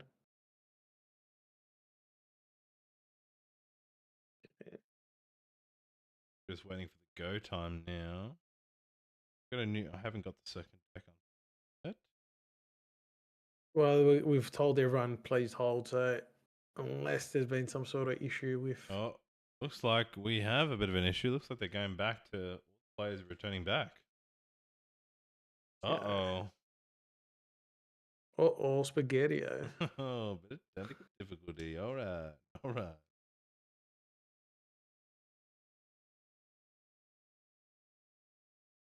See if this match gets changed. Seems to be some issues with Omnidex, potentially. I'll bring it back to you and me then, and we can talk smack. Yeah, they've got 2 round 5s paired in there. That what? There's 2, if in the Omni event ID, there's 2 round 5s. How does that even happen? Australia, we do things a bit different. Do things a bit different in Australia. we like We're to loose. We're loose. We're loose as. we like to consolidate at round 5. You got to play multiple games at once 5. against different opponents. If you can't do that, you don't deserve a backup charger. Just the down and away. We just want to make sure we get the right people. I don't know. I'm saying like I'm just super excited to play. The more I cast, the more like I just want to keep sitting. I know that we have a lot of matches in the Oceanic region. Yeah. Yeah, I'm definitely geared up for January 10th, 11th, local regionals, I believe. I'm definitely geared up to run a few games at locals, and depending, maybe from a hand at nationals again. We'll see. We'll see. Oh, yeah, dude. Gaz returns. Gaz You thought he'd know, just been here for a little casting gig. Is now selling his soul back to the game. Do you have a partner? Do you have a partner, Gaz, or? Oh, look, I do, and that's She's I here have in this to. other room. No, luckily she's not here today, so I can make outlandish claims without recourse. Yeah, well, I was trying to set up. I was for planning to another few come hours. down for the regionals for in January because I think there's Box Hill regionals and then there's also the store champs the day after. Yeah. I pre-booked a 4-day weekend down at the beach with her. She's taking some time off, and she's like, "Oh, we could go down Friday." She said, "Well, if we go down Friday in Melbourne, you could play Saturday, and then we'll go away on the Sunday and go Sunday, Monday." But I feel like that's bait. Is that bait? Like, I don't know if that's. She's just trying to test me here.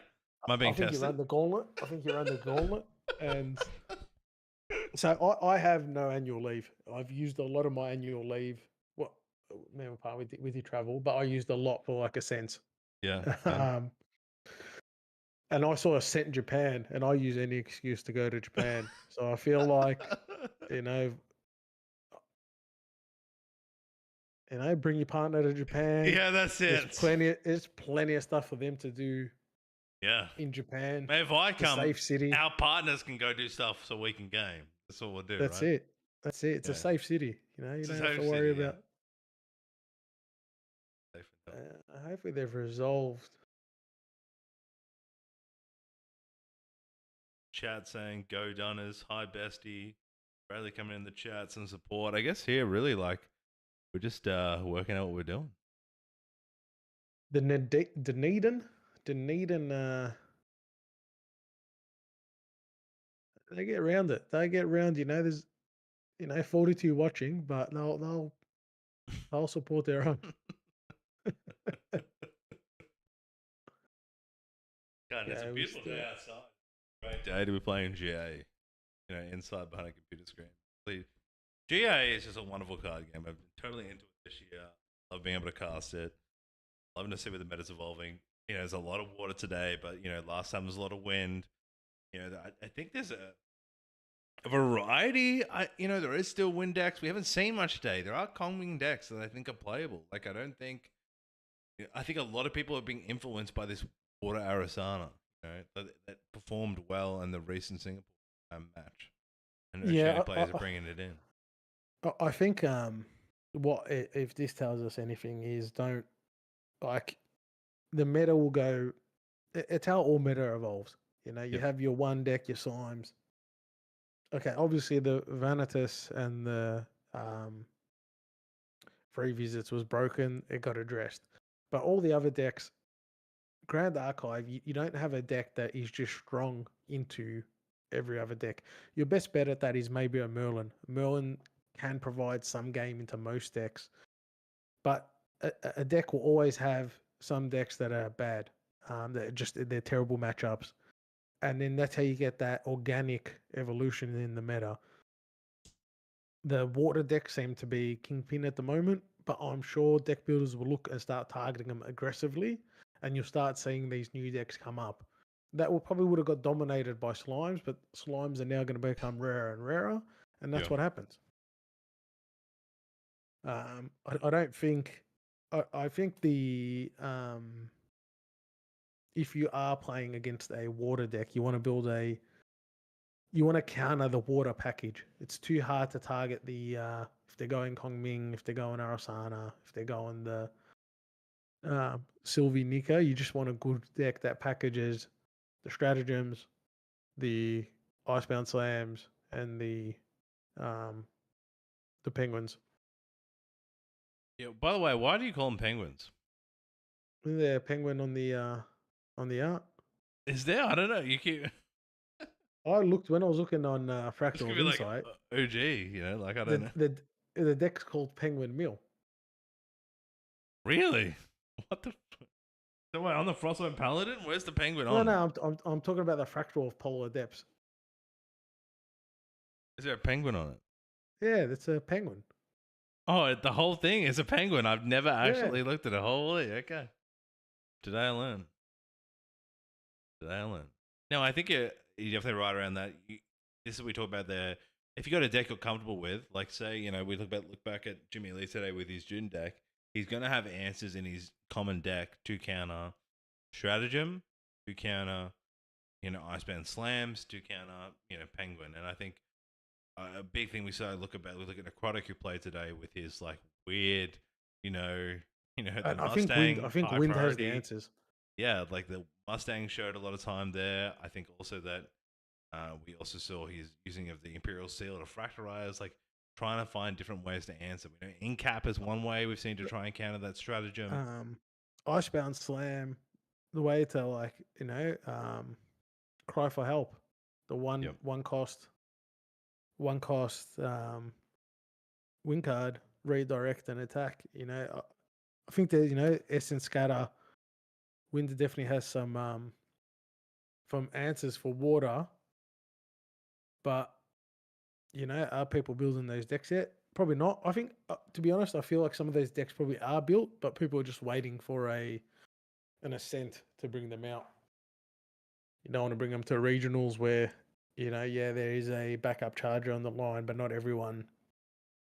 It's not the biggest prize, especially if you have a bigger tournament. Yeah, and I think too, those combinations of cards and this play, like people playing a lot behind the scenes. We have a big community in the online community who are practicing. Like you said, they're not going to bring those big matchups, but are just sitting on it waiting for those big events. And you were talking about earlier, like I don't think we haven't today, unfortunately, the matchups we've seen, we haven't seen like Slime versus Water, right? We haven't seen that matchup to see how indifferent it is between the two decks, or we haven't, Slime still being a consistent pick for a lot of players. It's so achievable to get the deck and get the missing parts to make it playable. That's, I'd say, when we talk about players who are playing in this community, the Slime deck's in a really good space where it's probably an easier deck to understand. I'm playing my allies, I want to burn my allies, I'm going to search for Arcane Slam. While you look at Stratagem, there's a lot more extra steps in those water decks. What card game can you buy a starter deck and then add 10 to 12 cards in it and be it a deck that you can take to tournament? There's not many card games. No. Right. Now, some may say that's a bad thing because you overrepresent metas with one particular deck, but I actually don't think it's a bad thing. I think the recollection products, in my time of playing trading card games, and that's quite a long time, is still probably the best intro deck product I've seen. Yeah, I think the recollections decks have been a great. Like I like them. I like that you get the cool sleeves. Being able to custom, a good place to start for a lot of new players. Get packs. Yeah. When I you get play sets. When I compare that to other card games that I have played or still play, and I look at the price of the recollection deck to the prices of those other starter decks, and there's not a big difference. And you're not getting sleeves, you're not getting play sets, you're not getting a competitive deck. Yeah, I think the recollections were a great idea from the company. I love the idea. I think I can't wait for the next one. So someone that isn't building 10 decks a week now or trying different decks, the just playing every new recollection hero is an easy way to build out a collection and not. I think too, when we talk about meta, as well, surely, you're not just introducing one card at a time, like individually. You're a whole combination. Like you're bringing in two whole sets or characters that have a whole lot of like we're talking about Luximus coming out. That's going to rechange Luxem, which is going to change so many more new. Doing it in a big group like that is also with a card. You're not just talking about how does one card affect, but how does 40 cards and this new champion change the whole gameplay, right?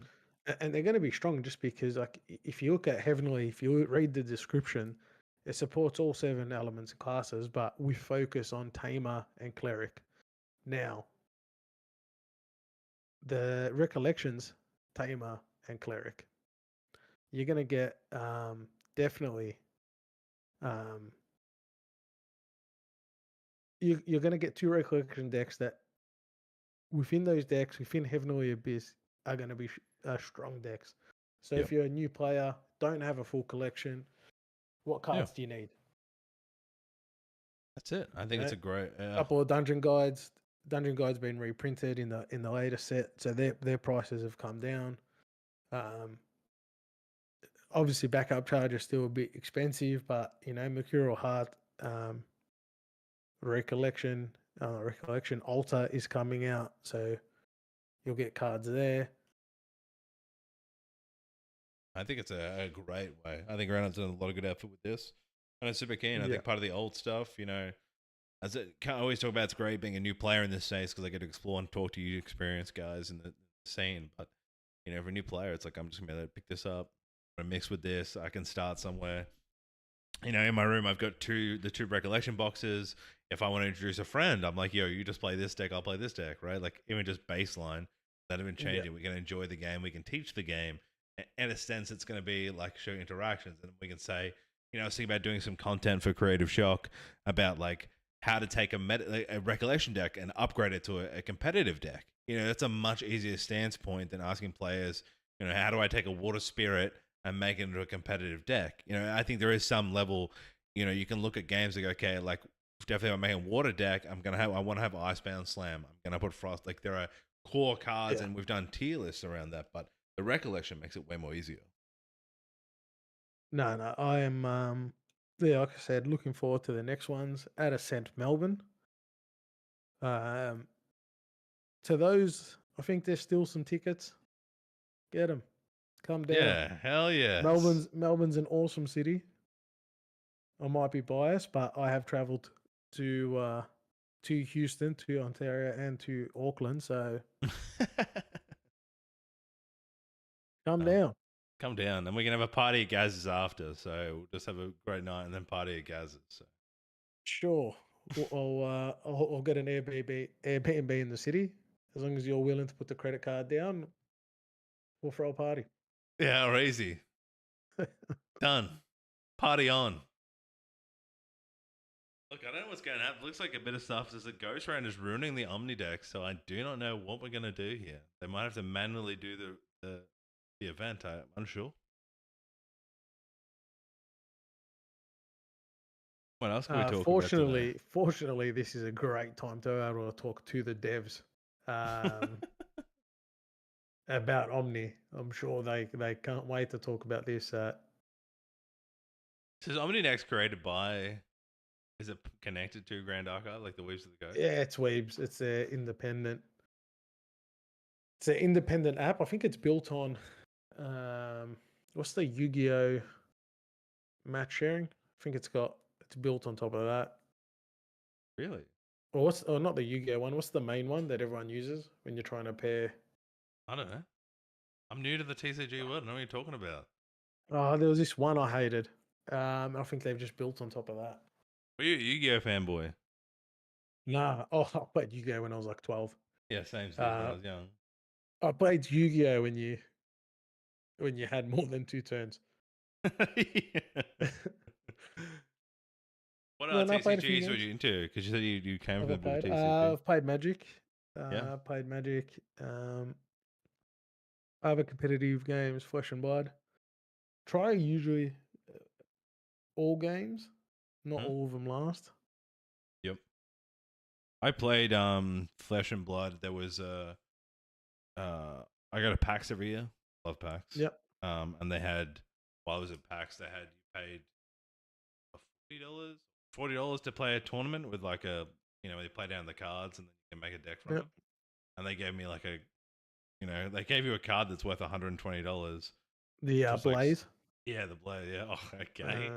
Yeah, so I've got that card too, or whatever. Just sitting there wrapped up. But I got to play it, right? And I actually thoroughly love it. Don't show about how great it goes, Grand Archive and everything else. But, just good to explore other TCGs. And it was a cool style.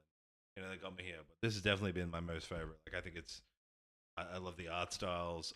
I think that compared to Magic, I don't think as a new player, I couldn't get in the competitive scene with Magic. It's like impossible. No, I think Magic kind of didn't want a competitive scene. The thing for me with Magic, you can play that casually, for Commander, but just the land system, I've never liked the land system, and you don't have non-games when every card's a resource. So we've got a couple of questions in the chat. Any stats for what people are playing? Water. The stats will be at the end of it. We don't have. But from what we can tell, it's water wind. At least 50% water. Water wind slime. And a few flyers. Yeah. Everyone looks like they're playing. And what I'm playing at a St. Melbourne, Polhawk. Should ask what's winning a St. Melbourne would have been the correct question. Not Polhawk. It's Polhawk. It's Windfire Polhawk. Holy. I just don't think, we talk about, so Ascent Melbourne is when? So is there new cards coming out? So Altar's coming out? Yeah, no, Altar will be out, but Heavenly Abysmal won't. And just to give myself a challenge, it'll be a Fragmented Spirit Polhawk, where I just get a glimpse and I don't even get the card. Don't need it. I feel like, I just don't know. Will the meta change much from then? Like they talked about in the recent Ascent, they wouldn't change any of the cards. They'd like to stay to sat. Had a lot of water today. Probably Readers going to be the same thing. Unless something, there's some Altar cards are coming out. Do you know how many new cards come out in that set that actually? I think there's 20. I think there's 20 new cards. Have they shown all the 20? Or is they're on the Omnidex. No, Omnidex, on the index. Yep. If you search by the so they do reveal the 20 cards. Yeah, their cards are known. That's crazy. The only just looking at the cards, there's a Tenoris card. Maybe it makes it a bit better. Like it's called Refabrication. Mm-hmm. You may sacrifice 2 tokens rather than pay this card's reserve cost. If your influence is 5 or less, draw 2 cards. So obviously it's a way to get influence back. But I don't see much for Tenoris. Oh, actually, there's also not Imperial Plans. I saw another card. Accompanying Guard.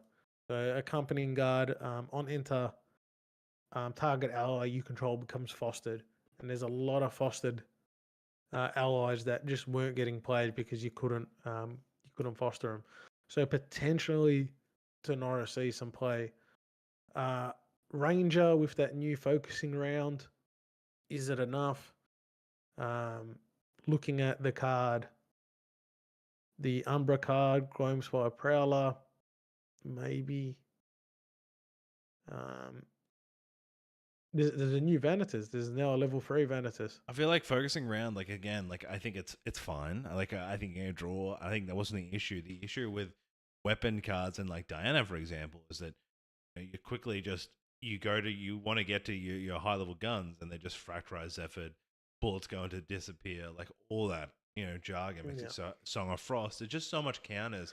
I talked about very early when I started playing this game around playing an attack champion versus playing a spell, and we talked about today the mixed decks, why Merlin has been so strong for so long, right? Is at the base you've got a class that has a multi-class. It's mage and warrior. It's got extra health pool. It's got the ability to do spell and attack damage. And then I think there's less counter for those variation. That's what you're seeing more with these different decks when those cards attack are so in the zone. I think Diana's biggest problem too is that it runs out of cards pretty quickly, but focusing around and the ability to just keep blinking that card, it might have an impact. Probably doesn't, but we can hope. We can believe. That's all we have. But I'm looking at level 3 Vanitas. Yeah. He's What's now it got give? 25 health. He's got 3 attack. You may activate this card from your material deck. It costs 1 less to activate for every 3 damage your champion has dealt to other champions this turn. On champion hit, cards that opponent materialize cost 1 more to materialize till the beginning of your next turn. That's a new hero. Like, that is actually decent. Yeah.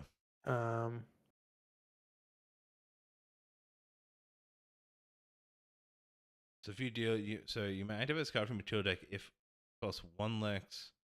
Active every 3 damage your champion has dealt to another champion this turn. So how do you materialize it at any point? You can free materialize. So you've got Vanitas has the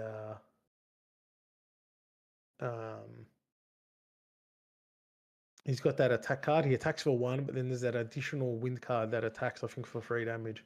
Yeah, something Palm Strike or whatever. Yeah, so if you can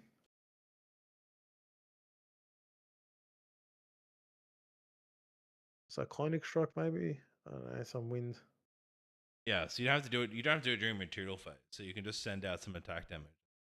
Yeah, send out some attack damage and then bring it out. And then cards the opponent materialize cost 1 more.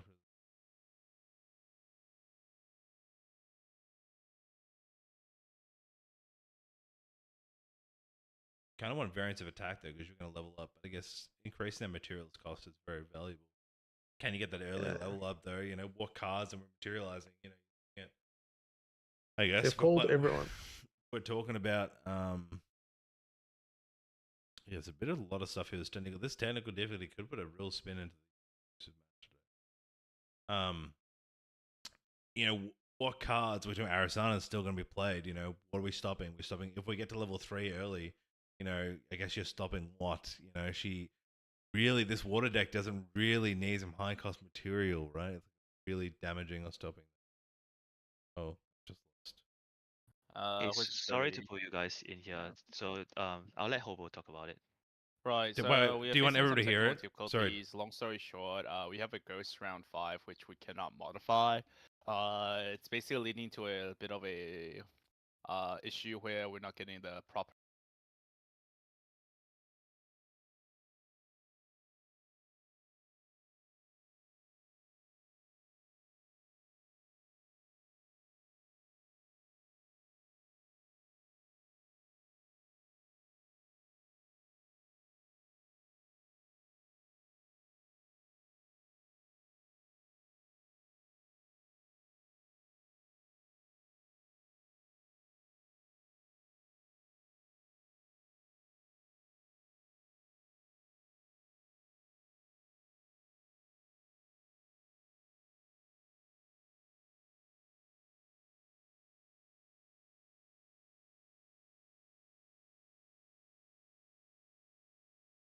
Okay.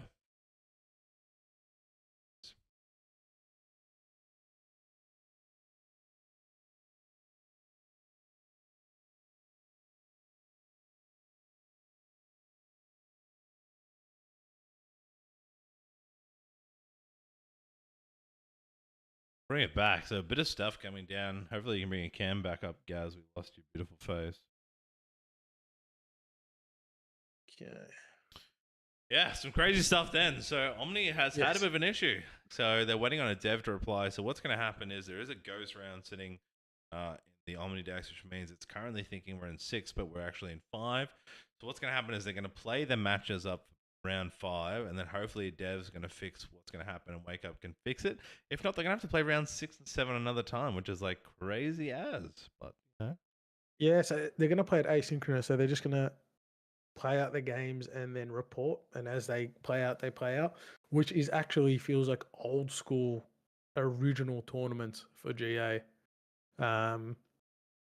When you're playing across different time zones, and you'd have a week to finish the game, and as long as you finished it within that week, it was fine. So it looks like we have people.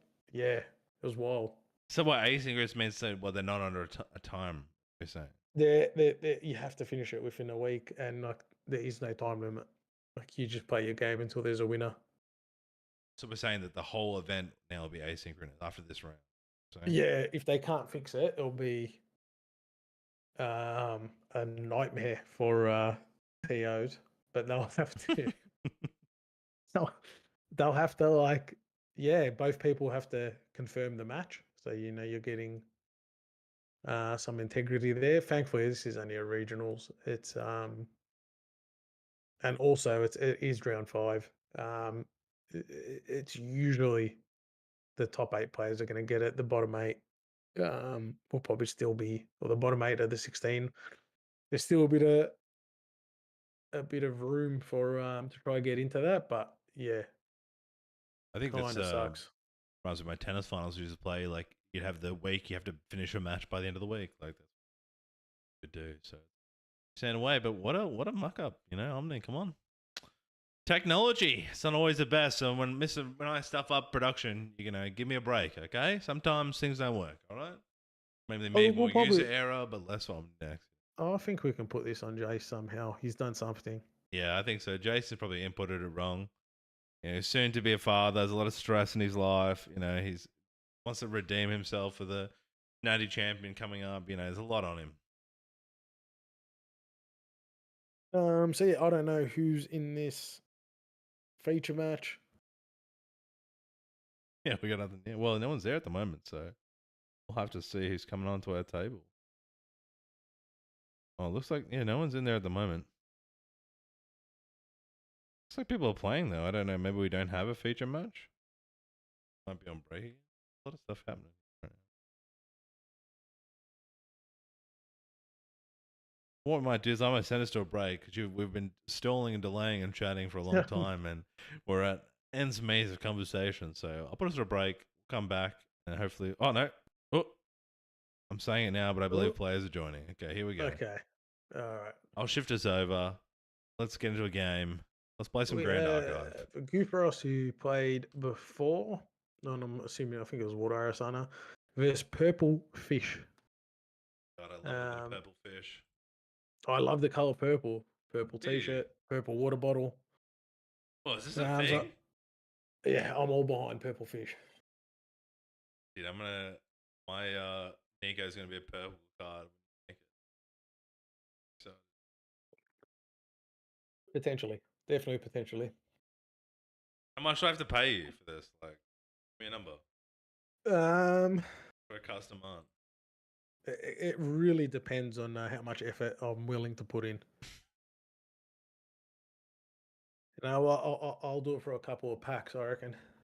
Okay, done. Like my gambling. Okay. So Fractal Rain has been played. Spirit of Water coming down. Imbuing looks like a torrential blast. Neighbor of Fighting Cleanse. I hate this. Oh, it's so hard to see cards when they're so far away. And I can't see. Is that 2 Gentle Respites? Played by Purple Fish? Looks like I got some decks coming out. This is Scam versus Wind Sylvie. Interesting. And Wind Sylvie, I haven't seen come out. Wind Allies Sylvie? Like, or just like Wind Super King?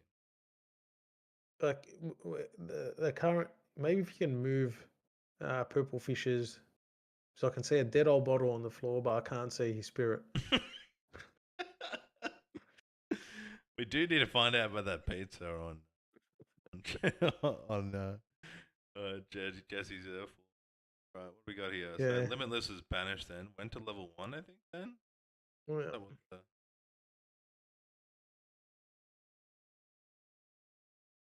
Slime's Blessing?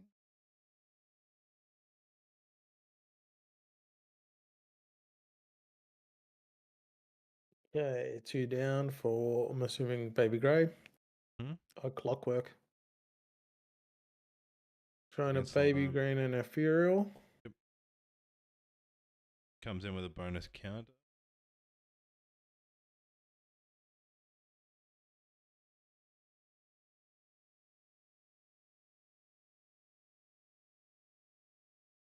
Refracting Missile. That Baby Grey wasn't long for the world. Getting rid of it. Could potentially have an Icebound Slam. Just wanting to make sure you can push some damage. That's true. So it's pretty aggressive there, trying to use the. Yeah, the Ethereal, the Limitless Slime was Chilling Touch. So it's gone back to memory. Yep. Does he predict the slime? He predicts 2 for 2. More now, though, I predict is an Icebound Slam coming that, if he used the refracting missile to get rid of the Limitless, feels like he wanted a clear path to do some damage. Takes it for a Frost Sworn. It's still a 3/4 using the banishment here. Yeah. And that potentially just wanted the refracting missile there for the Paladin. Still has plenty of cards in hand.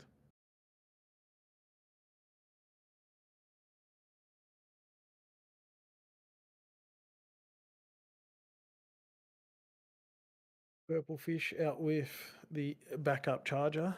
Has he got his banishment in his graveyard? Like, where did the banished pudding go? The banish is up top. The graveyard's the bottom. So he's got the that slime buff card is what got banished for level 1. On the other side, on Frostwind Paladin side. Oh, I have no idea how he's doing his. Yeah, there's 2 turbocharge coming out. High roll probably has 1 turbocharge. Good to get that. That's all you need.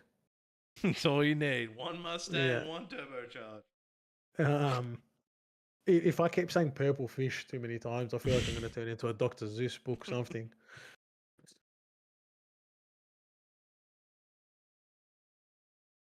I'm hoping that the banishment of Guruthos is like above and we just can't see it on screen. I think he hasn't banished anything, so I think that's just his graveyard, and then the floating is tilted. So how did the Frostborn get the buff counter? Then it must be. I think it's just outside of the screen, so just above the graveyard. Yeah.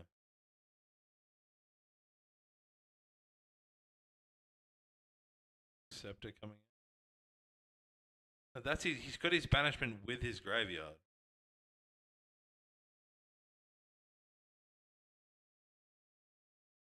Yeah, he's mixing them up. That is hella spice. I'd prefer him not to do that. I don't think you can do that, to be honest. Response reclaiming here. That's he needs to move it separate. That is. We do have a judge in the stream table, so if he's okay, go with it, I guess. Yeah.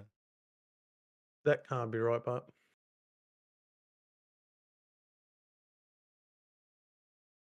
Yeah, that's hard to track. But anyway, that's what's going on. All right, so we've seen here Reclaim was played in response. We had the Scepter come down, playing down against Foshball and swing for another 3 damage, so it's 6 damage. He's taking that chance against Scepter, just not even going for the level up, just a chance to just draw extra cards, which is interesting because like early on seeing Scepter, when I saw it played this way with Tenoris, it was used for level ups. It wasn't used for this draw, but now with the new scam decks, yeah, most people now. Most people now, Water's got so many other avenues to do damage that like you don't need the Scepter damage anymore. But the Scepter is just like another backup charger. Just it costs more, you get more cards back.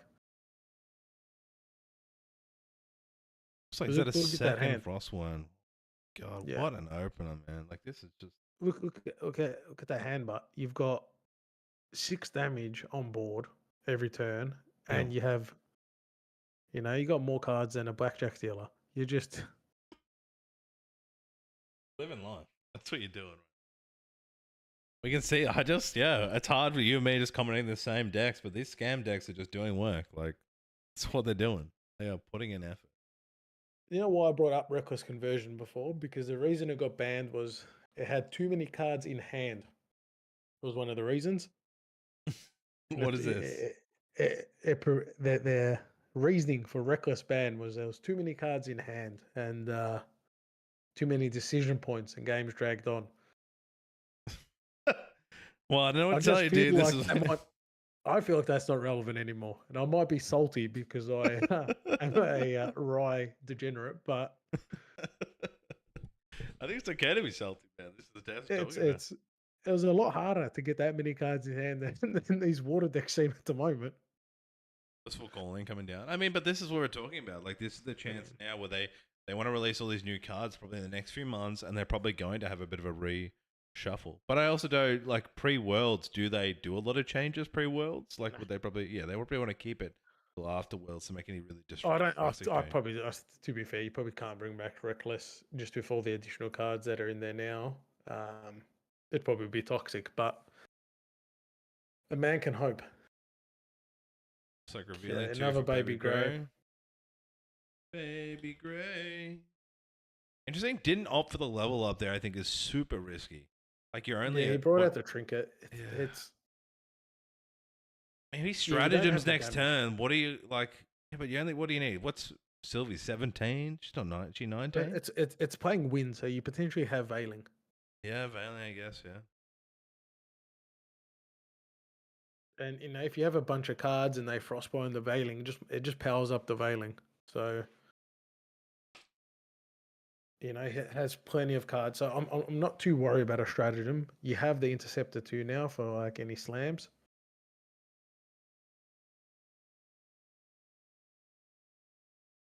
I said like wind could be your natural counter to the water. It'd have to be a specialized wind deck, but it definitely has a bit of play to it. There's a fractal in hand for Gufros. Yep.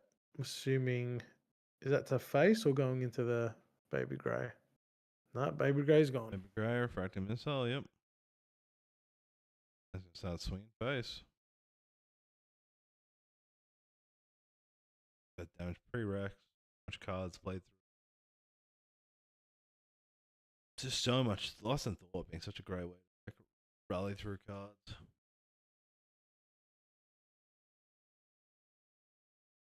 Six more damage to the field.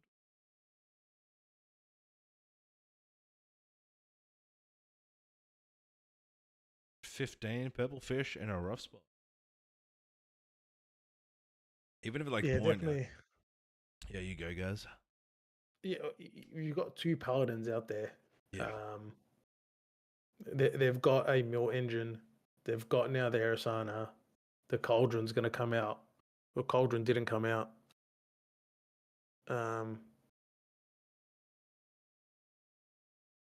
Yeah, it's a very tough spot.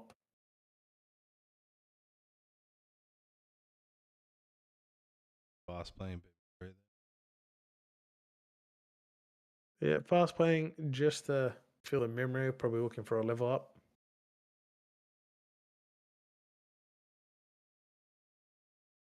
Looks like there's a bit of a discussion with.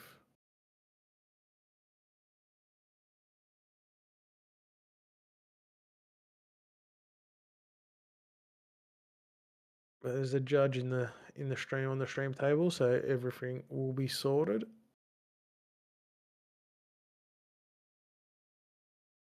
Try and DG, get an ethereal up with a lot of points, get that ethereal out, clear one of the dudes.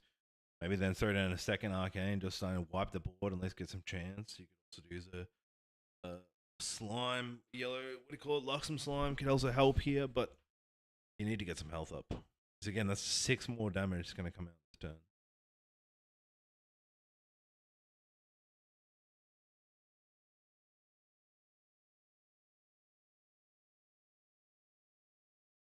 There's DJ, yep. Right. Does he want to counter it? He's just got so many cards. Like, obviously, yeah, you can play it, so it stops there.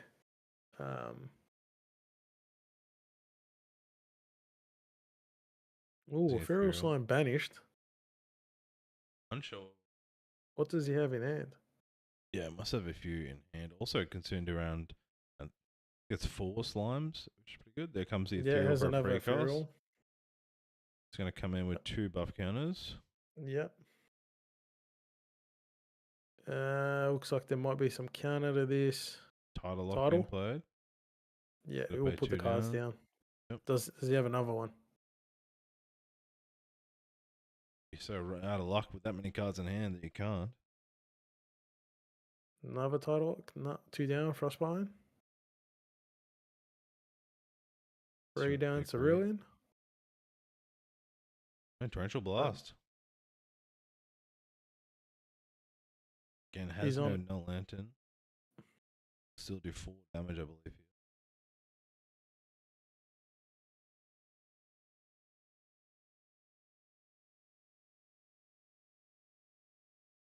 Coming in for 6 damage. That's going to kill it.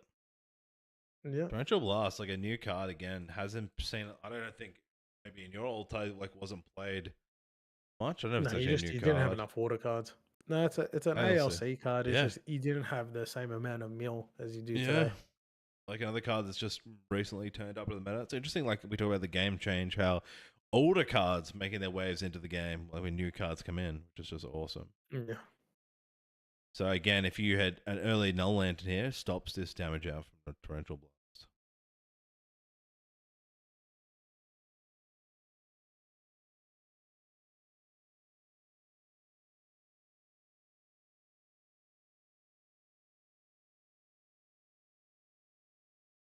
Yeah, Purple Fish definitely in a tough position here.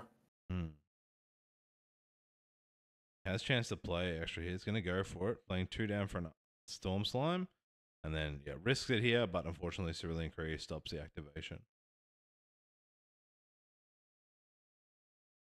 Can't get the board wipe he needs here. He's going to swing 2 into face.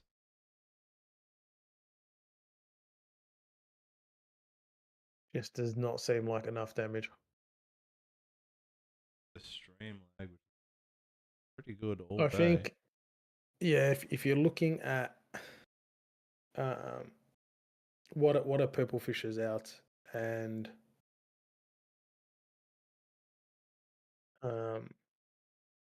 not like Storm Slime, but there's only 4. Yeah, you're in a tough spot. There's He's only in a- 4 slimes in the banish. We talked about like we haven't seen this slime matchup to this water deck, and opening so strong with Frostmourns, as well as being 2 able to draw, Frostmourns. like Yeah, you've got the slime on a clock, and there's game. One thing I think that might have been missed there because the Viridian was out, but it didn't seem that Giffros paid the additional 2 cards. He had the cards in hand, so he had enough to pay for it, but it just didn't seem like he paid it there in the previous yeah, turn. I think you're right. Yeah, he only played 1 for title lock instead of 2, and he Yeah. didn't play. Yeah, Wouldn't have made a difference. He had like 6 cards in hand, so he still would have been able to play the Cerulean and the title lock. yeah, it would have been 3 first. Yeah. Nice call.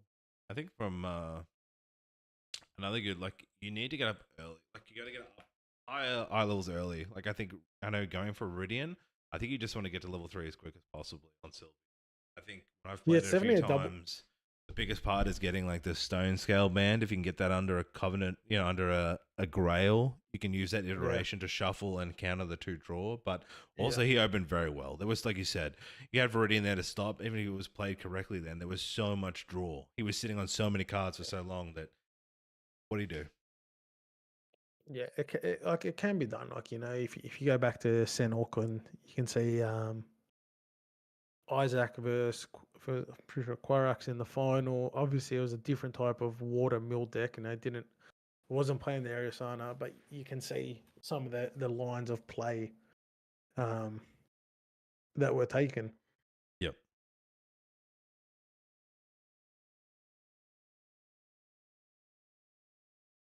But a really good first game. Well played by Guruthos. Interesting to see too around got a bit of some update from Limelight. Says update for you guys. The Omni has been semi-bricked. If Dev doesn't come to fix, we might have to play asynchronous. So yeah, this could be the last one for us to cast from me and Gazimus. But of course, I've had a wonderful time, and I have a wonderful time with you. I'm sure you'll hear my voice and Gaz's voice. Hanging out with me is probably one of the best things for anyone. So Gazimus is probably going to go home, tell his partner all about me, and say I made this wonderful dude, and can't wait to do more content with him. I'm expecting call from an agent I don't have about all the possibilities that have now come to my lap. I heard a knock on the door before, and I'm 95% sure it's paparazzi. God. Burke's coming in. He's gonna call you up for a guest appearance. Like, at least prank calls the community saying they're Burke. Let's look at the shuffling right now. Shuffling is always an interesting point. How do you like to shuffle your cards? I'm probably just maybe a bit like a purple fish there. Just I will do a deal shuffle first to completely randomize, and then a shuffle. I used to do the big like I used to do like the big steal the cards out and then shuffle and then one time in like Nats I did the big shuffle and got like 6 of 7 Umbra in my opening diner, and then I was like, never doing that again. So I just like cursed myself. But now I just do the standard stock standard shuffle. I like to mix it up, a hybrid approach. Yeah. Yeah, you just get better mileage, and there's petrol and a bit of electric as well. It's just like a car shuffling, honestly. It's how you mix it up and get that better usage. One additional letter to car is card. So baby grey slime at the start. See what Frost has. Baby grey, play me baby grey.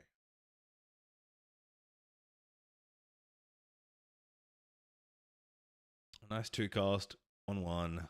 Gives you that draw. Fractal of Rain. You just, as a water player, your game goes. There's two ways a water deck goes. It's either Fractal of Rain turn 1 and everything seems to just align, or you just don't see a Fractal of Rain and then you're fighting for every mill. In the games we saw water struggle is when there was no Fractal of Rain, or the Fractal of Rain was cleared without any value. So like if Purple Fish has an Essence Scatter or any way to deal with that Fractal Rain, such a hit to the water players' plan, and something I think players need to consider going forward. Like, you need to get rid of Fractal Rain early. You can't let it get any value.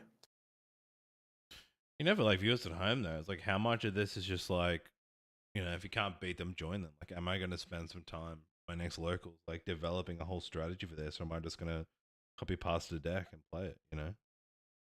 Yeah, but I feel like you have to, like, if you're doing that, you're at a disadvantage to players that have been playing this deck religiously, because you now have to learn that matchup, and you can. Yeah. But you got to put in the work. I always like to go against the meta. Then I don't like playing mirrors. So like, if you're comfortable playing mirrors, even though this water mirror is actually pretty intricate, water v water mirror, it's all patience and counting cards for this turn, next turn, what they might play, how many mil they might get. You're an anti-meta just like Jason, yeah? We just can't stand it. Yeah, I think Jason, he likes building decks.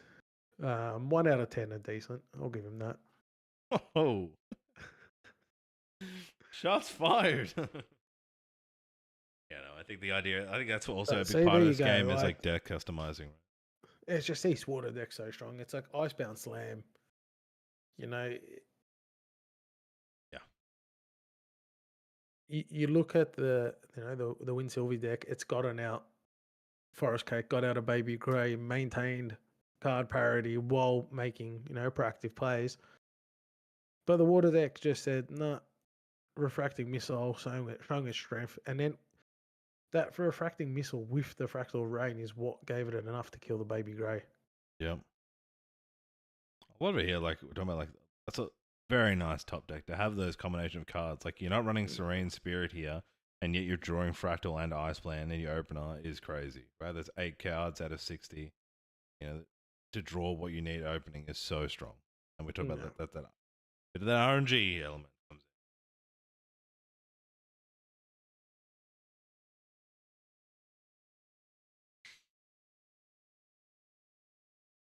Baby Green coming out, bouncing the cake. That's a nice, good, strong play. But again, Sylvie's coming up. At least there's no big threats on the board this time. But again, probably needs that intercept. Like a second slam, bloody hurts. You can't protect yourself from it. Yeah, quick round like our slice and dice earlier today. Yeah.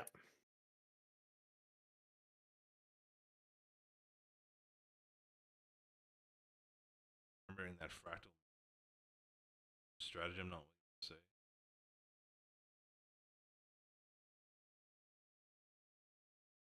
I think looks like a frozen computer lag here. Don't know if it's me or if it's our player coming out from Guru. Oop. Looks like Pebblefish is also in the same thing. Moved his mouse to try and work out what's going on. Okay.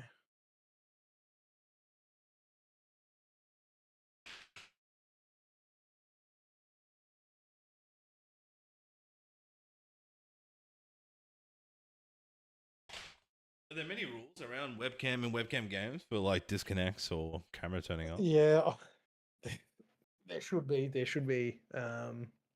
Look, I think what Weebs is doing with these, obviously, these online events is just trying to give opportunities for all the players that can't. But in an ideal world, you really wouldn't have online events. For regionals, it's not that big of an event. It was at one point, I remember regionals were pretty infrequent, but at this day and age, there's so many regionals. Yeah. I think you're okay with a little bit of less integrity. I'm not saying that there's anything non towards today or any of these online events, but mistakes happen. And in the past, we had a player that in this game, and he played other games that probably took advantage of the online events, and I think recently got banned by Weebs. First player to cop a lifetime ban. Should happen. They should be doing it as good as being police. That's what the community wants to hear. Yeah, no, if I think that's you don't want those sort of players in the game. But anyway, getting back to the game. Frostbite Paladin coming out again. Nice. It's like a strong card that you want to have. Takes that chance to get that extra draw and also puts a nice 3-4 on the board. Like 2 cards down with so many in hand again. Like, where do these cards come from? What an influence, dude. Well, they come from these water cards that just replace themselves, and then Scepter, you gain 2, and Polaris, you don't have to waste a card for it to come out. Yeah. 3-3 with 11 damage on a Pibblefish. Like, he at least gets a chance here that he can maybe level up Sylvie, get that extra draw.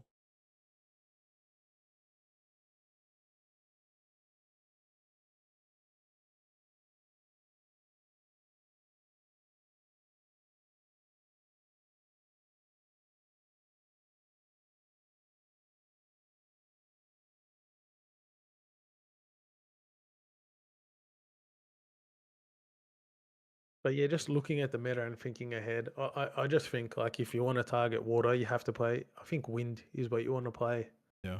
I think Mystic Purifiers and Wind's ability to blink cards, you can really clear most of the fractals with cards that you want to play. Mystic Purifier, reclaim it, play it the next turn, just get rid of stuff, and you only get one window with the with Polaris, and you have to get rid of it, that card, while it's hindered.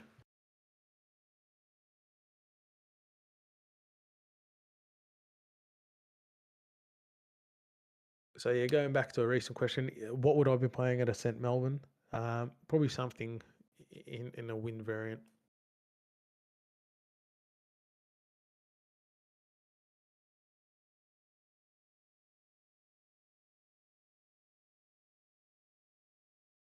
I think too here, like Sylvie level 2 just get the draw. Like again, even if he gets up high enough here, like you want to get to level 3, get some cards down. You just look at that hand you're gonna be versing against. You're gonna counter like so much counter here. Maybe you don't rush to DG, so you have that cards in hand. Going for it anyway. There's a card.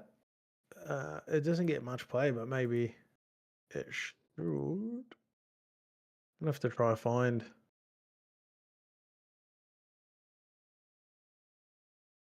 And it's crazy too to think like this is unfortunately losing a DG there, putting down, not getting the extra bonus slime, but we're versing a level 1 Arasana then and verse to a level 3 Sylvie.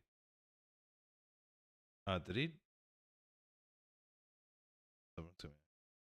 I think I able to find there. I didn't see someone come out.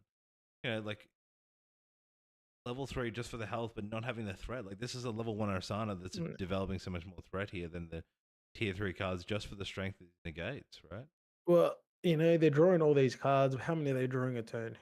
Is Typh Proclamation a card you can play? Probably not. It's probably not going to stop enough. But you got to start looking at these cards, and maybe more of these cards.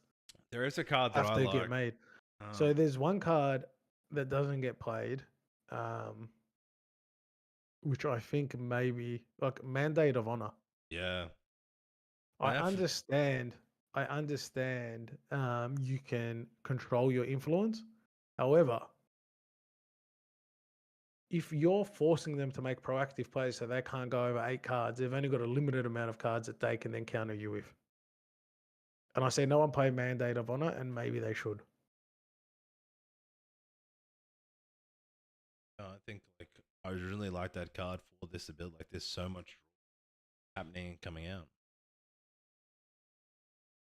Try to look at Arcane Slime and Storm Slime. Storm Slime did come out there. It did do a decent amount of damage. But unfortunately, Gearino says, you know what? I think it's time to heal. And brings out his Revitalizing Cleanse. And brings him down and kind of regulates with that huge heal. You can also see in hand, there's a Title Lock, Primordial Ritual. Looks like another Frostborn Paladin. A second Barley Crayons. 2 Lost in Thoughts. A lot of stuff in there. Yeah. Yeah, Mandate does require, of course, a unique ally, but trying to make a deck around that just to stop this draw.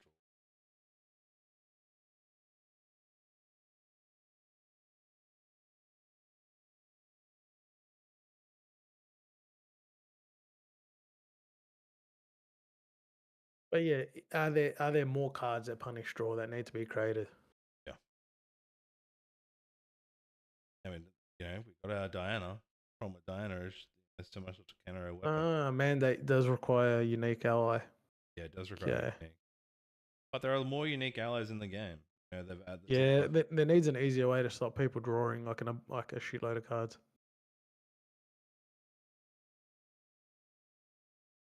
And it's got to be interactable. I'm not saying just have a card here and then just stop any ability to draw, but Typh, you only get to draw 3. But the devs will be looking at this. They see how metas change. Water's not going to be prominent forever. With Rye dominating back in its early seasons, people were saying the same thing. Like, how do we verse this? Deck. What do we do? Yeah. The beauty of this game and the effort they put in. Yeah. Just ebbs and flows. It's like a bit of gathering, a bit of usage on these Polaris. It's good to use here, a bit of a wipe. A stronger position now for. That does help the Sylvie player gets the reload with the Vampiric Slime. But so many cards.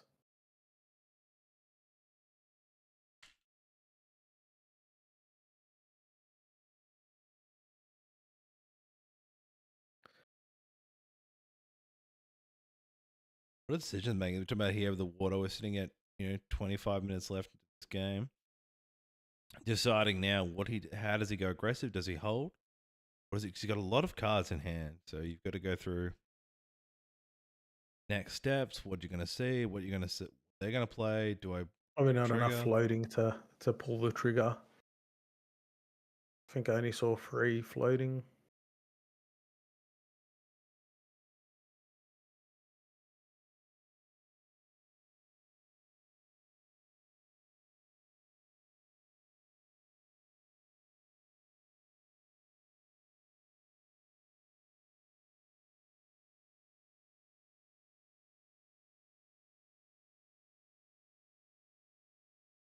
So I'm hoping here, materializing Grail here.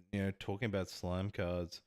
One of the big things that we talk about with this card is that it's hard in space, but I feel like Covenant of Thorns is usually a choice to go here. But Yeah. I don't think you go Covenant. I think you want to be aggressive. You want to maintain your aggressive as slime. You want to put something under there that's cheeky. You might want to put like I know you can put things like the Stone Scale Bland that you can use to trigger and counter when he goes for that Frostbind. Looks like here a bit of damage trying to go out on top of the Storm Slime, which was reacted with a Slime Shield. Then it was encountered again with Cerulean Decree. Again, negating the activation of the card. Which is unfortunate. Arcane Slimes then died, so he's paid 2 to draw 2. He's now bringing out the Unholy something underneath. You'd assume it's the it's their card. Yeah. Quicksilver Grail. Sorry, guys, I called it Unholy. The QSG, the 2 out of 5 relic. Yep. Looks like a Beast Caller was played.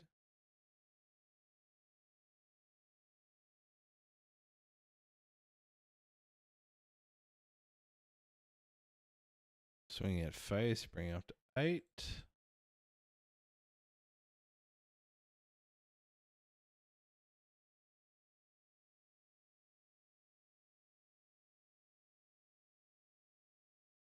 Three and 5.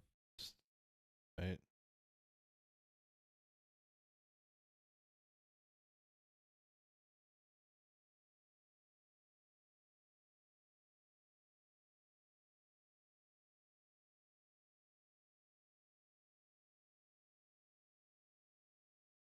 Nine, miscount. No, miscounted there. Revitalize and cleanse. They're probably going to heal all of it back. Yeah, 4, 5, 6, 7, 8, and draw a card. And draw a card. And have 10 influence for next turn. And then what do we've got in there? Is that stratagem? And a polar depths. Yeah, Polar Depths, Lost in Thought, Stratagem, 2 title locks there, I believe. Paladin, another Revitalizing Cleanse. God, Jesus. Tip of that mirror card that was introduced to stop that. But when do you have time to play mirror, Water buys you time. Just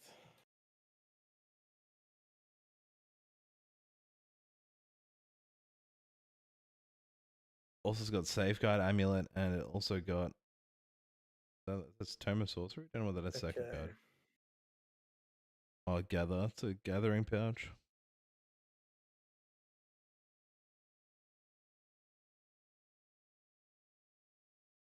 Over the Mills of Fractalize, another floating. Draws for turn. Lost of Thought for draw, which he doesn't probably going to use. He's only got. I think he had one Frostborn Paladin. But 11 influence. He's only got 4 for his stratagem, which is unfortunate.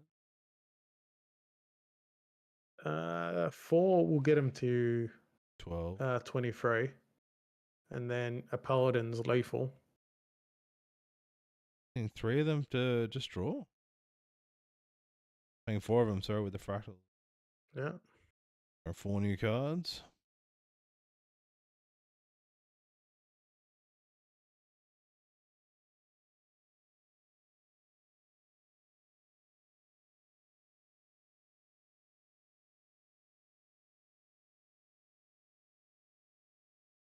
Tough spots all round. Yeah, the Penguin Mill just continues to show its domination.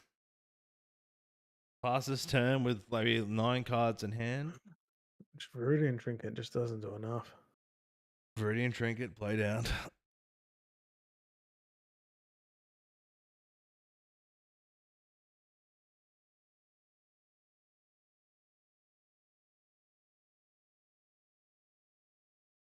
Baby Grey. Yeah, Baby Grey. Just trying to regain some influence on the table. He's going to find it very hard, though.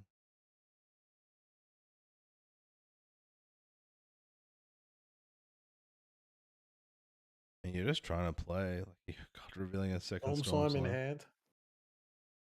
You're just trying to be influenced so you can play cards without getting, you know. Yeah.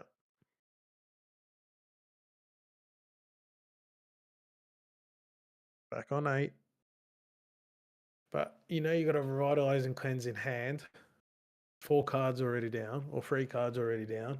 Revitalize and Cleanse cost 5. Well, I've healed for 8 again. So well, at least after that, he can't do it again, Gaz. Okay, no more. You will heal no more, child. Can be demoralizing, considering that you're pushing that damage and it just gets mopped up.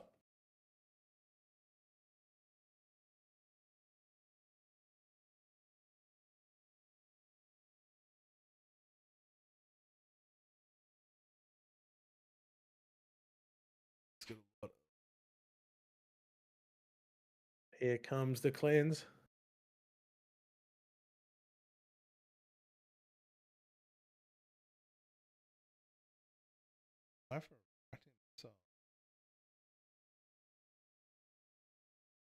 I think the issue with the slime deck at the moment is it needs the Storm Slime to push the damage, and it's too hard into a water deck that's always got 10 influence.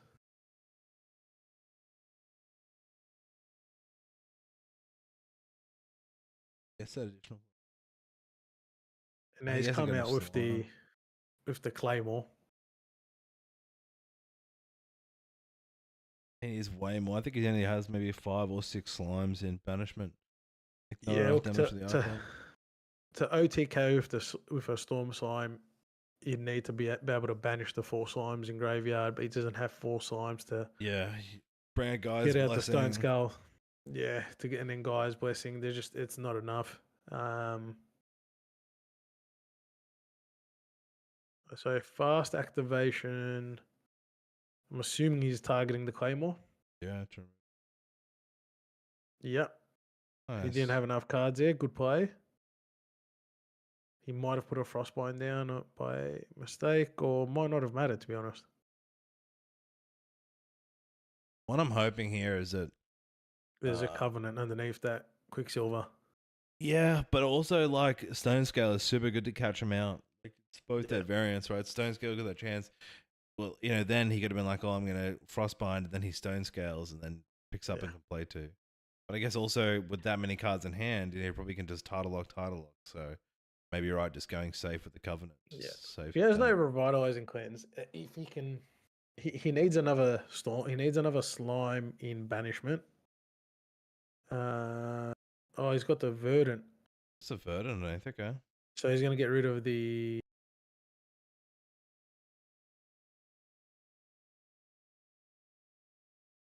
Very good there with displaying what's.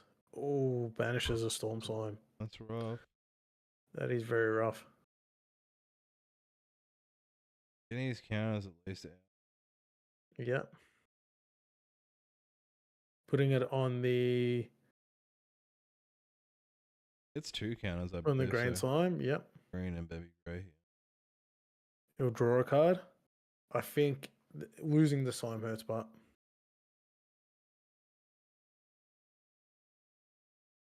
What is he going to materialize this turn? Guess at least the Verdant's giving the draw. Yep, bring out Covenant. Bring out Covenant. Very strong plays here coming out for purple. I love it. So now he's got Covenant on the board to stop that stratagem damage. He's got a good size. He can present 6 damage. So, does he have a Song of Frost? No, he took it. Some big swings coming out now.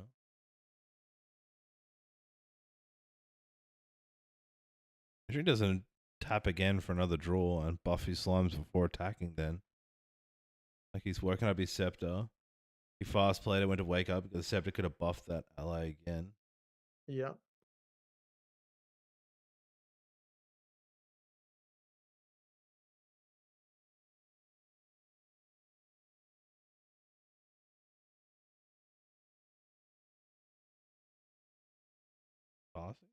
certain amount of cards in hand.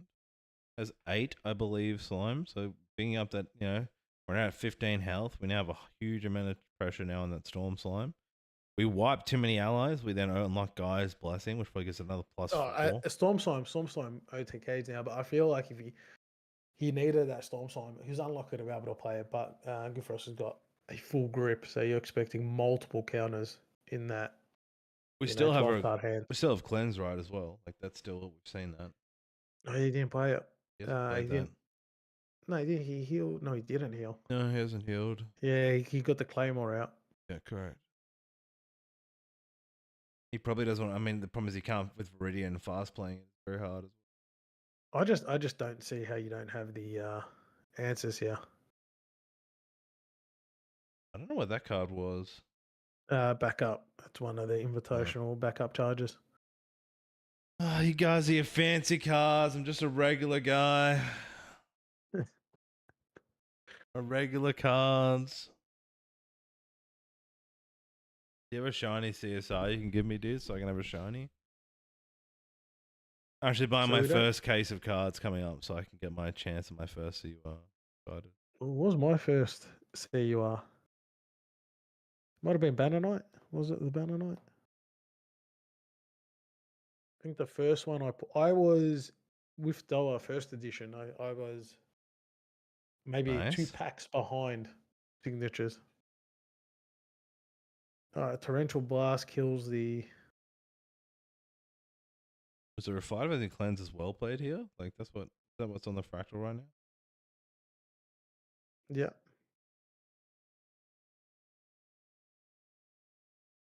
So reclaiming. Green slime. So the Covenant fizzles. But making that Baby Crab massive, good play.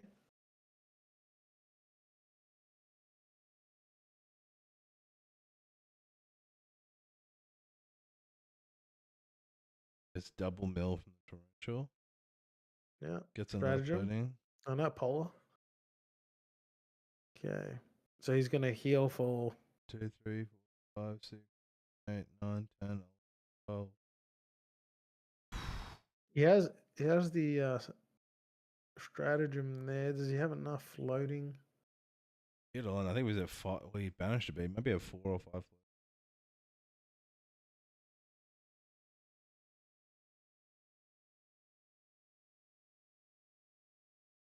Yeah, he's got the Penguin Mill. That's correct. He's got not many cards in deck though. He's gone through a lot. Like, you be careful not to mill. Yeah. Too many. He can't, and he's got a very big Baby Grey he has to get past. The easier answer to get past that would be stratagem. Yeah, he now knows that Covenant can't stop him. Yeah. Stratagem does a lot here. If he can get to 13, then it's 13 damage. He's counting. He's asking how many cards he has. I think he's thinking Polar. What counts stratagem here? He hasn't got Safeguard. He hasn't got Covenant now. No, it depends what's in hand. But he's not gonna. I don't think there's any slime cards that would count a run. He's not running like in cap. Yeah, double Penguin definitely feels like the line here. Slime Shield could prevent 3, so if he has 2 Slime Shields at 1 cost.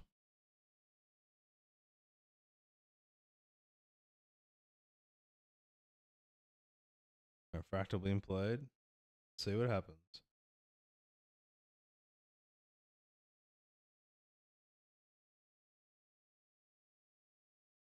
Making sure he gets the right cards.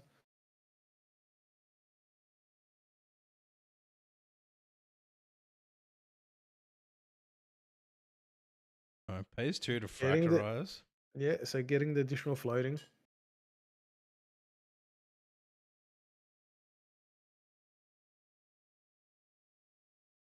Here comes Penguin. Penguin, the Polar Depths. Here comes the second Penguin.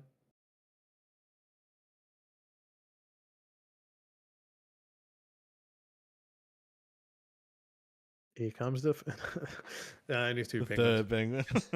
Yeah. Penguin Army. We're down at Phillip Island. We're at the Penguin Show.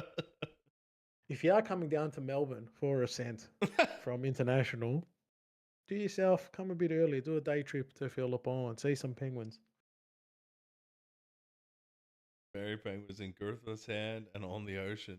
Totally worth. That's it.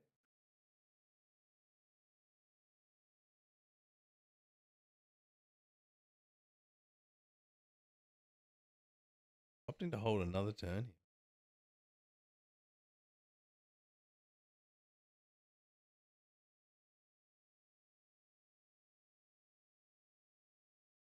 I think he might just not.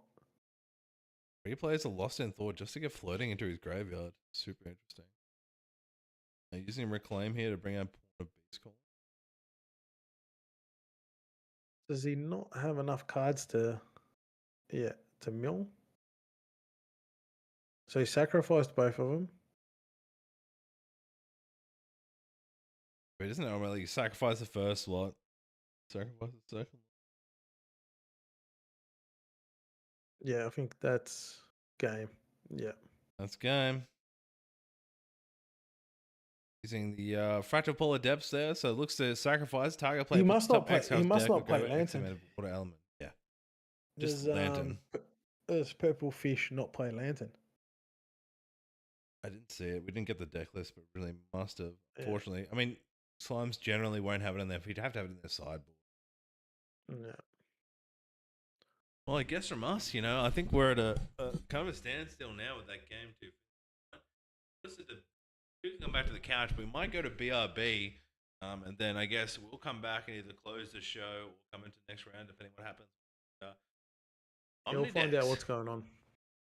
But again, just showing the strength of water. I think, think of these matches today, like Null Lantern needs to be in your deck. If you're not going to play water, Null Lantern needs to be there. Stuff to manage this floating. And we've also seen so many skilled players that are starting to master this deck as well. Given the opportunity to think ahead and play these guys. People are enjoying this kind of play style. They like control.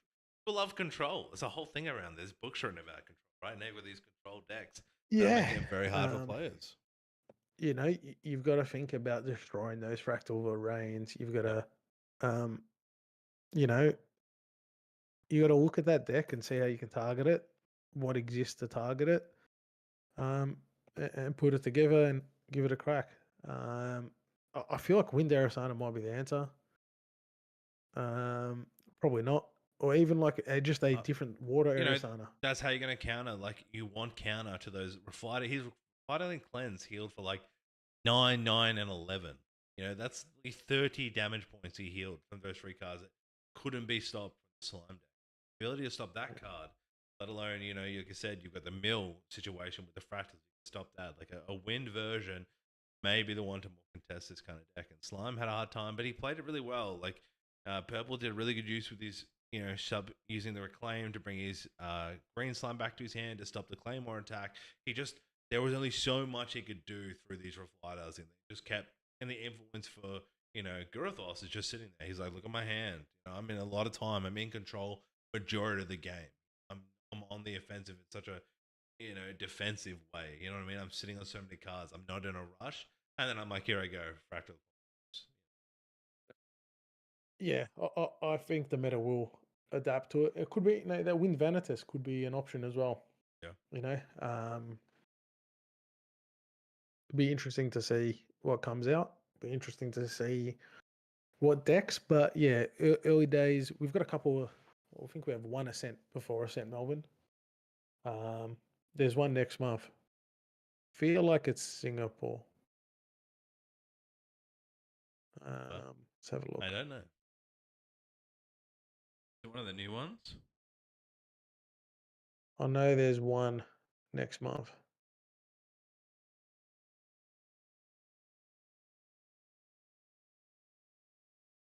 Is it Seattle?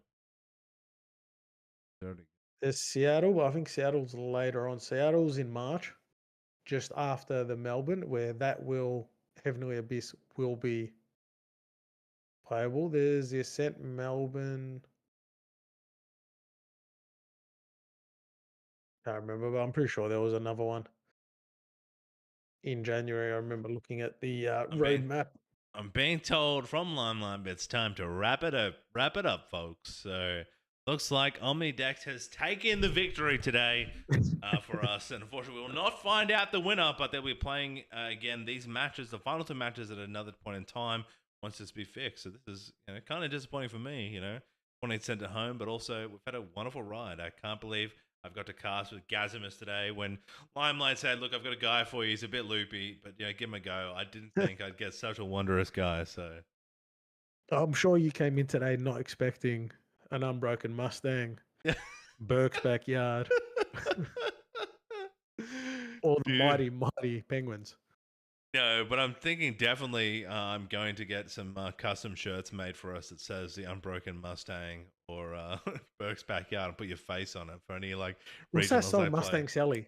Mustang Sally, I think is what's going on the shirt. We'll play it when we enter any regionals. We'll play it loud and we walk in with our card of the day. So I think that's a must now. Unbroken Mustang is definitely. My favorite horse was Trusty Steed because it was the only horse in the game, but now that's pushed to the side. It's yesterday's news. I mean, here's a horse card that's doing work. It's just have to reduce the cost of horses because there's a way to deal with these fractals. Like you might start cooking now after seeing the benefit of that card, right? Horse deck for the win. Horse deck for the win. So, look, I've had a wonderful time casting with you, Gaz. I want to say already in chat, Same. of course, you make it super fun casting these events. Of course, Creative Shock, check out our channel with that. Illusive, TCG. They do regionals like this, but also there's a Tuesday night locals they do where they have players come in all the time to practice and play. So check out for Illusive on Tuesday nights. Big shout out to everyone organizing this event, to the judges who come in and do this. Like, we wouldn't be casting without all those players that behind the scenes work. Of course, Gaz coming in, helping me out. Cast is super appreciated for me. I'd love to get you know you more because you've got a bountiful wisdom. You've been around a long time, and I'm just this hairy beast who's come in last minute and trying to guide my way through these matches. So appreciate you guys, and if you want to say something to your fans, and the floor is yours. No, good to be back, and hopefully, we'll be back a bit more in competing or casting, but we'll see how it goes. Well, great. This has been the Illusive TCG Regionals. I'm MrReeeee. This is Gazimus. We're saying farewell, and we will see you again soon. So, bye now from us.